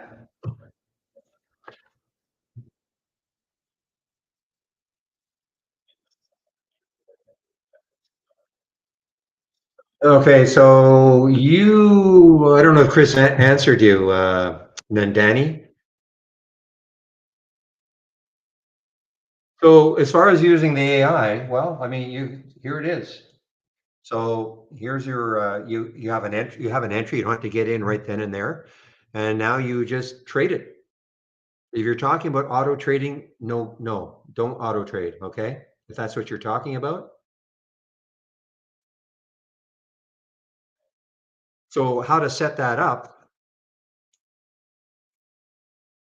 Well, it sounds like you want to do it by yourself based on her signal. So I mean, when you have to have the premium, of course, and you just let the alerts happen, and how you trade it will be up to you. Okay, so let's say you got this FYBR. Well, here's the first. Well, let's say FYBR because that has worked not badly. So there was the entry time. I hate to call it entry time. That's when you had the alert was at 9:45, and it was alerted at 22:03 for a short. So all you have to do is just click on the alert, check to see what the chart looks like, and if you like it, then take the trade. You it's up to you. Then you're saying you want to do it manually, so yeah, just take the trade where you see fit.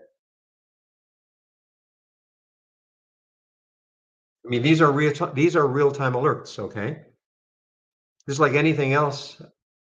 I don't have any alert windows on my. Well, I guess I do have this one, but okay, yeah. So you understand. So yeah, just wait for the alerts to happen. Click on them. If you like what you see, then take the trade. If you don't take it.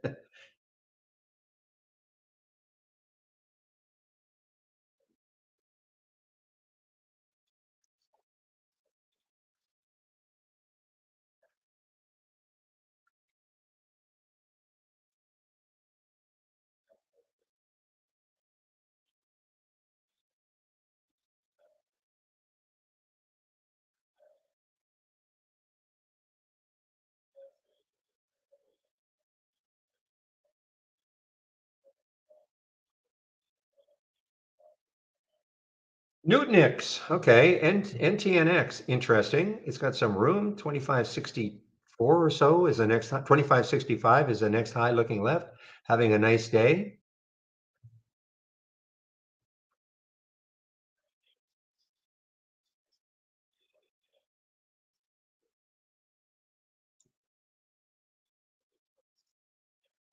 Well, that Dawn is disappointing me.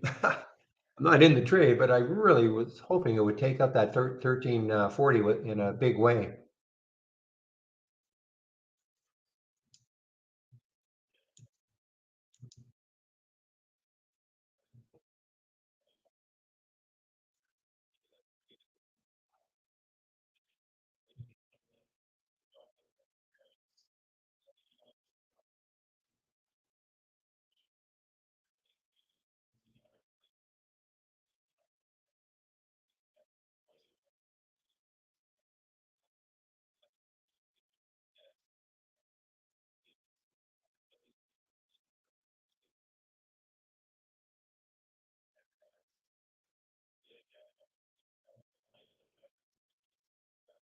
Well, let's see. So I see WISA, did it take out four? Yes, it did take out four. So this is on the way, guys. Now we said I was talking to Chris. I mean the big fantasy level. Well, that would be the huge fantasy level way up here around 15. But this level right here, this is around $5. I mean, there's a chance it could get up to that level before it stopped. And that is the WISA. We're not saying it's going to, of course, or I'm not saying it's going to, but you just have to look at a daily chart. You see 1, 2, 3, 4, 5, kind of 5 days, right around that five level.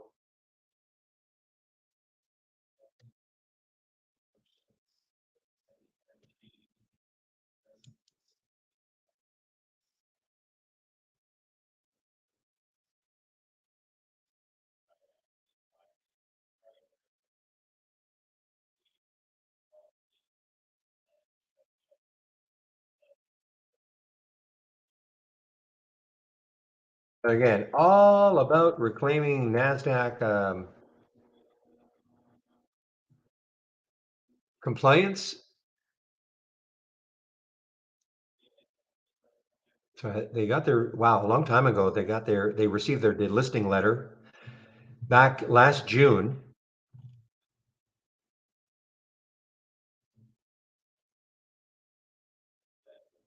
So they literally had a year to regain compliance. So they obviously did a reverse split to get the price over $1. Now look at the float.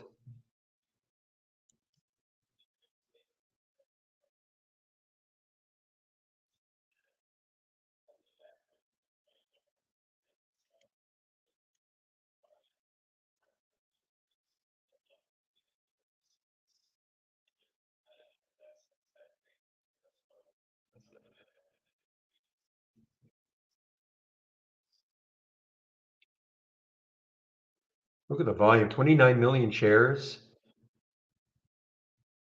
only 1.5 million in float. Now I don't know if that is split adjusted. You know what? That may not be split adjusted. Well, wait a minute. It depends when they did the reverse split. Somebody could look that up, I guess. Depends when they did their reverse split. So remember these numbers, and it's not up to us, but they get updated twice a month. Let's call it the 15th and 30th every month. So that probably is split adjusted.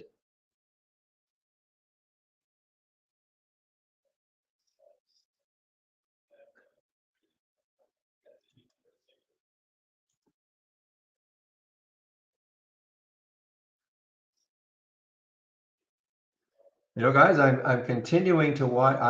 This BANL. I think if it got to like a 550 on the bid, 550 on the bid, and like even 560 on the ask, that could get it going. This BANL could be a sleeper.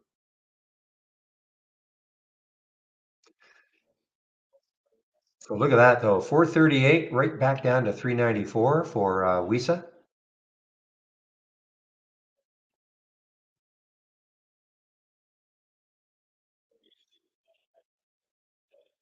Ooh, Dawn, guys, Dawn is getting close again.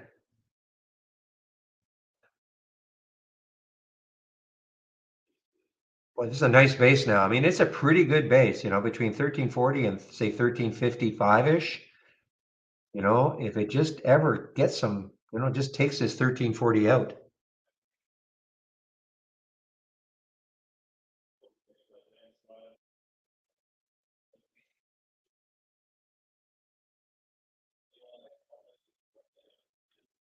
And again, the only reason I'm somewhat fixated on it is that it showed up, one of the only two that showed up in my 10-day daily breakdown.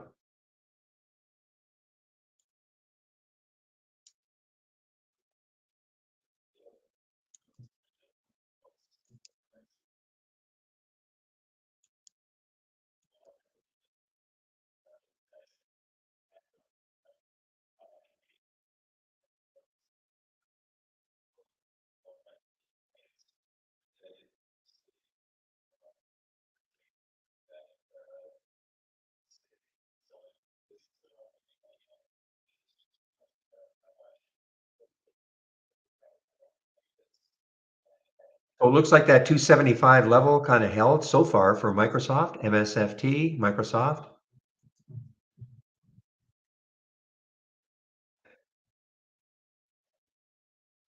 Yeah, that 275, you can see right there. Look at these bottoming tails on that. The two previous daily candles basically got right to that area and kind of popped a little bit above or a little bit off it.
Yeah, I agree on the fiber. If it takes out 21, maybe.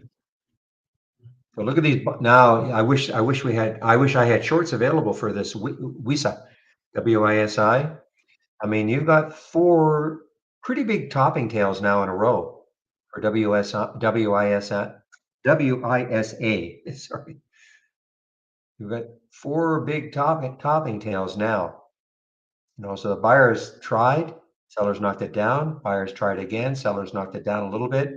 Buyers tried again, sellers knocked it down, and again the buyers got it all the way up to 435. Sellers continue to keep knocking it down.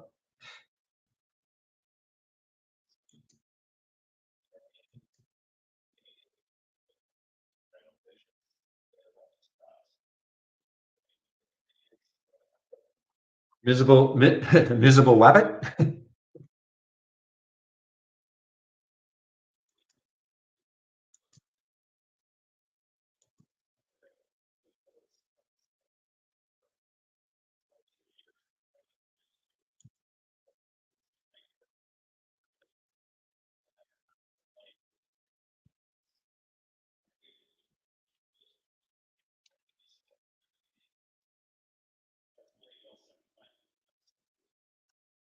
All right, guys, a little bump here for IBIO, a little bump here for IBIO.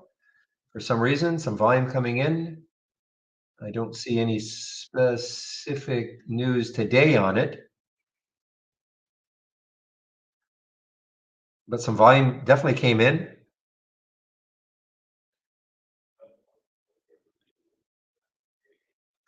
But looking left, the next high is, too, for me, it's just too close. If it could ever really break out though, the next high in the weekly chart is 362. So maybe like a 250, 260 break may not happen today or ever, but if it did, boy, the next high is around 371 for BBIO. I'm sorry, not BBIO, IBIO. So you know what? Stick an alert. Stick an alert around 265 and see if that happens either later on today or tomorrow or sometime this week, because it certainly has the room if it does.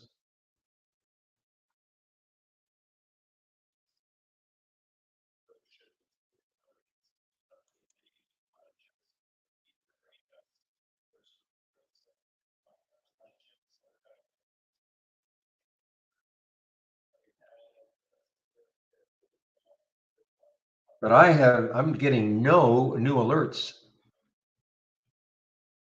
Just to give you an idea, my last alert on the way up, CMPR at 119. We're at 132 right now. The last one on the way down was 1242. So not getting too many new alerts at all.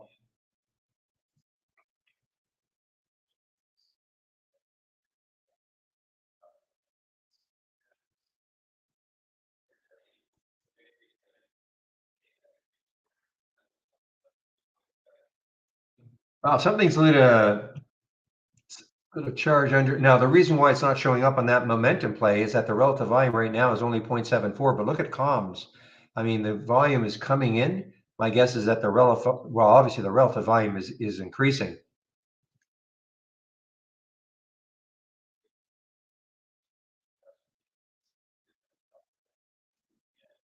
Something's happening here.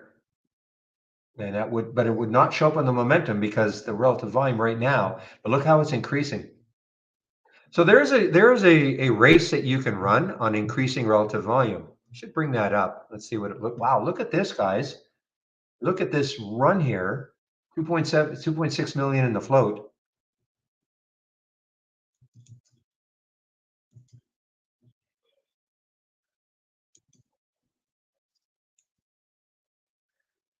RSI increasing.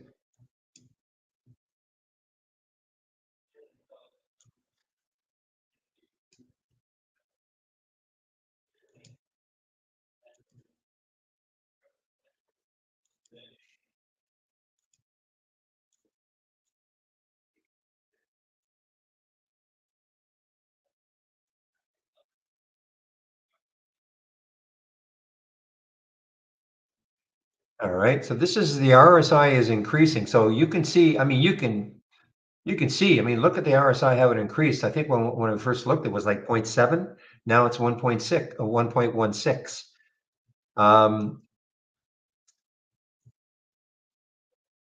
Let me see what the top list looks like. Oh, it's a pretty tough top list.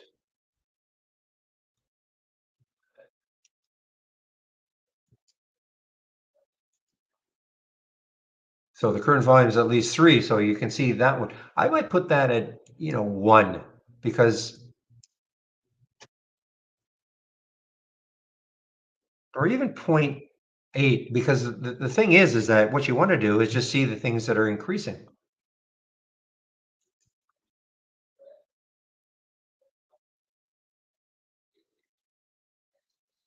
Okay, so this is looking for, I don't think we need this. The talks between RSIs between 20 and 40. That's not the idea, in my opinion. I mean, that's sort of a botting fishing look at it, but now we got to, now see, now we have a bigger list.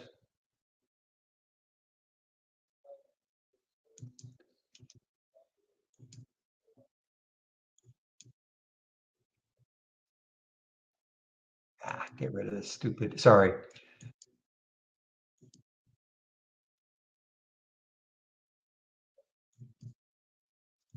Okay, I'm just going to check to see what sort of alerts we get there. I used to run it.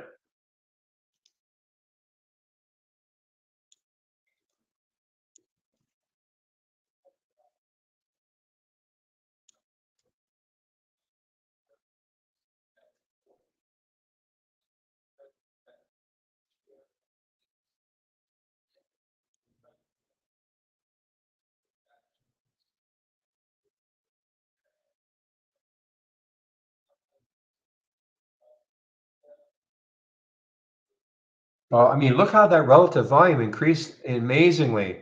I mean, that when I first got this alert and looked at it, I think the relative volume was about zero point 0.7.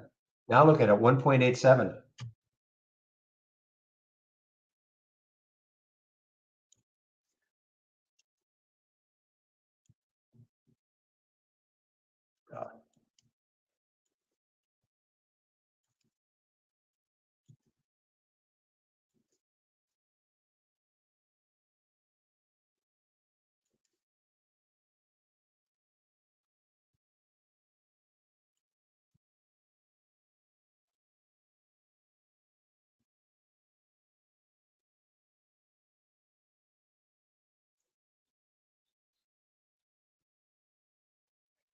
All right, just waiting for the first one. GMDA, okay for a bounce? I don't know. Let's take a look. What's your opinion? Yeah, I mean, got up to 140 in the pre-market and then it just sold off. So you tell me, you know, Hanks after a dismal cash runway guidance. You tell me. You don't think that news is too bad?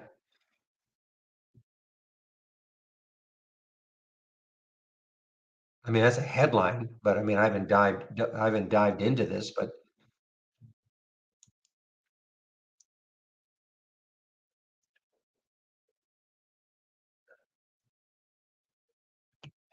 now, William.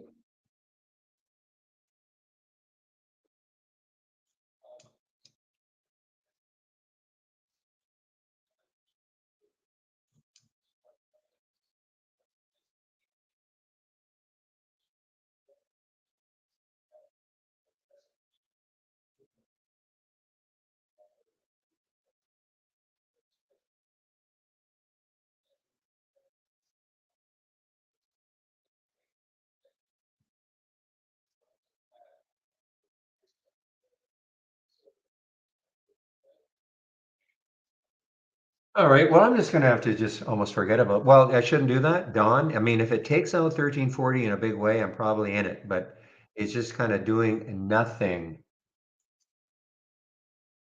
Whereas the BANL guys is just it's Yeah, man, it's got that look. Just has that kind of look.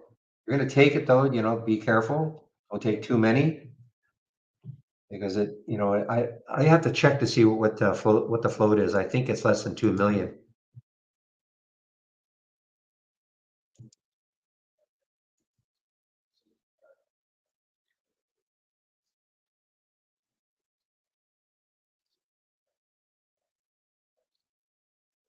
3.3. Okay, so 3.3 million in the float.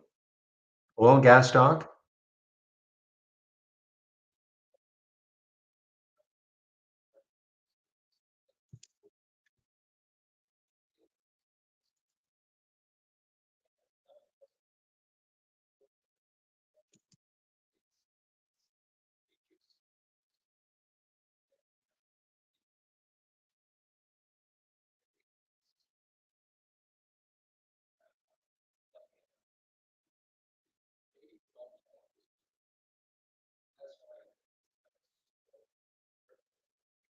So this is basically a China stock, guys. So you know what can happen. Okay, so that's all I'm saying is on the BANL, what can happen. This is basically a China stock, China IPO.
Yeah, I see Fisker in my compare count window. Fisker FSR. Boy, it's tough though. I mean, look left. I mean, what could happen from here?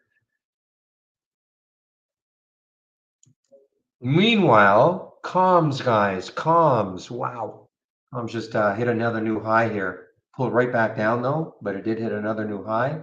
Look at oh man, you haven't seen one like this for a while. Look at the relative volume now. 4.66. When this started right here, it was like point 0.7.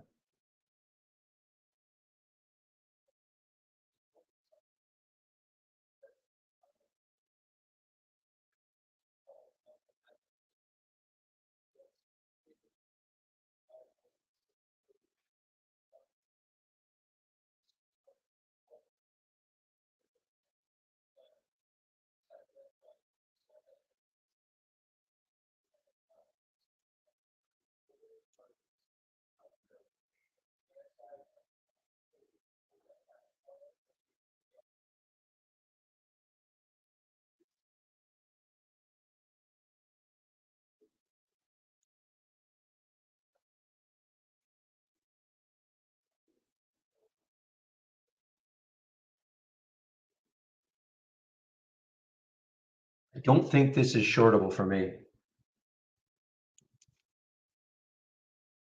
Yeah, was not shortable for me. Comms was not shortable for me at Interactive Brokers.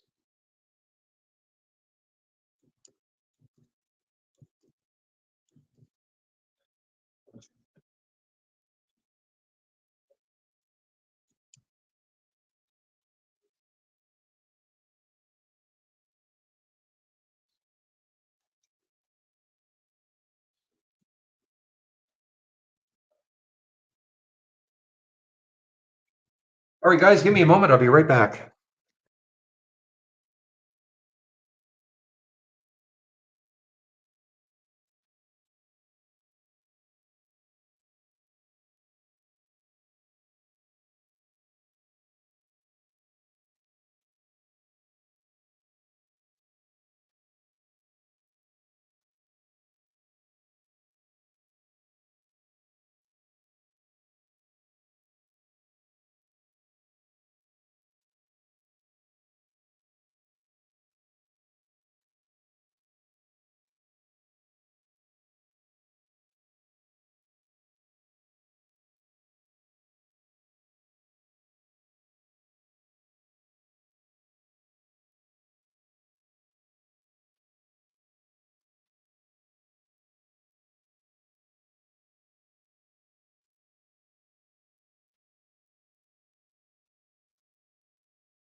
All right, guys, I'm back.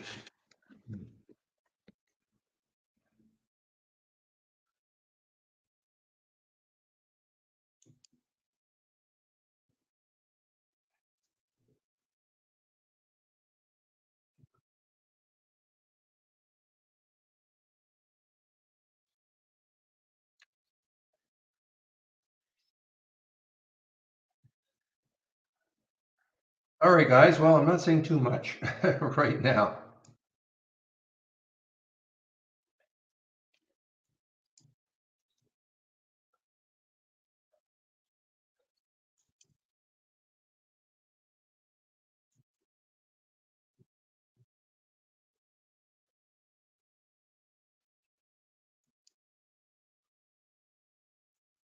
Well, look at fiber actually had a big bounce now. FYBR had a big bounce, but did not take out 21. It's actually having a nice big bounce. Look at this.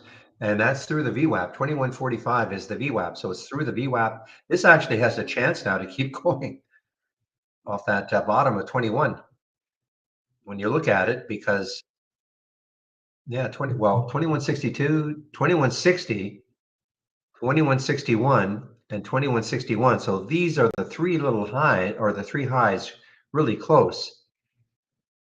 It takes that out, and then the next high is 22. So it's got some room.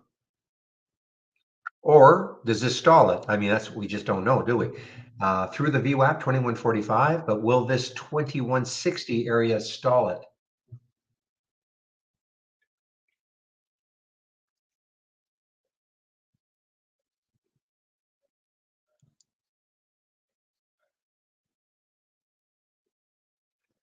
And you're right, the SPY is pretty strong right now.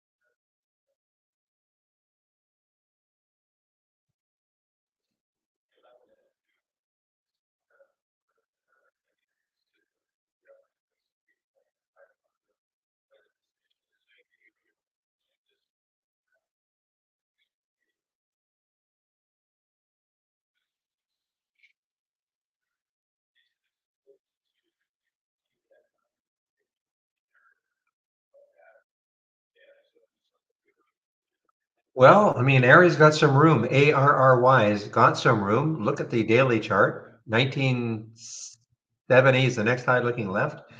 I mean, it's extended, unfortunately, but what if it just kind of bases a little bit around 19? And if this market continues higher, this could be a shot to get close to that high, that next high looking left. But it's pretty extended right now.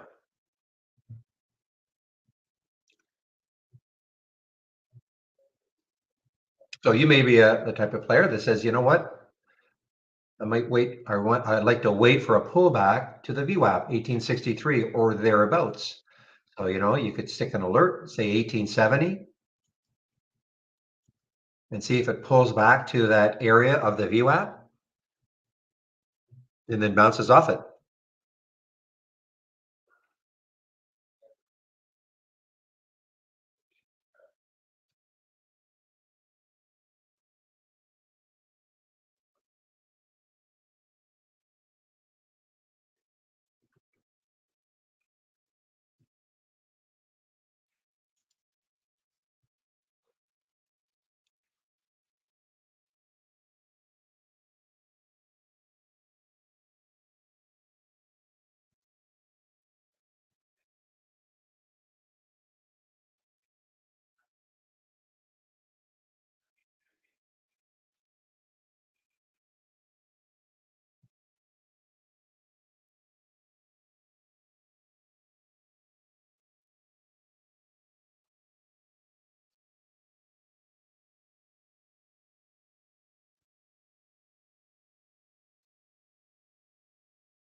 Oh, all right, guys. So comms to the big pop. Ah, look at that. That's why you got to be so careful.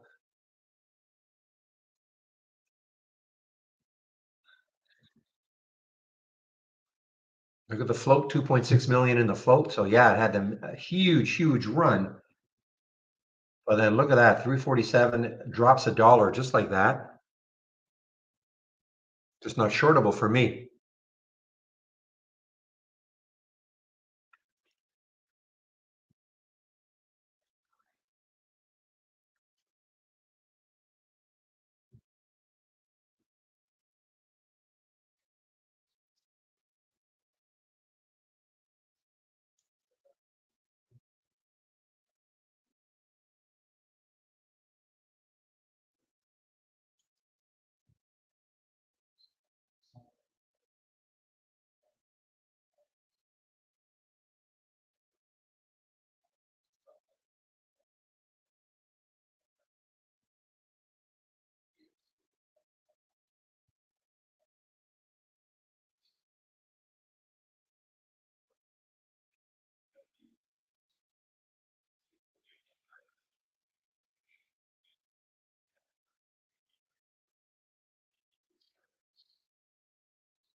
Boy, oh boy, I mean, this is getting pretty slow for me here. Okay, Ion Q.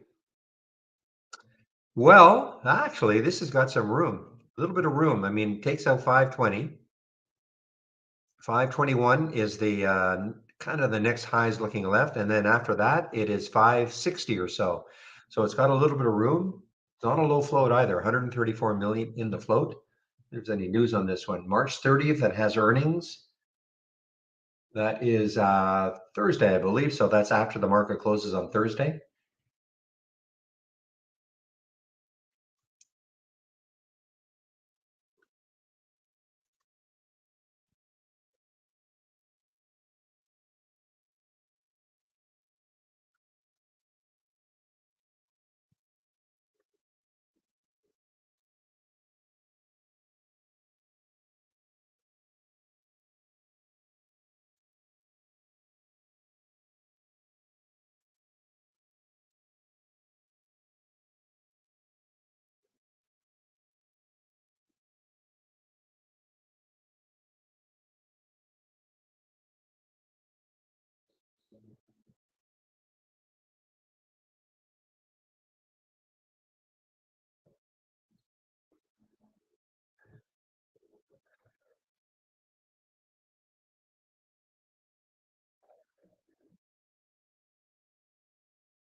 Yeah, this is a big float, 134 million in the float. You know, they don't have to be low floats, of course, but boy, this has got some potential. IONQ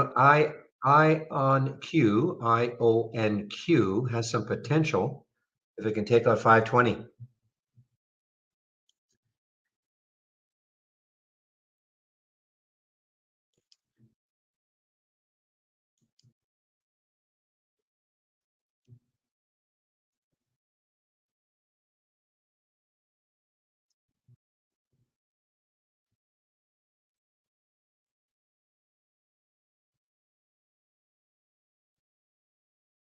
There's another one that regained compliance with NASDAQ earlier. This is in early March.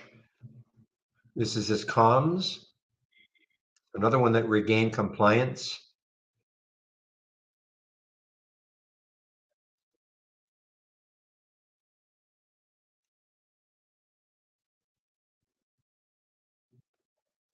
So they obviously did a reverse split.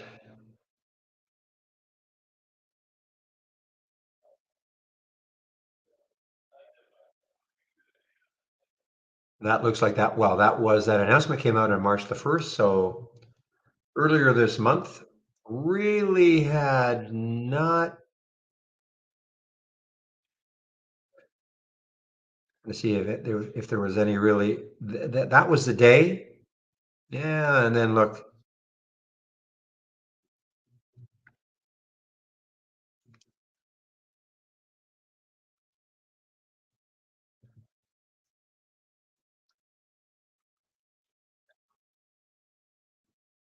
And if you saw what I just flashed there, to regain NASDAQ compliance, they have to have a stock price of at least $1, among other things, but that's one of them. So that's why they do the big reverse splits to get that stock price over $1.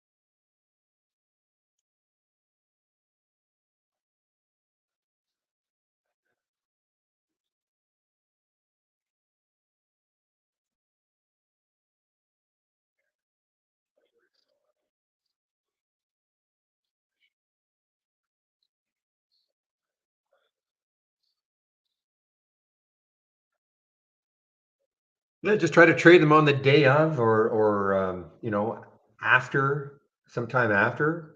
Find the day that they and a lot of times I'm talking to well, I'm responding is to Calvin on these reverse splits. I've said it many times is that if they're smart, they being the people who run the company, promoters, they come up with some kind of a press release soon thereafter, and that can cause the stock to run that day. I mean, let's not kid ourselves. There's a reason they have to do a reverse split because the company is well, it fell under $1 among other things. So not like this is a sterling company.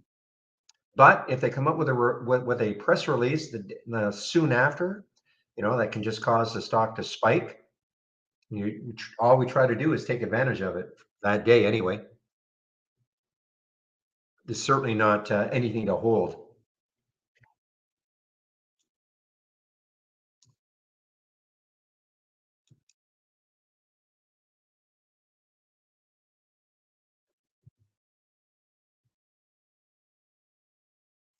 They,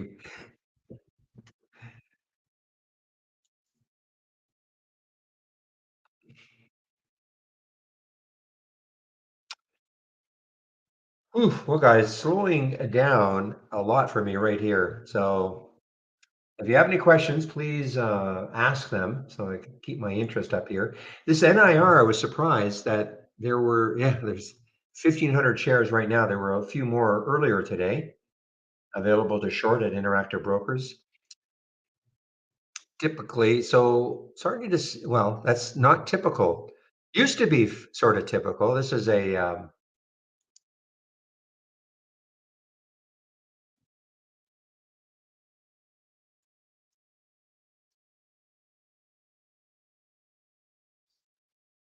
okay, this was not a SPAC. Okay, not a SPAC. Okay, guys. Okay, let's take a look at Dawn now. 1337, 1339.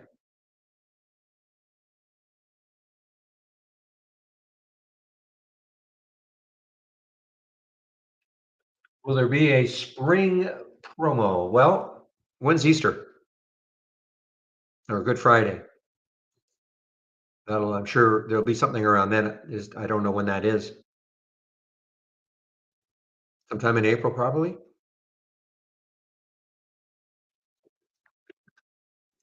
Has to be in April. Yeah.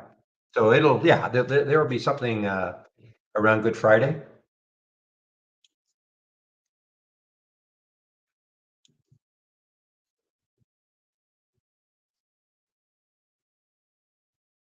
Whenever that is. Dawn, guys, dawn, dawn, dawn, dawn, dawn, dawn.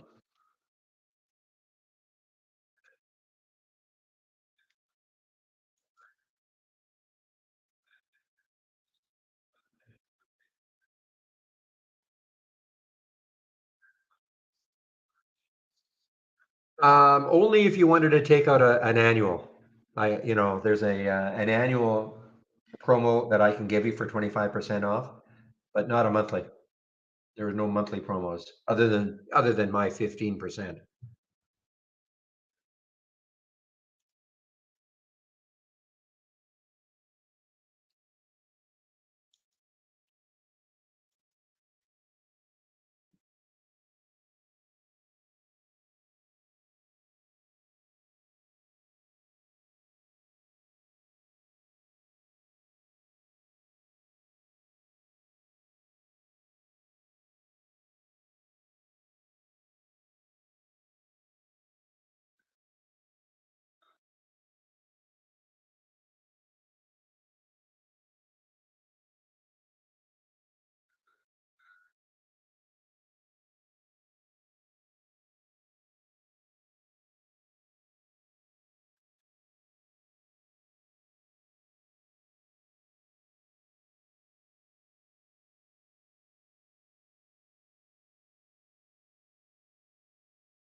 Good Friday is next week. Thank you, David. So Good Friday is next week. So obviously we have a promo. We'll have a promo next week.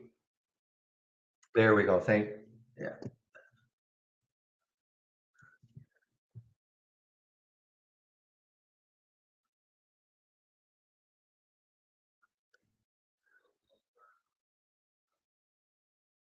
So when you say to renew your year, are you talking about you have an annual right now, Todd, and you're looking for a promo to renew it? Okay, that I can't help you with, but you can go to uh,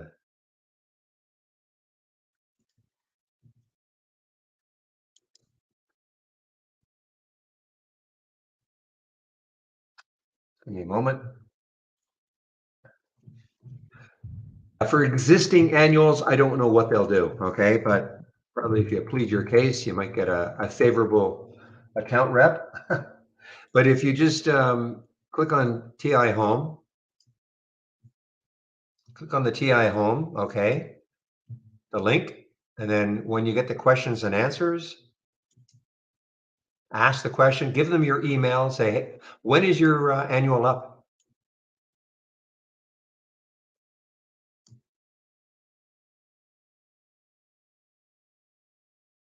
March 31st? Oh, very soon. Yeah, so ask them, okay?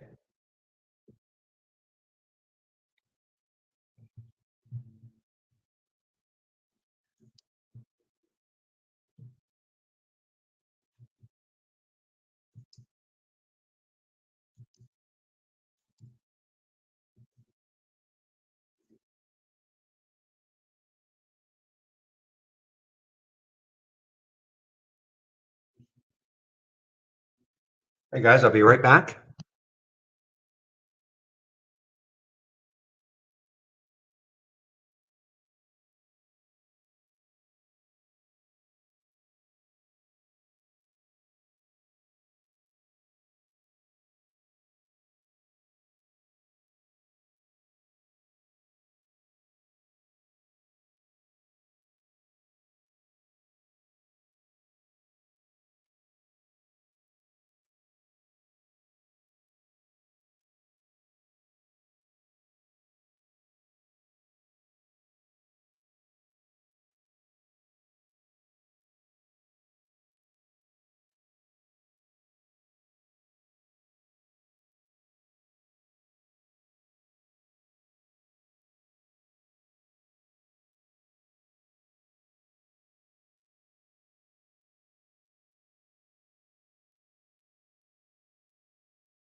Okay, guys, so Don, how far down can it go?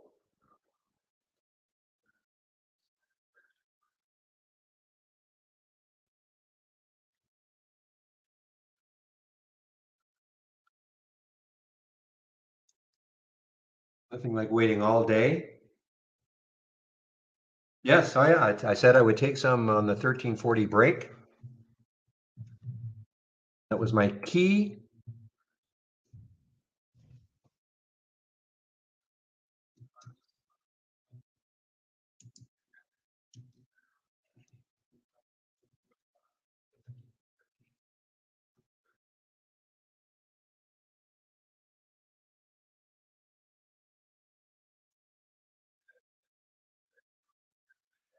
We'll see how far down it goes. I mean, it may not.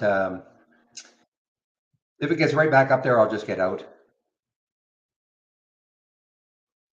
But again, I looking left on that weekly chart, and I think it's basically the same on the daily. If I back the daily out,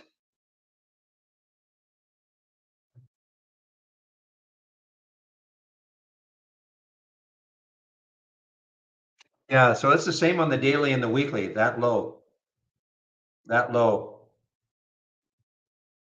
So that's even better.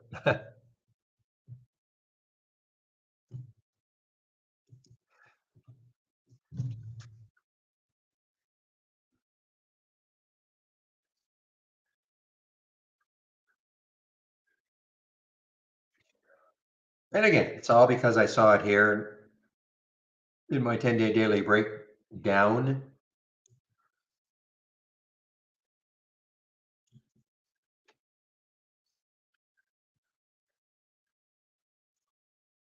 Exactly, Calvin. That's what I love to see.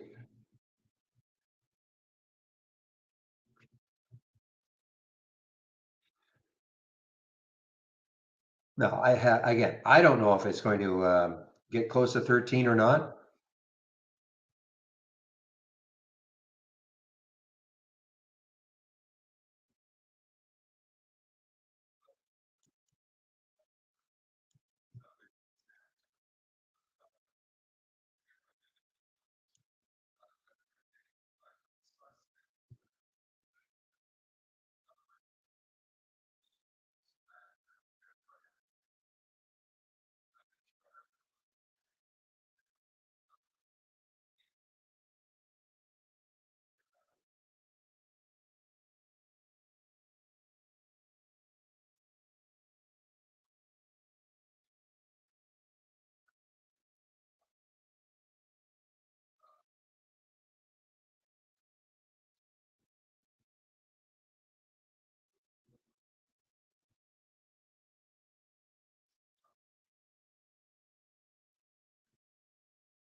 All right, guys. WW is one of those that I've got this up big yesterday, down big today, multi-strategy window. Only the ones that were down big, yes, or yesterday being Friday, up big today. I've only seen these alerts. I haven't seen anything that was up big on Friday and down big today. And I shared that along quite a while ago.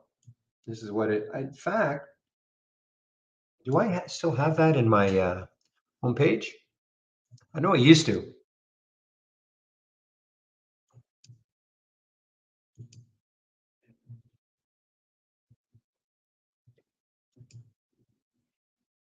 Yeah, I used to have it.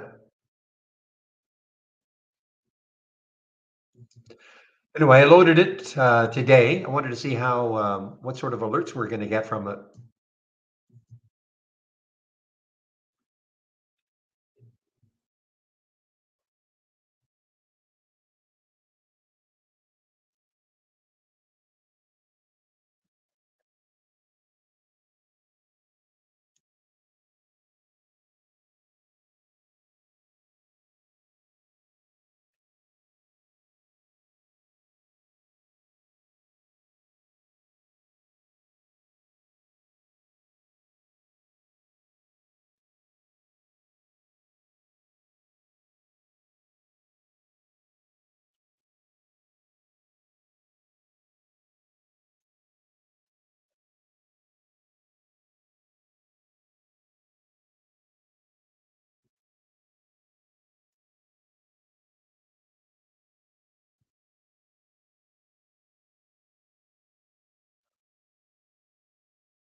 Hmm.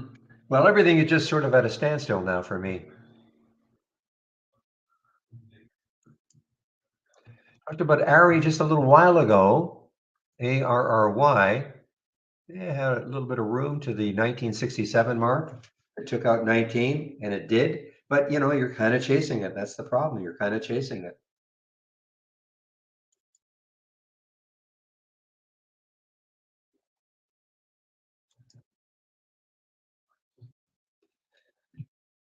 Roku. Well, we saw Roku in the morning in the pre-market, had an upgrade from was it Susquehanna, I think. Look at the sell-off though. But getting close to the VWAP, yeah, 63.84, getting close. But what does it do there? Does it come into it and bounce back down? So even though it had that nice, you know, it's up still 5% and a lot of volume, 14 million, 2.3 times normal. And an upgrade by Susquehanna. I think they put a $75 price target on it for ROKU.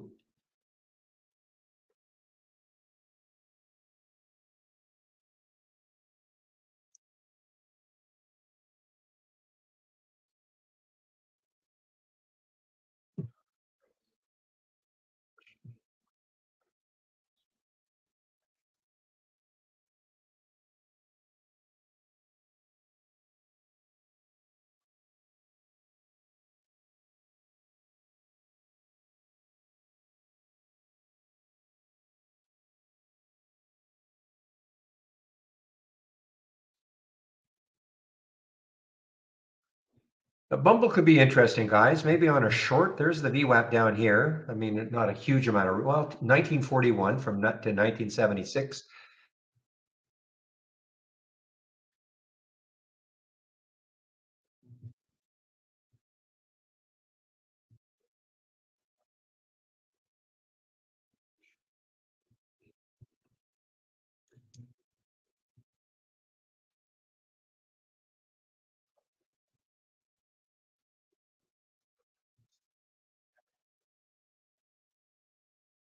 Well, Dawn, I'm just waiting on Dawn, DAWN, just to see if it can get into the teens at least. That'll probably get me out some. If it gets into the teens, like 13, 18 in that area.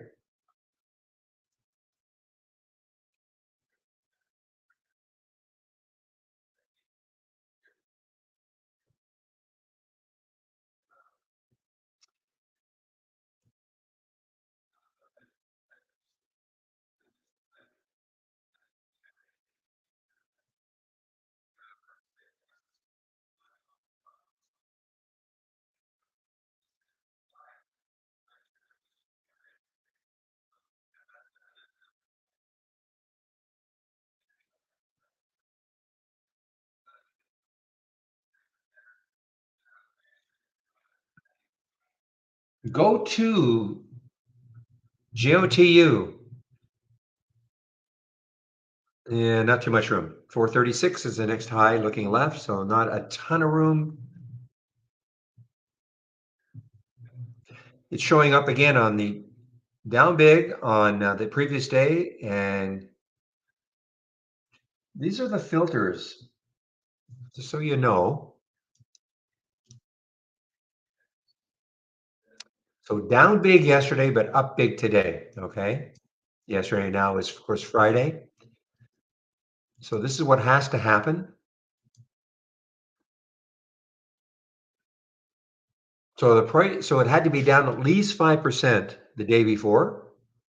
Okay, number one, had to be down at least 5% the day before. Now it has to be up 1% from that close. So the price yesterday had to be down at least 5%.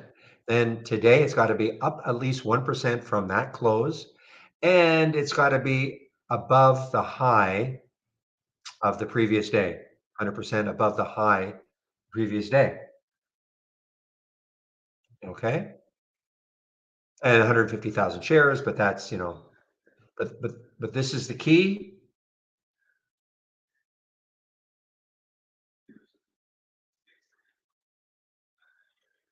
And then if a stock makes a new high for the day with all these filters, screeners met, and we get a real-time alert.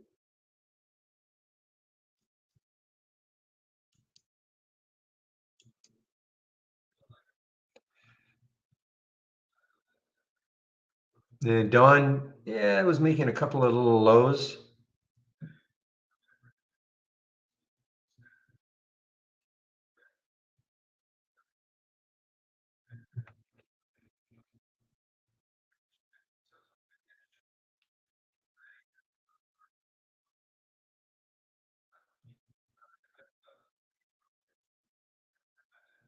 So this, of course, the market, I mean, the Dow was up, the Nas is down. Be interesting to see what sort of alerts we get from that tomorrow. Because not too many stocks were up huge today, and then they've got a drop tomorrow.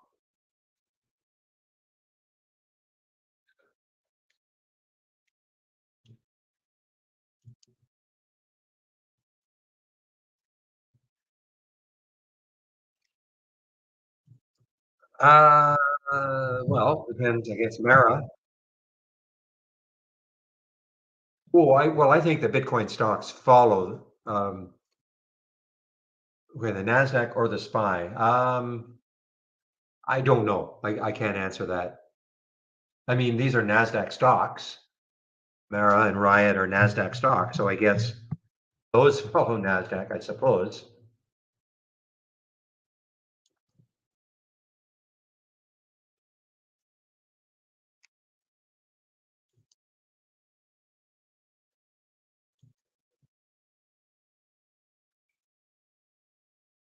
These are the two main ones that we all are aware of Mara and Riot. How is Bitcoin doing? BITO. Had a little bit of a pop, maybe. Yeah, right here. So, they're following Bitcoin, BITO, more than anything.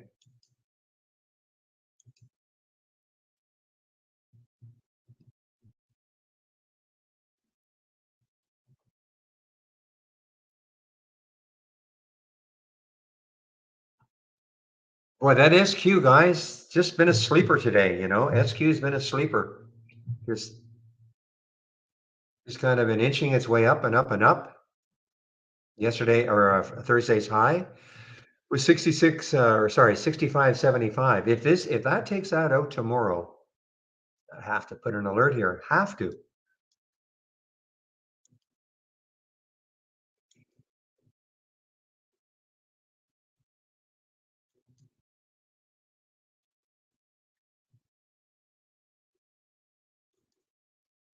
So I mean, the company came out the following day with it.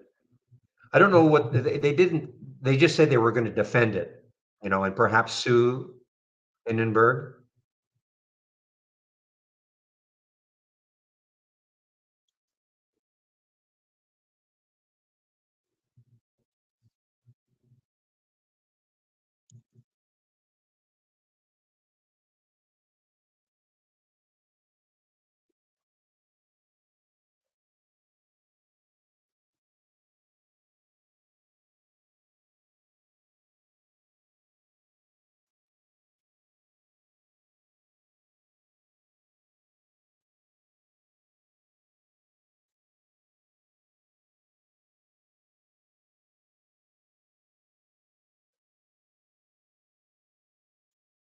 Itch fix SFIX.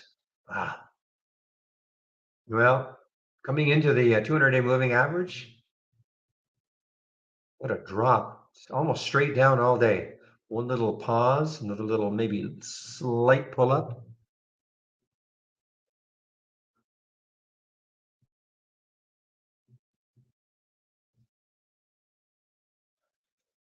Well, William, if you're here in the pre-market, I was talking about SQ.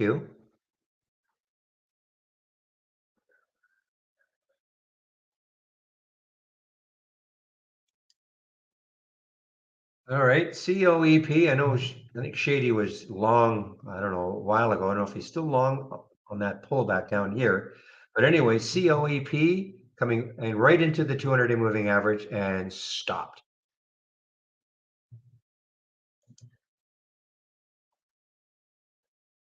Ah, you were late this morning. Okay.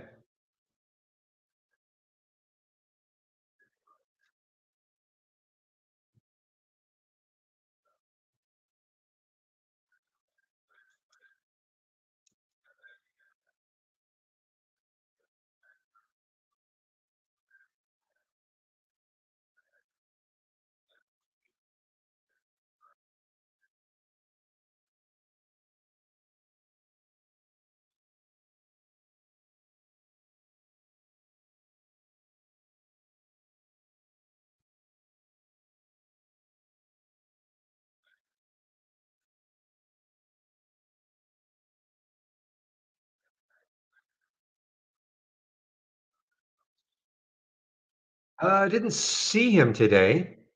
He's been usually showing up about 3 days a week.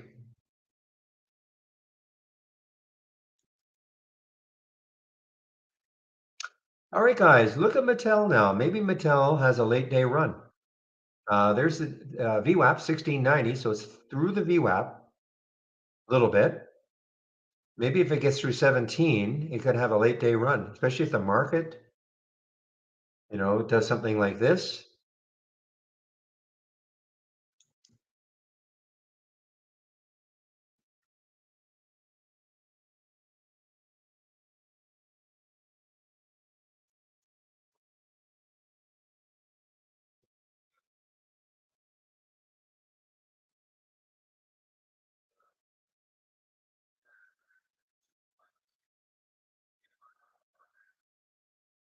Or this SQ might take out that high. Nice, at a little bit of consolidation, and now another pop, some volume coming in, and there's that high, 65.75, not that far away, $1 away now. Sorry to torment you, William, but yeah.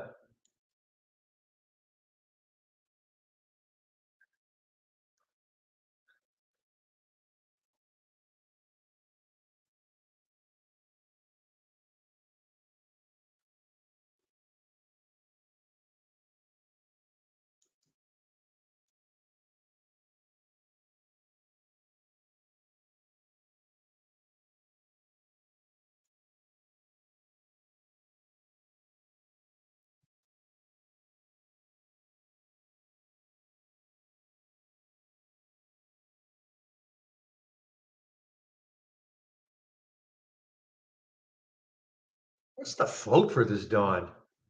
Yeah, I mean, it's not crazy high, 45 million, not super low. And that relative volume is maintaining 8.8, so it's maintaining over 8.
There's another halt or resumption for this Rev U.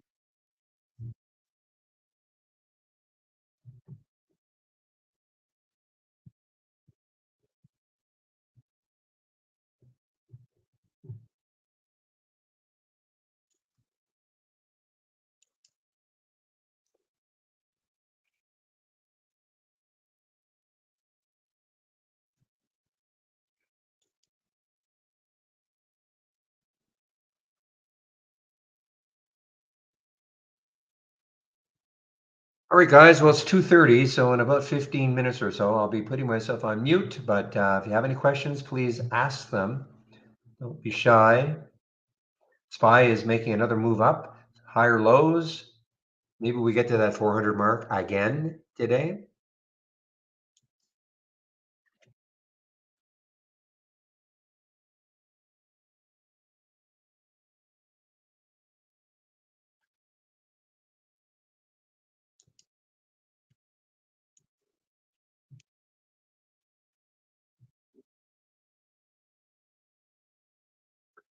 All right, so a couple of links I'll put in here again for that webinar on Thursday, March the 30th with Brian Shannon and Trade Ideas.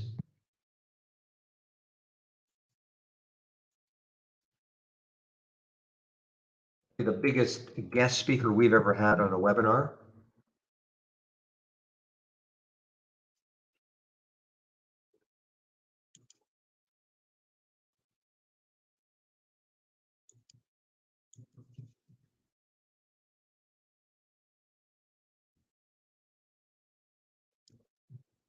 So you can sign up for it. Again, if you can't make it live, don't worry. You'll be emailed the recording of it, so you don't have to worry if you can't make it live.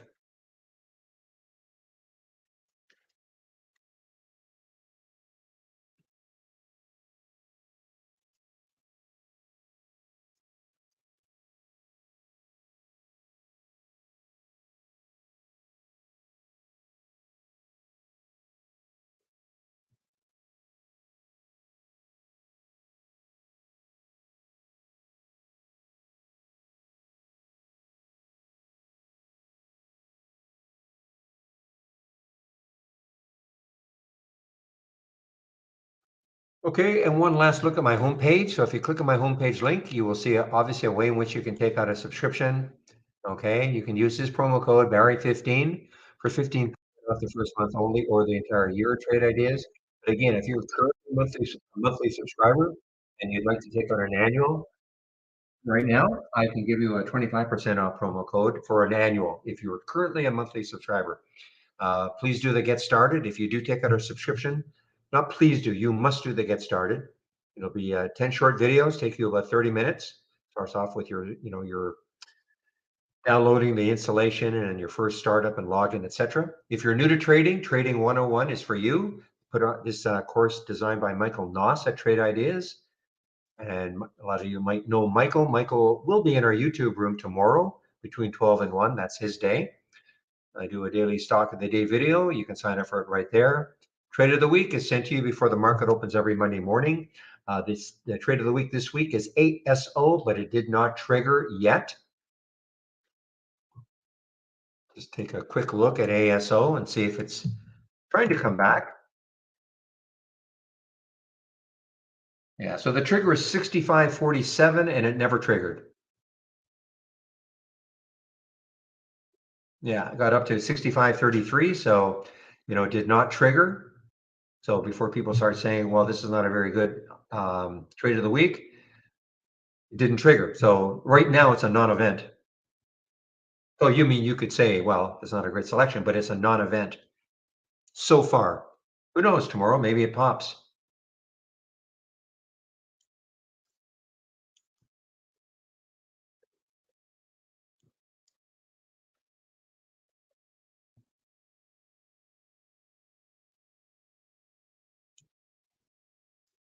And the education section is here. A lot of education. We have our big user guide right here. And also all my scans are right here. So the scans I'm sharing.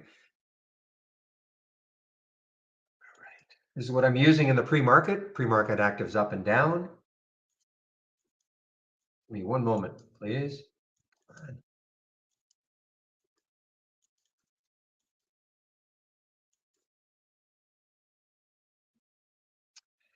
All right. I think you guys, anyway, I've been talking about a certain stock all day. Anyway, pre-market actives up and down, and this is what I use in the pre-market. So this is the race that you can see, the large cap gainers, but I do have another one that I am sharing. This is more volatile if you're into more volatile stocks. 10-day daily breakdown and breakout right here. and a momentum scanner right here. Okay, so here are the scans that I am sharing right now. So if you do take out a subscription, appreciate it if you do use my homepage and then my promo code. And then if you save my homepage link, then you can take a look at at all the scans that I'm sharing plus that education section. Okay.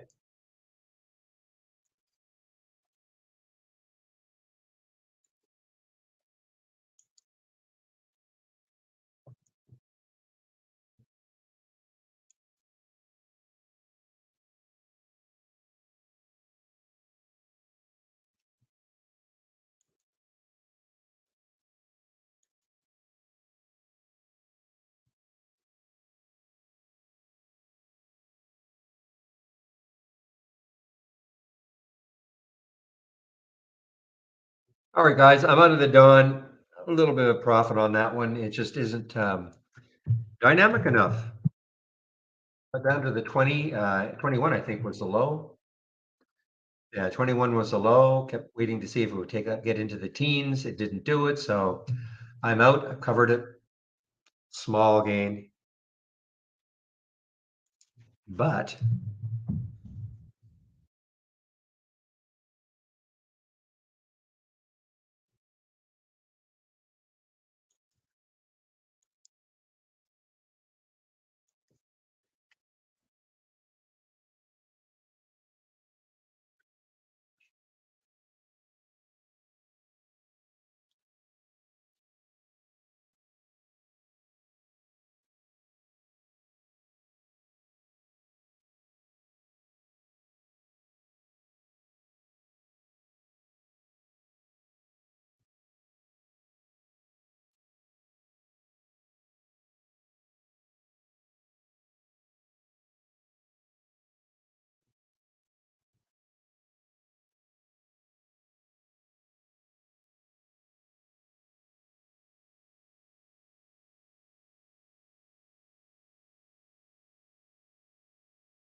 look at RVLV, guys. Look at this one on the move here.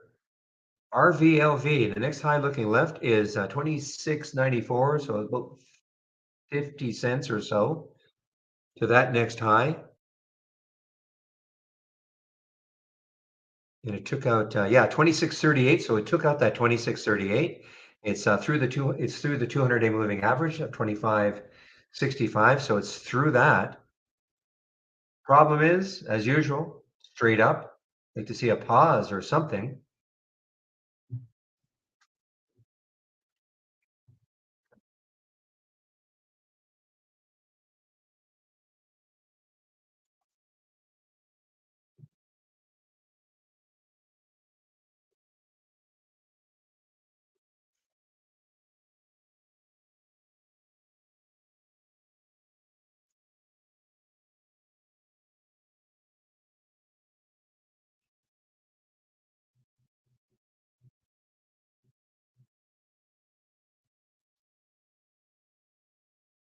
Okay, so this one is not shortable for me. Yeah, REVE just showed up on the 10-day daily breakdown.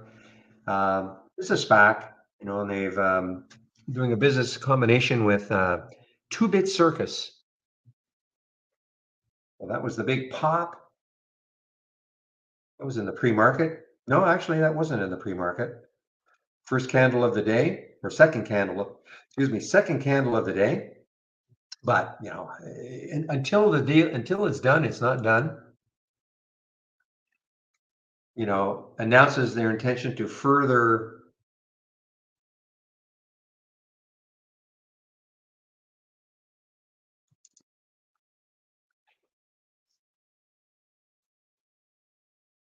Try to load this.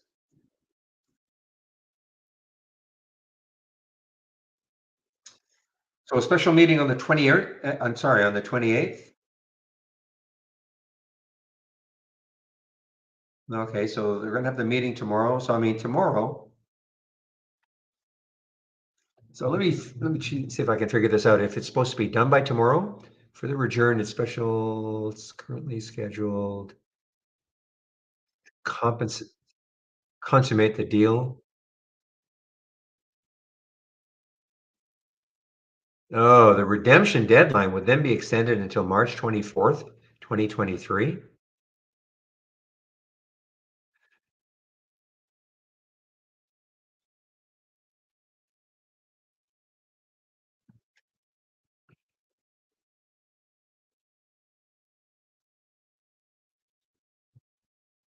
So I don't know what that means. I profess ignorance on this. I don't know if that means that they have until next year.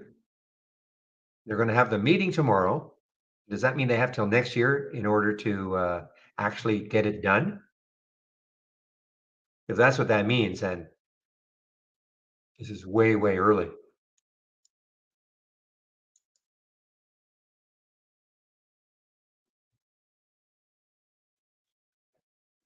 Yeah, 2 bits, slang for 25 cents. Absolutely. 1/8 of a cent or of a dollar.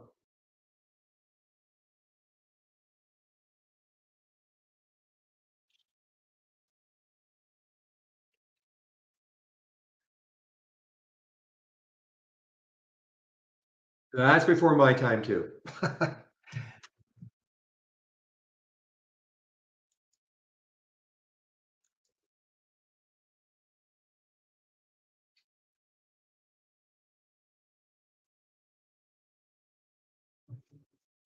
I still think it's a kind of a crazy name, unless the rides or whatever the heck this is, the 2-bit circus, unless everything is 25 cents. But because 2-bit, usually it's slang. It's also slang, in my opinion, anyway, for something that is kind of cheap and it's not a positive thing.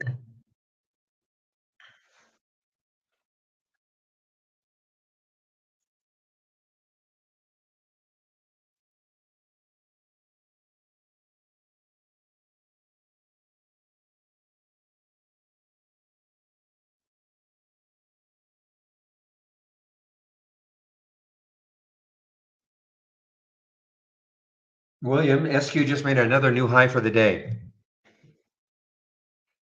How long would you have been in this? You would not have been in it all day.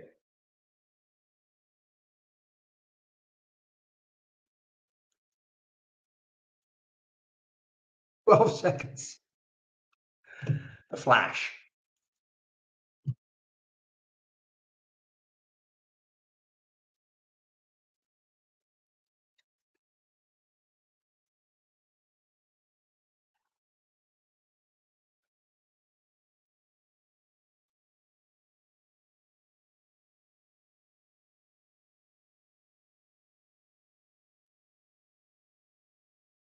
Oh, really? Okay.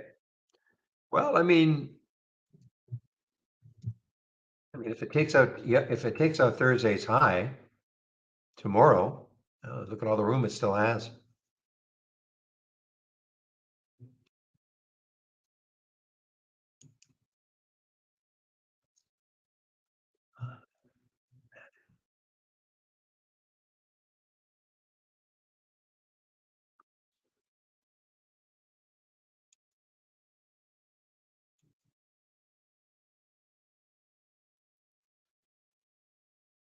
Oh dear, Don just made a new low. So it knocked me out of the trade, and now it just made a new low. DAWN.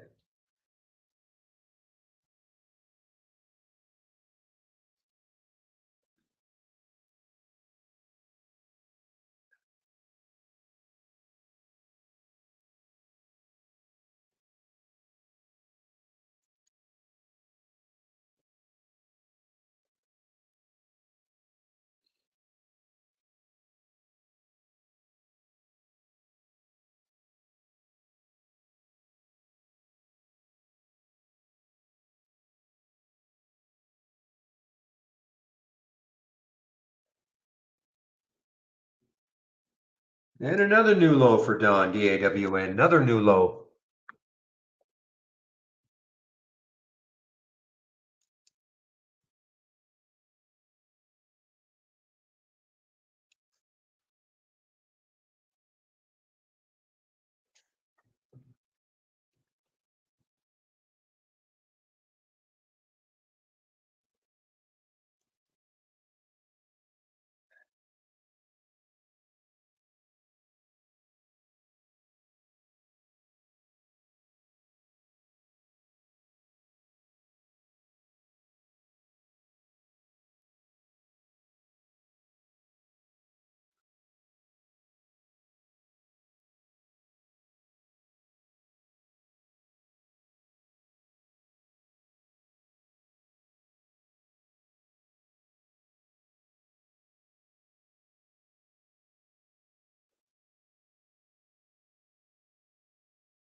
All right, guys, a couple of minutes. I'll be putting myself on mute. I'm still here. I'll be here till about 3:20. If you have any questions, please ask them.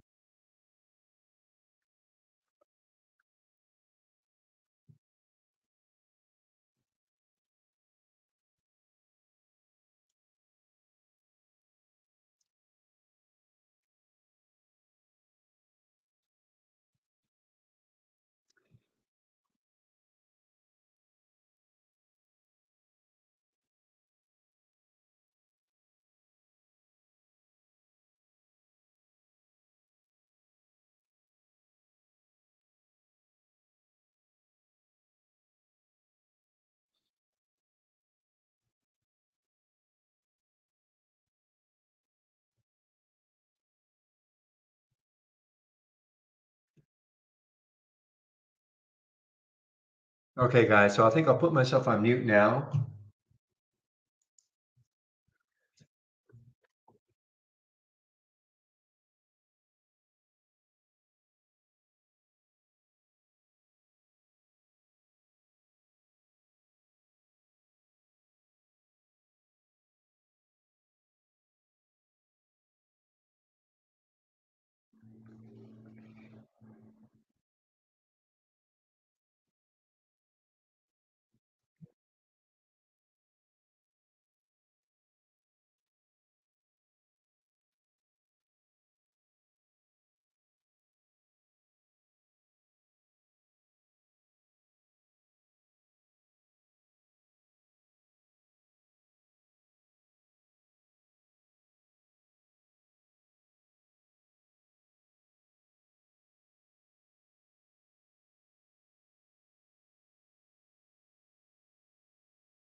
All right, guys. Well, I guess you probably see that I keep putting these price alerts on BANL. I've been talking about it probably all day. It had that look, as I thought it had that look, and guess what? It did. And China, oh, look at this. And it's a China IPO. That was for me, that was the key. We've seen these crazy ones in the past. I don't know where it's going, but we've seen these crazy ones in the past. And the volume picked up.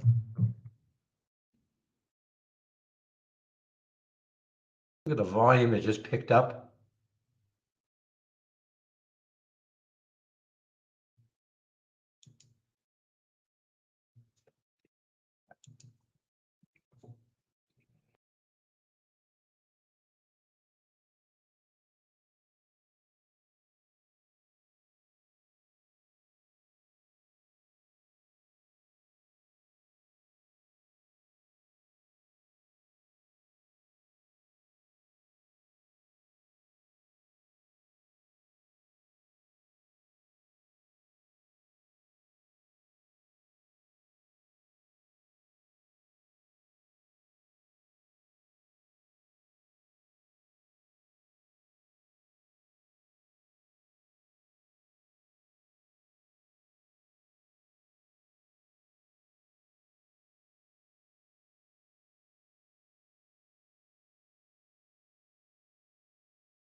All right, guys, I don't see any other questions, so I think I'll wrap this up right now. As always, thanks for all the help all day long. We'll open the room tomorrow. 8 o'clock in the main room. You guys can chit chat for an hour. I'll get on the mic in all the other rooms at 9 o'clock. Have a great evening, and we'll see you then. Bye-bye.